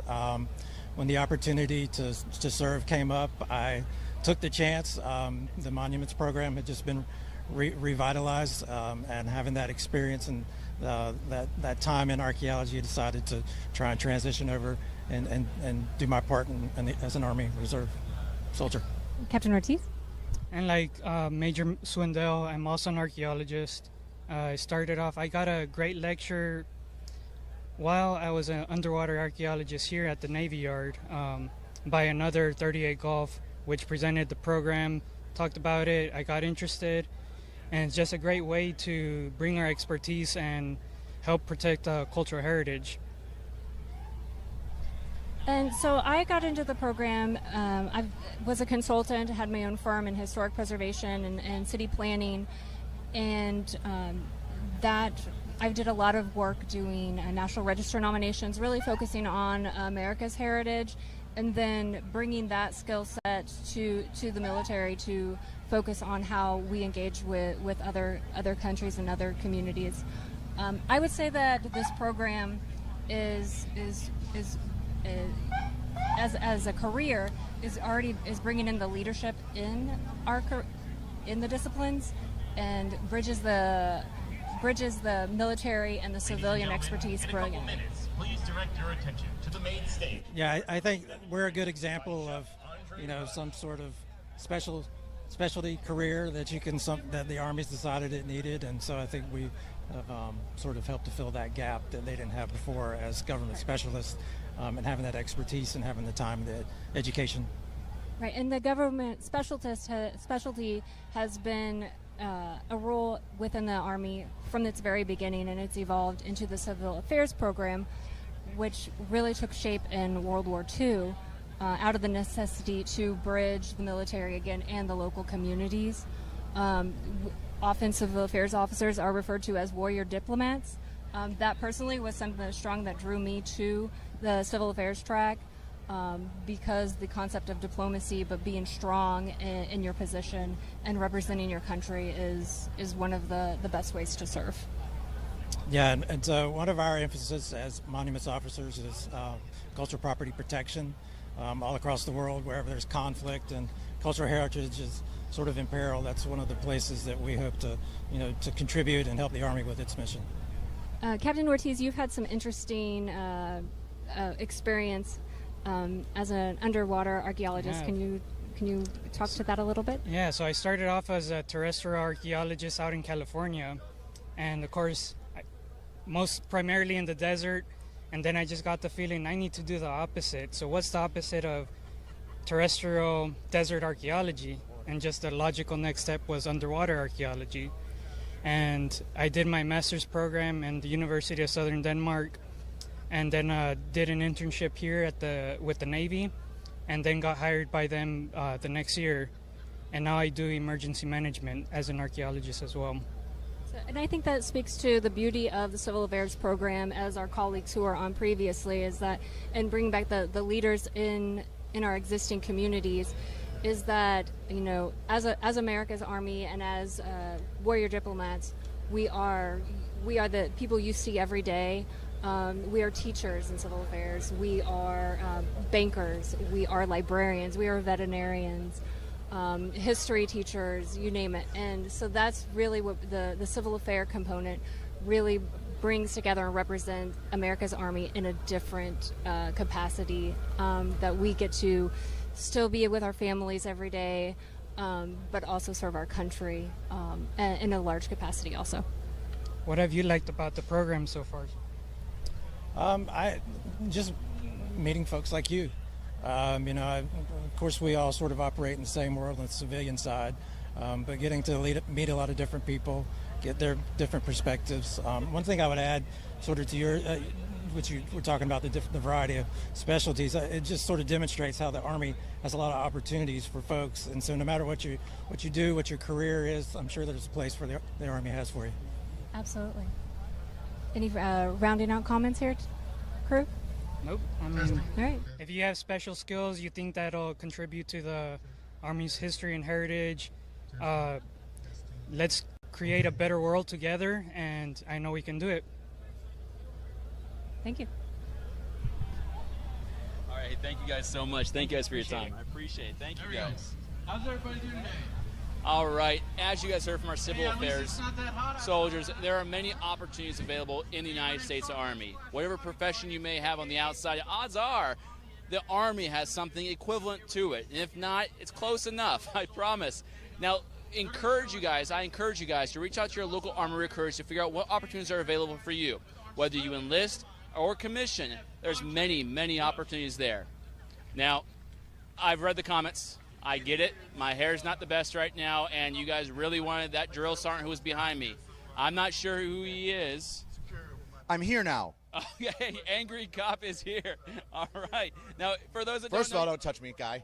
all right, understood. Weird, inappropriate. Understood. So many people on the internet said that they wanted to see me, and here I am. Not because you wanted me to. I showed up on my own. You're not my boss. I do what I want here. By the way, why did you have 2 microphones when there were 4 people you were interviewing? The most Army interview I've ever seen in my entire life. Hey, but see, here's the thing. We made it work, though, right? No. Oh, we made it work. You didn't. It happened. That doesn't mean it works. Well, all right. Is that a ring tattooed on your finger? That sure is. Hashtag never forget. Still married? Hey, that's right. 15 years. Beautiful. The Army, relationships. Build and maintain them. Where's the chat? I thought we were talking to the chat. The chat was saying words to us. Oh, no, the chat very much demands your presence here. Now I'm questioning. No, but this is good. No, but hold on. I need to know a little bit about you. Tell me more about myself. What questions do you want to know? No, I want to know who you are. What's your service like? What got you here today? All right, there's a lot of questions. What's the first one? Okay, what got you here today? What got me here today? The Army got me here today. The 250 years of fantastic, absolute mayhem the United States Army is. You know, there's a lot of good sayings about the United States Army. One of them was from a Nazi general, and he said that war is chaos and the American Army is trained in chaos. Yeah. And that's absolutely true. But I joined 21 years ago. I saw 9/11 happen. I wanted to get involved. I did. Yeah. And that's what brings me here today. Plus, I don't know if you know this, I do YouTube stuff. Yeah. So the internet's out there, probably why they blew up your chat a little bit. Yeah, 100%. Thought they would say hi to the, I don't know, I guess the drill sergeant of the internet, kind of. Yeah. In a way. You're their drill sergeant before their drill sergeant becomes it, which is impressive. Isn't it? I've been in for so long that I went on the trail. The trail is code for basic training land. Uh-huh. So I go on the trail last year, and the senior drill sergeant, E7, looked at me and said, "Drill Sergeant, hi. Were you a drill sergeant in 2012, 2013? I go, yes. He's like, did you have a senior drill sergeant shell ace? I go, yes, that was my first time on the trail. He goes, you were my drill sergeant. And I was like, yes, I was. Glad that you outranked me. I'll stand at parade rest. Tell me what to do. If you have any questions, I'll help as best as I can. Now, that's impressive to see, though. Those you trained in their initial stages are now training others to pursue excellence. Oh, yeah. Now, what does that mean to you? Because, again, 21 years ago, you signed your first contract. Is that correct? Correct. What got you to sign your second, your third? What got you to continue service? Oh, that's a good question. I try to ask those. You know, the Army's fun. Yeah. The Army's fun. If you get bored with the Army, change your job, which is what I did. If you ever feel like something's stagnant or you don't like where you are, you can change it. So I started off as a civil affairs specialist. I did 2 deployments overseas like that. And I grew tired of civil affairs. I wanted something to change. So I decided that I would go and become a drill sergeant. And I did. And that was the opposite side of the spectrum, you know, from being civil affairs and growing a beard and hanging out with SF guys and having a good time that way. So it was kind of nice to go in a different direction with my career. And here I am 13 years later, still a drill sergeant, because it's the best kept secret in the United States Army Reserve, 95th Training Division. Join up. We're looking for more fantastic NCOs. Hey, that's an amazing opportunity for those out there who didn't know it existed. It surely does. Now, how would they join up? Is there a process to this? All you have to do is, if you're an E4 promotable, or you're already an NCO in the United States Army, you can just Google it. You can contact a local recruiter's office, or you can Google and you can find the closest drill sergeant battalion to your area. And then all you have to do is get in contact with the first sergeant there, and we're hungry for more drill sergeants to come in. The Army always needs more. There's bonuses. Think about it. All right, yeah. And you have a fantastic time training troops. No, hey, I love that. Now, being on the trail, yes, what are some of the more memorable experiences that you've been able to play a part in? Oh, man. Or if there's a trainee that stands out to you, a moment with... We had a crazy trainee. He didn't make it. Well, that happens. Listen, tough love. Sometimes people aren't cut out for the Army. We're glad that you tried. We want you to do your best. Sometimes it doesn't work out. He was small. We called him Mighty Mouse, right? So Mighty Mouse was very upset, and he was a little off in the head, and he would punch walls to scare the other privates to making them think that he was a tough guy. And he was so absolutely nuts that everybody was just like, no, he is nuts. He's going to kill us in our sleep. We need to leave him alone. Eventually, he didn't make it, just not physically fit, not mentally there in the way that he needed to be. So we let him loose. But the first day, before we even did the pickup, they're not even marching. They don't even know how to march on day 0. They're walking to the barracks, and Mighty Mouse raises his hand and says, Drill Sergeant, I quit. And we're like, Private, we're not even in basic training yet. You can't quit when you're not even in basic training. What are you doing? And he gets a little emotional. We calm him down, and he goes, Drill Sergeant, I forgot my promise. We're like, Private, what does that mean? He's like, well, Drill Sergeant, I forgot that I promised my grandfather before he died that I would join the Army and I would make it. We're like, Private, that's a very important promise. How do you forget that from 30 feet walking this way with 2 duffel bags to where we are right now? Pick up your stuff. Let's move on.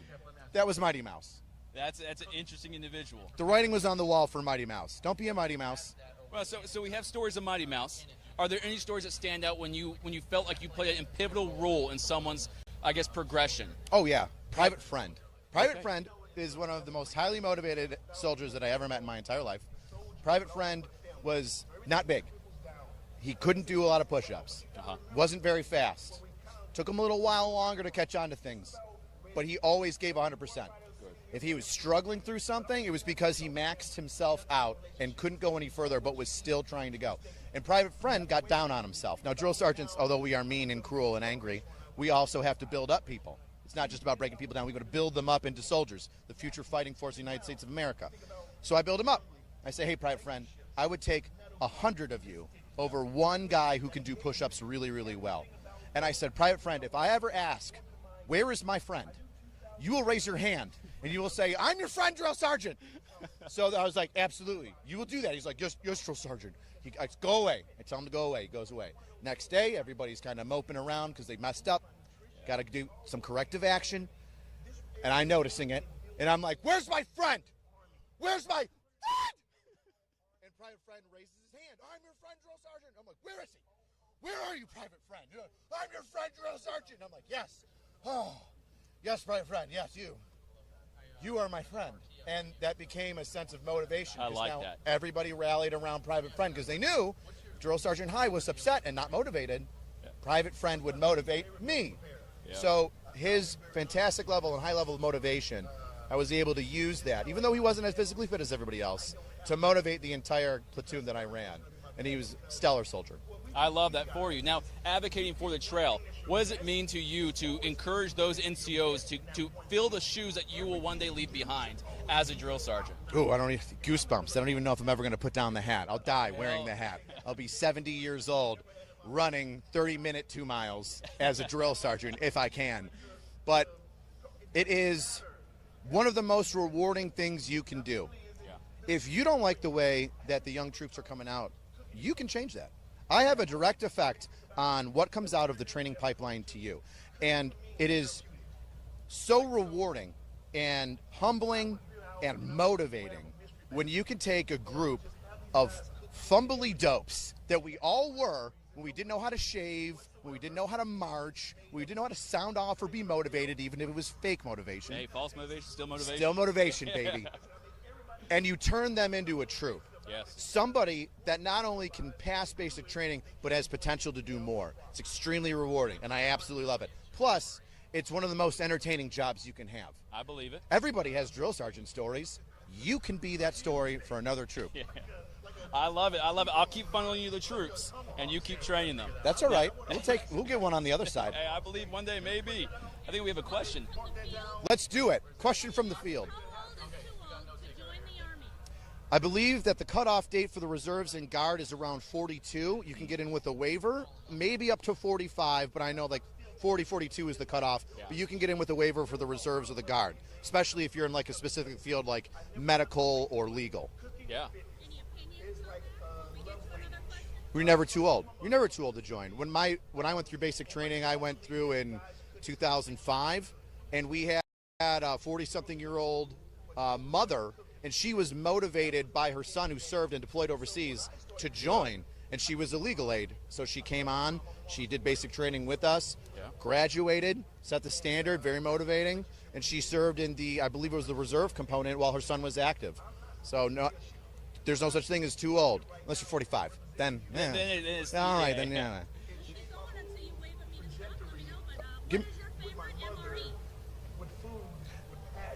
None of them. None of them. Come on. No, the maple sausage. Penne pasta. I'll go with penne pasta. Okay. Penne pasta is a solid go-to. You know what I mean? Am I wrong? No, you're looking at me like I'm crazy. It's decent. Should I say veggie omelet? Did you ever meet one of those freaks that likes veggie omelet? They're not real. They're mutants.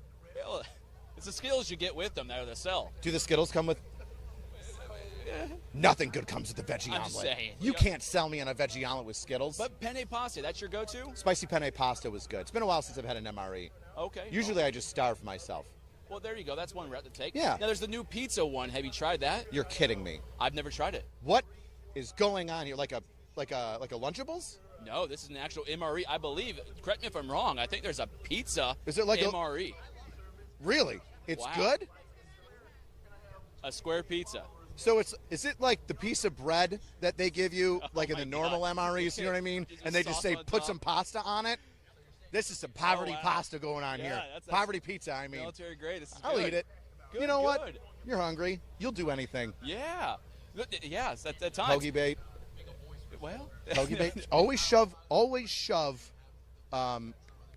jerky in your pocket. Oh, yes. Always bring jerky. That's Always bring right jerky. there on the go. Yeah. Yeah, and just not even in the bag. It's just in your pocket.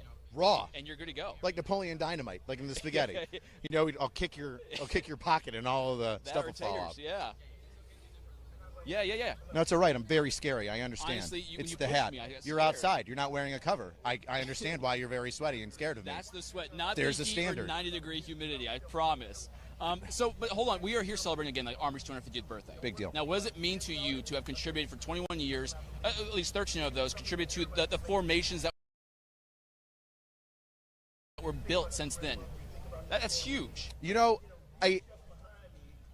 although what you're saying is absolutely correct, I focus on the minutia of what I can control. Okay, so that's good. When I see a large parade like this, does it motivate me to know that one or two of those troops could have been mine down the training pipeline? Yes, it does. But what motivates me the most is when I see that graduating class, and they're going to go get spread around to every unit, whether it be, they're going to be some honor guards somewhere, or they're going to the 25th, or the 101, or it's a National Guard unit or a reserve unit that they're going to. When I see that graduation mass, that's when I see the impact that I have. Good. Now, are there any stories you have or anecdotes, from graduation days? Now that the trainee has become that soldier, and you see them embrace their family or their loved ones, and you know how much it means to them, are there any kind of engagements you had that kind of stand out? No, I stay away from them on graduation day. Yeah? No. Get too teary-eyed? You're a trainee. Yeah. I'm glad that you made it through. Oh, man. I am not going to be your friend. Yeah. No, I'm here to train you. I'm not here to be like, you know what? Your son didn't do too great when he started, but I'm proud of him now. No. There's no removal of the mask. No. You did what you're supposed to do. Good. And then I walk away. And then they get to do their own thing. I love that. I stay in my lane. Yeah. I stay in my lane. Would you want your drill sergeant hugging you at the end? Ew. Yeah. Ew. Well, I'm better off a recruiter, I guess. No, but I appreciate your time. Do you hug your trainees when you assign them in at MEPS? You're like, good job. No, but I can't wait till they come back after experiencing a drill sergeant and be like, I told you, you'll get it through it, I promise. The high five and like the family moment is for the recruiter. You got him in, he's done. Like, I'm like, my training's done, God bless, drive safe. No, hey, that's fair. That is fair. And send it back home to hometown recruiting, and we'll take it. Oh, yeah. There. Yeah, that's important. But again, if there's any outgoing call that you'd like to give to the audience members, again, our audience is veterans currently serving or those aspiring to serve that may need that push to get themselves down to the recruitment station. Is there any message you'd like to give to them? You're never going to regret it. Active component, guard if you don't want to go active. That's your active, or excuse me, reserve or guard if you don't feel like you want to go active. You can always change that. Yes, you can always change that from guard to reserve and go active. You're never going to regret it. I always tell people my goal when I was in 5th or 6th grade was I wanted to go to college. How was I going to pay for college? The Army, GI Bill. No matter what you do, basic training is going to take the negatives that you have, erase them, and they're going to take the positives that you have and embolden them. Yes. You're going to come out of training, even if you only do a 4-year contract in the reserves, a better person. You're going to be durable. You're going to be more understanding of what it's like to push yourself through struggles. You're going to be motivated. You're going to look at people that are around you, and I do get this from trainees every once in a while when they graduate and I see them. You're going to look around the civilian population and go, oh my gosh, I'm like 10 miles an hour faster than everybody right now. Yes. Mentally, even physically, because some people don't run. And we'll help you with that, United States Army. Yes, we will. This is true. This is true. Hey, thank you so much for your time. What you do for our formations, even though, again, I get it, it's more of those graduation things, but when I see those individuals out there coming to our formations, trained and ready to do what we need of them, is from people like you who take that time, make this task as a passion, and I appreciate that from you. So Thank you so much. I'm glad that you bring in the troops to me so that I can train them up. Yeah, I'll give them a hug on the way back. Yeah. There you go. All right. Hey, thank you guys so much. Oh, boy. So my knife hand's broken, so it has a little bit of pizzazz. What you want to do is you want to make sure that your fingers and thumb stay erect, like in the hand salute, right? Yes. Straight and aligned, right, like the hand salute. And you don't want to bend your wrist too much, right? What you want to do is you want to keep it straight, but you just kind of extend, right? It's here, it's ready, it's loaded, and then there's a trip switch. Did he hit the trip switch? No, not yet. Bam! It's there. It's right there. The other thing that I really enjoy, here, get a little bit closer to me, boy, is the claw. The claw is this. The claw is when I've noticed that you don't know how to pay attention. So I'll just wave this in front of you so then you can see the flashing lights, and then I'll tell you in your ear the mistake that you've made. And hopefully, with the visual and the audio, we can make that correction happen for you. Hey, I love every moment of that. Flashbacks did come about. It's been 13 years since something like that has occurred. It's been great reliving it. Thank you live on camera. You're welcome. This is great. PTSD, spicy memories. Yeah, boy, oh boy, go home and cry now. Hey, thank you guys again so much. Again, Drill Sergeant, thank you for your time. Thank you. It's been an honor. Thank you. Take care. All right. Happy birthday. Go Army, beat Navy.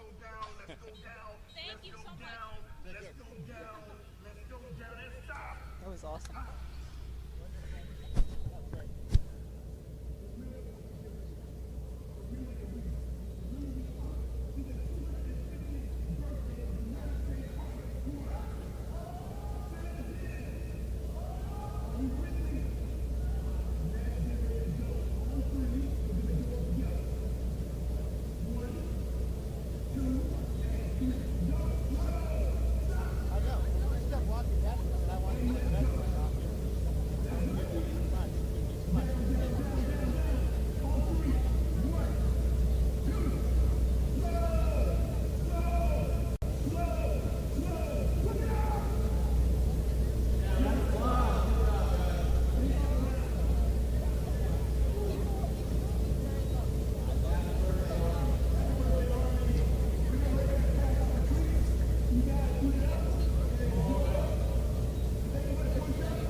That Star-Spangled Banner yet waved over the land of free and home and brave?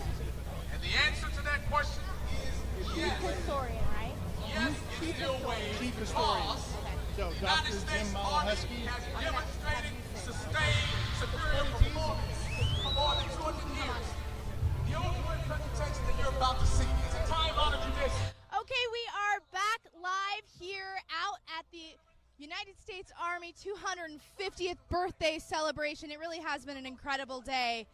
Just so much legacy represented out here on the National Mall. When you walk around, it really is fascinating to see the different eras represented. You have aircraft from Vietnam. You have veterans of different wars that are talking to and commemorating with soldiers of today. It really is a cool thing to witness. And when else do you get to do this? Only every 250 years, right?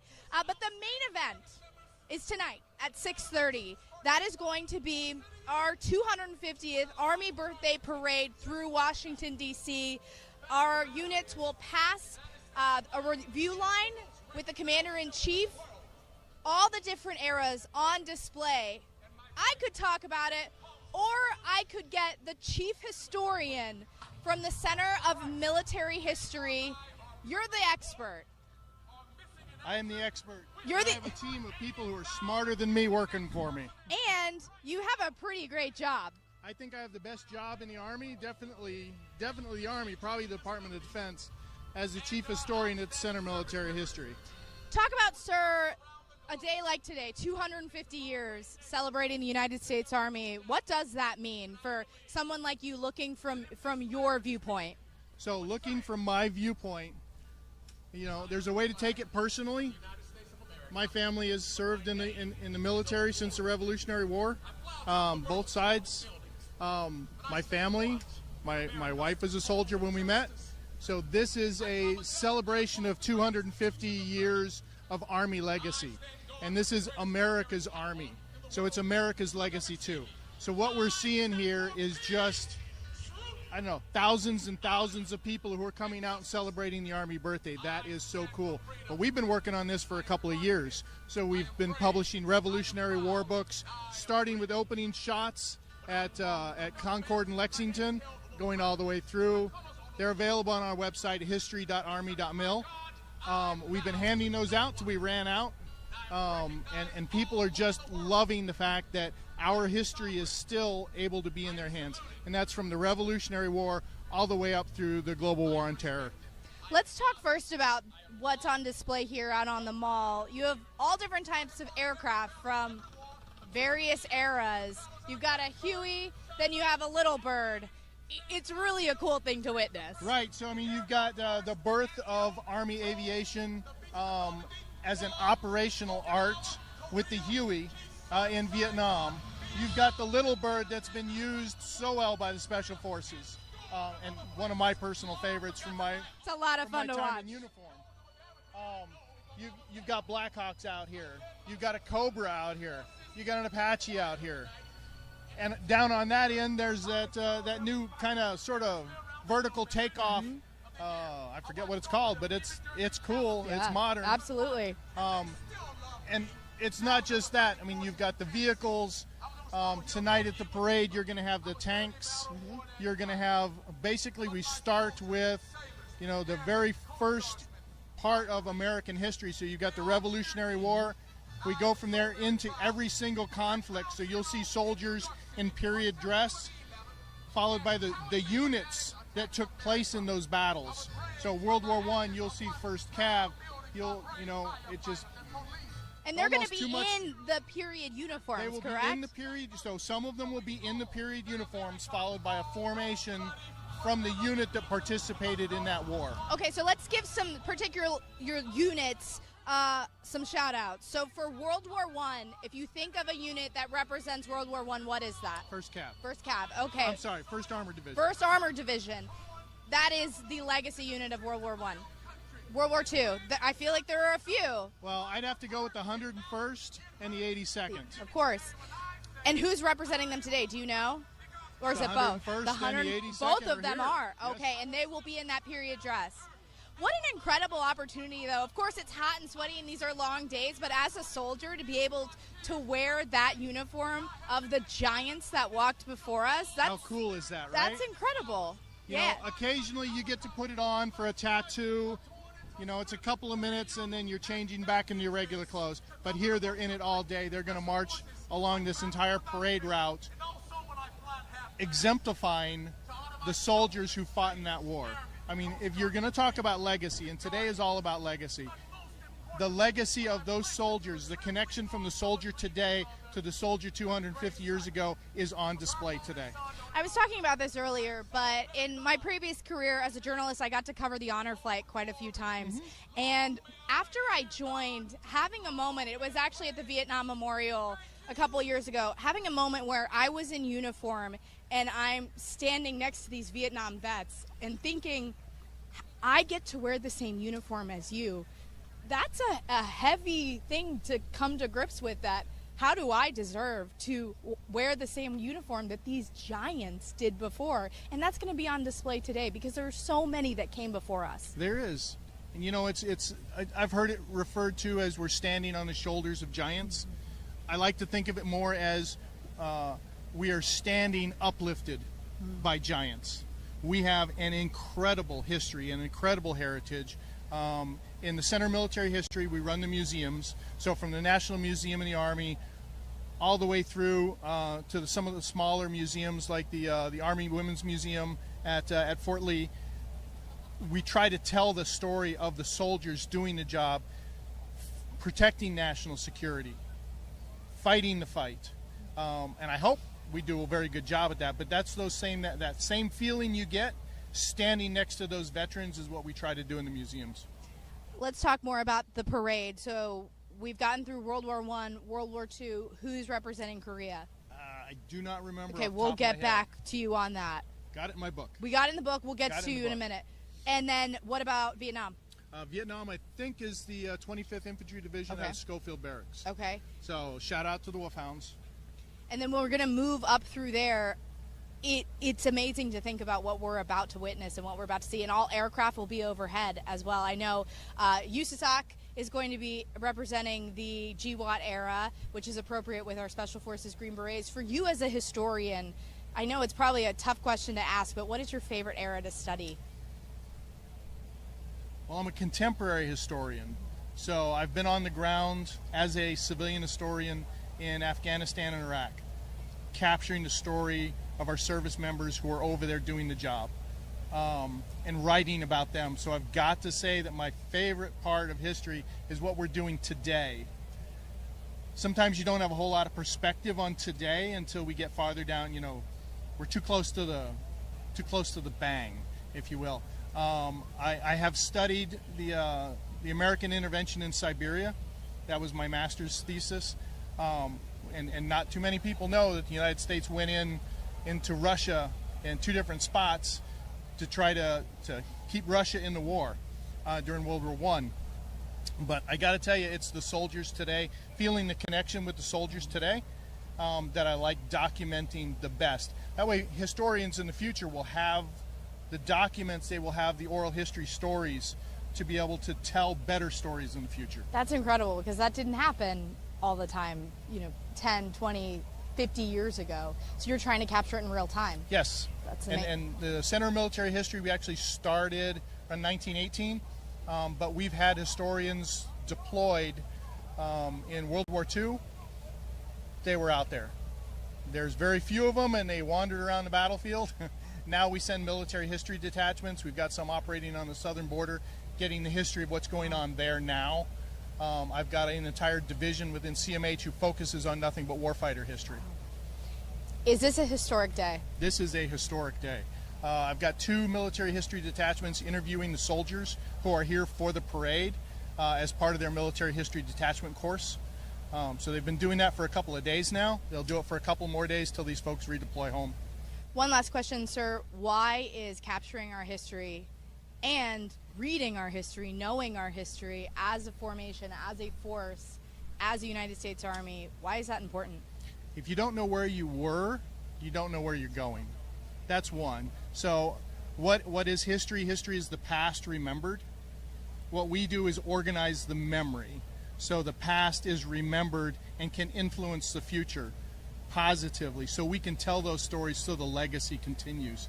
But even more than that, one of those things that contemporary historians do is we are in the room when things happen.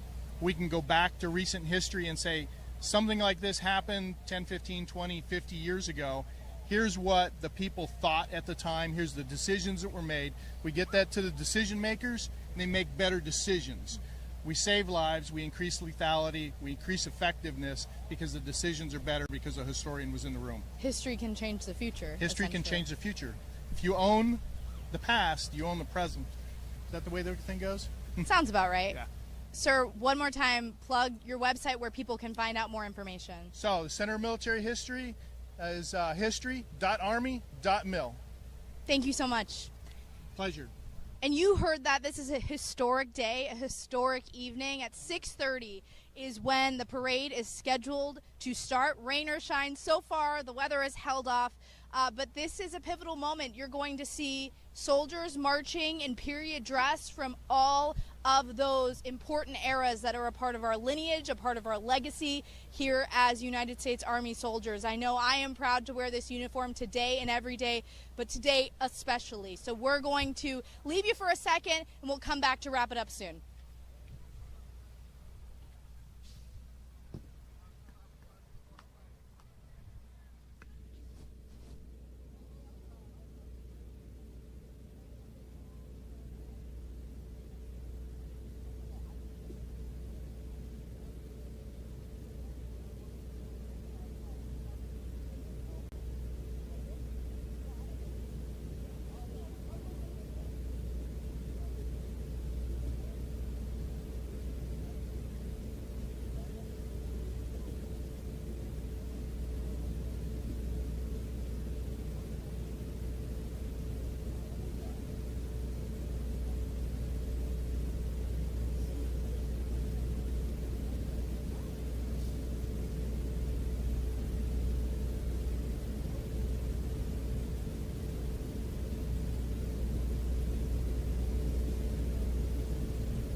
birthday is This Will Defend, and for over 250 years, we have been the defenders of our nation's liberty, both here at home and around the globe.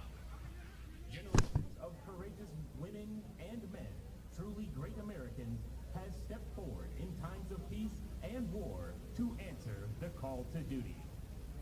Together with our allies and partners, and with the unwavering support of you, the American people, we will continue to be the nation's first line of defense for another 250 years. On behalf of the 100,000 women and men, military and civilian, who make up our service, welcome to Washington, D.C. in the 250th celebration of the United States Army.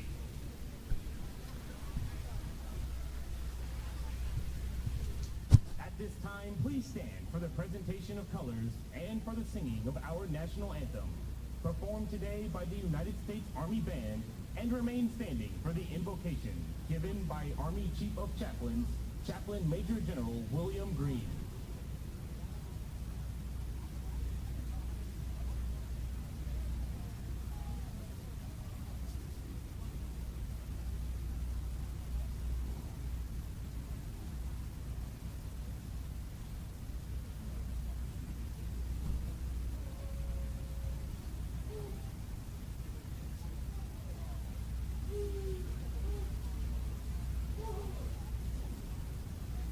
Oh, say, can you see by the dawn's early light what so proudly we hailed at the twilight's last gleaming, whose broad stripes and bright stars through the perilous fight o'er the ramparts we watched were so gallantly streaming, and the rocket's red glare, the bombs bursting in air, gave proof to the night that our flag was still there. Oh, say, does that star-spangled banner yet wave o'er the land of the free and the home of the brave?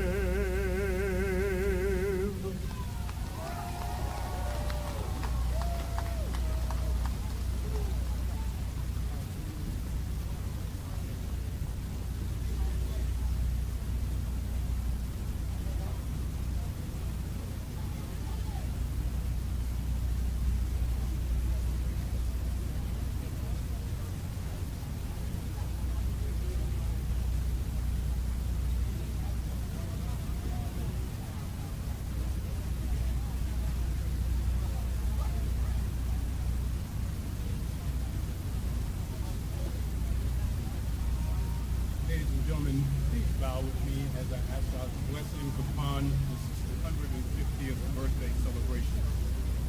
Let us pray. Almighty God, as we gather to celebrate the 250th birthday of the United States Army, we pause to remember where we've been and who we are. And we express our heartfelt gratitude to you for the brave men and women who have served and are serving the United States Army as a force of freedom and a light of liberty at home and abroad. Heavenly Father, we remember their valor in the American Revolution and campaigns where your guiding hand established the foundation of our freedom.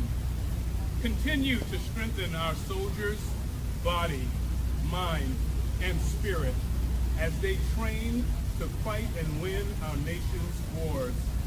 And Heavenly Father, bless our Army's leaders, our families, and the American people. Bring comfort to those who mourn as we remember our promise never to forget the cost of freedom.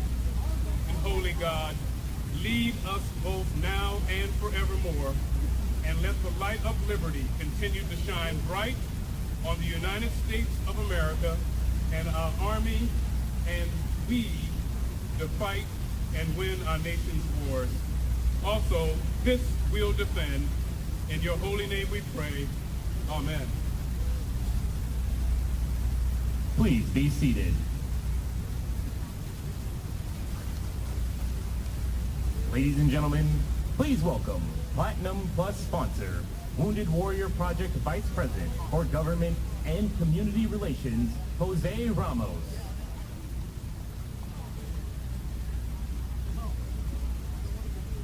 Hello, my name is Jose Ramos, Vice President of Government and Community Relations at Wounded Warrior Project. It truly is an honor to be here today as we celebrate this historical occasion.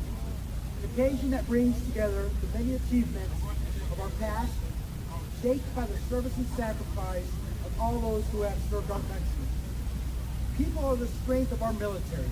They are the strength of our nation and the strength of the United States Army.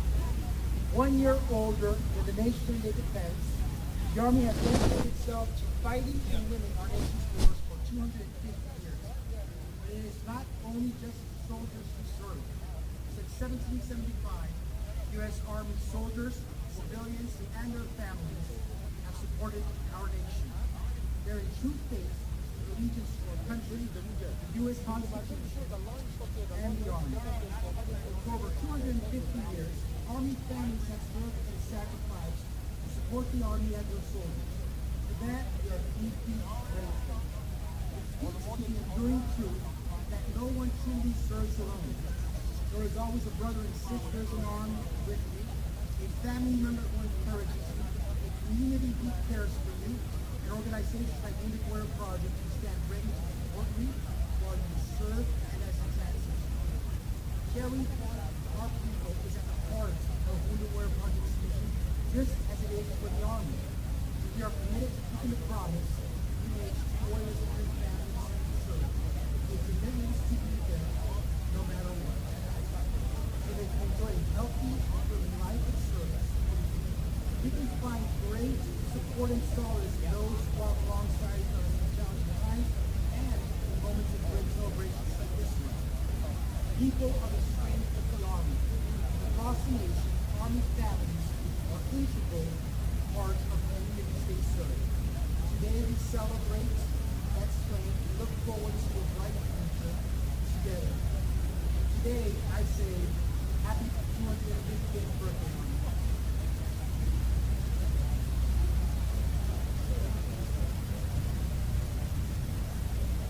Now a word from Gary Sinise, founder of the Gary Sinise Foundation, today's entertainment sponsor.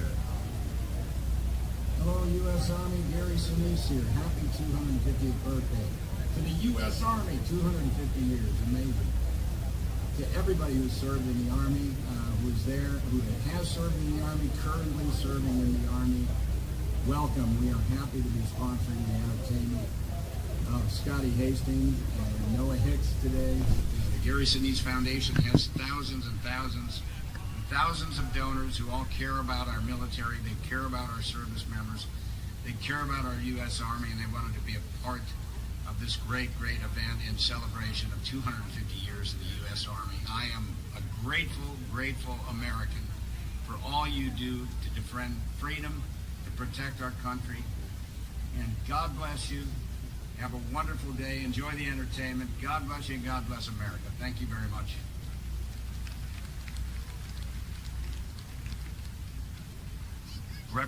Presenting sponsor, General Dynamics, please welcome the Executive Vice President for Global Operations, Danny D.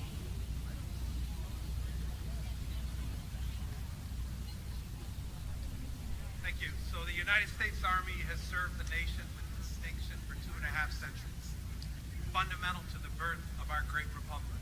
Values like service, courage, and duty are reflected in this iconic institution because they are personified in the brave men and women who serve our Army and our nation so dutifully.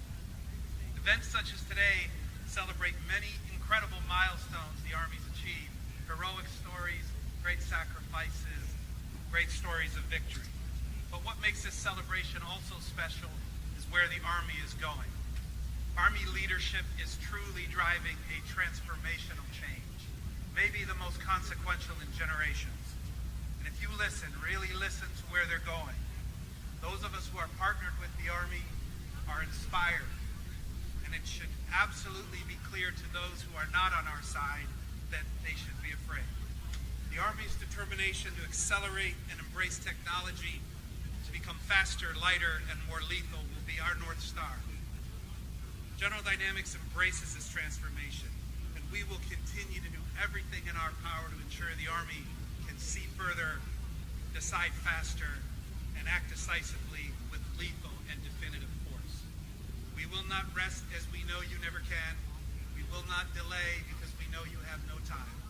And most importantly, we will never, ever lose sight of who we do this for, the soldiers of our Army, those warriors who do all of the heavy lifting. For us, there is no higher calling than protecting those who protect us. For 250 years, the Army has shaped our nation and preserved our way of life, being at the center of winning the nation's wars. Our commitment at General Dynamics is to make certain that our forces have the very best. I've heard it from so many soldiers, so many officers over the years. None of us wants a fair fight. So on behalf of General Dynamics, to those serving in the Army today, those who have come before you, those who are yet to come, happy 250th. Thank you for everything you do to keep our nation strong.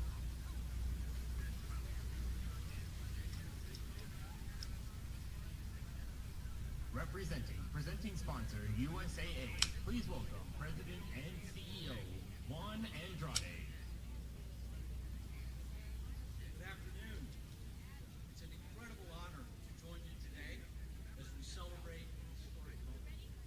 The moment that's 250 years in the making. The Army's birthday and the enduring legacy of those who have worn the uniform with pride. I want to recognize all of the Army leaders here today. Thank you for your leadership and thank you for your service to our nation.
helping make today's Army Birthday Festival possible.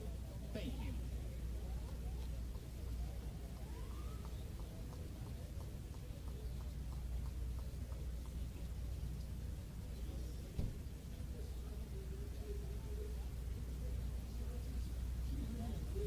Army Birthday Festival. Your generous support has helped make this event possible. Presenting sponsor, General Dynamics.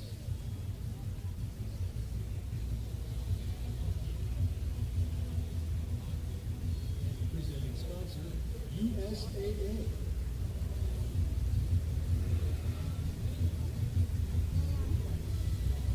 Entertainment sponsor, the Gary Sinise Foundation.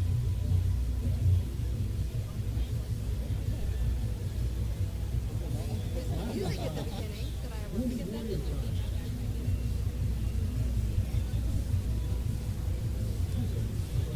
The Exchange.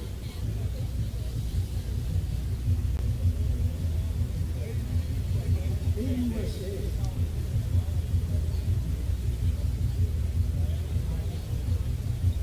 BAE Systems.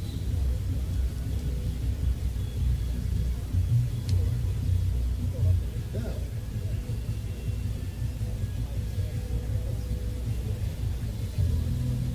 GovX.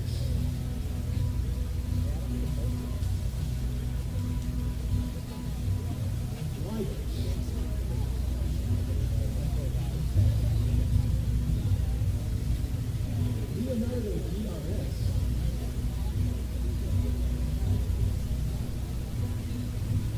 Lockheed Martin.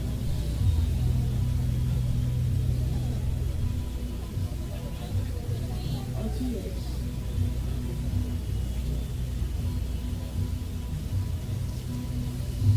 Walmart.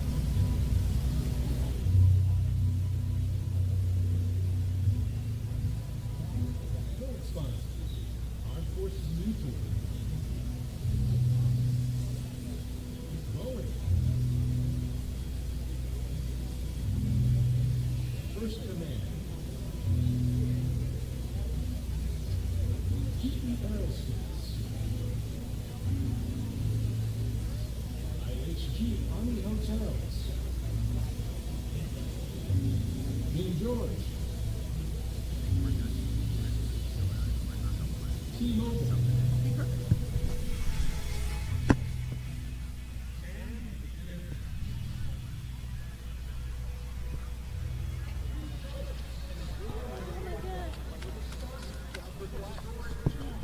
Just a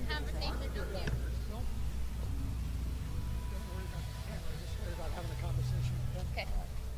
Alexius Alexius Gonzalez. Gonzalez. Major Alexius Gonzalez. Soldier for life. Perfect. You want me to do my introduction? Here shortly, we're gonna move. We're gonna make sure we're good. Yeah. Back here. All right, perfect. Hey guys, we are back and we are closing out. There was something up there we wanted you to see. It's gone now, but don't worry about it. We're closing out the Army's 250th birthday, but before we close out completely, we wanted you guys to learn about the Soldier for Life program that is available to all soldiers, active and reserves, And National Guard. and National Guard. Yes, sir. So we're going to learn it from a SME, a subject matter expert herself, Major Alexius Gonzalez. Yes. So please introduce yourself. Hi, I'm Major Alexius Gonzalez. I'm the XO for Soldier for Life. We work with all components, active duty, National Guard, and the reserves. Now, what are some of the things that your programs do or your office does? So we work with government, non-government, MSOs, VSOs. We try to find those benefits and those programs that they have for the veterans, the soldiers, and their family members. And we try to get that information out in any way that we can to the soldiers and those family members, because we don't want them to miss out, because sometimes that information just kind of sits and stays, and we just need to get that information out. All right, so now there was something that we saw within our vets as they left service that drew a need for a program like this. Now, what do you guys aim to achieve with your service? We aim to achieve that once you're a soldier, no matter how you enter the service, you're a soldier for life. Whether that was one term whether you retired, whether you exited the service through a medical retirement, you are a soldier for life. That is the mindset that we're trying to instill with all soldiers. And then the American population, we're just trying to educate them that the soldiers are there to support. We're trying. Yeah. Valuable members of society, right? Correct. Once you're out of service, the education, the experience, the leadership you bring to the table to the civilian force is there. Yes. And they may not be just aware of it just yet. Correct. So when it comes to some of the opportunities you guys provide, there's something called pays, and there's a few other things. Correct. What are some of the ones you'd like to talk about? The one I really like to talk about, and I think is really beneficial, is PAYS, Partnership for Your Success. It started off as Partnership for Youth Success and was an incentive when soldiers enlisted. It's now an employment benefit for all soldiers, right? So when you go to exit the service, or if you're a National Guard or a reservist, you're guaranteed 5 interviews. Not guaranteed employment, but you're guaranteed 5 interviews with any of the organizations or businesses that have partnered with the Army. Okay, so that's huge. It is that's, huge. Hey, I get you have 30 applicants that may be on paper closely more qualified, but give me a chance, see my name. And there's an internship process as well, is that correct? So the Army has the Army CSP, and then there's the DoD Skill Bridge. So those are internship programs that soldiers can sign up for. And then when you do those, what I like to tell soldiers when they come to our booth or when we see them is that sign up for those opportunities. Command teams allow soldiers the opportunity. Take that time. Let them leave for that moment, for those few weeks. Do those internships. Let them have that time to be able to get that internship to the civilian world. And then once they've signed up for PAYS, they'll be able to do that interview. So it's like, oh, I saw Soldier A during this interview or during this internship, and now I see them during this interview. I know Soldier A can really work. Yeah. So it gives you a chance to kind of build a rapport with a potential employer. Exactly. Showing, hey, I am here, showing you what I can bring to the table. Yes. Then when they actually close out service, or they finish up what they had to do, they then submit that application, and that name now resonates with that potential hiring office. Exactly. That's a huge opportunity and a benefit to those that use the service. Yes. Now, I hate to put you on the spot, but how would someone find you guys online, or maybe even their local office of Soldier for Life on installation? So our local office, we are a group of 18 soldiers. So we're not an office that you can just walk into. We are located here in Washington, D.C., just outside the Pentagon. But you can find our information on soldierforlife.army.mil, okay? Okay. And then from there, you can find all of the resources or links to those resources that we were mentioning. Now, there's a distinction, right? So Soldier for Life, Transition Assistance, there's a difference between those two, right? Correct. So we were created in 2012, Soldier for Life program. And then everyone knows that TAP, Transition Assistance Program, was named Soldier for Life TAP. Soldiers get it confused because it's named the same, but they're not the same program. I thought they were. Exactly. I honestly thought it was the same too when I came to the program. But TAP is a transition program, and it is an amazing opportunity, and that all soldiers have to go through it, right? So that's the difference. The new name for TAP is Army TAP. Okay. And they have a website, Army TAP. A rebrand brings clarity. Correct. All right. So the Soldier for Life program, is there anything else you guys would like to tell the audience, the many soldiers out there who are currently in service who may not be aware of what you bring to the table? Any kind of words of advice? I want you to know that you are always a soldier for life, right? You join, keep that in mind. Share that with America. Let them know. You guys are the ones that bring the soldiers to the Army. You guys are the ones that will make the next generation of our service. That's true. Their strong testimonies by being cared for with strong leaders on the way out being set for success is huge in their testimony when they advocate for the future generations. Yes. I love that. Well, hey, thank you so much, Major. I appreciate your time. And as well, please go out there, check out your local Soldier for Life programs.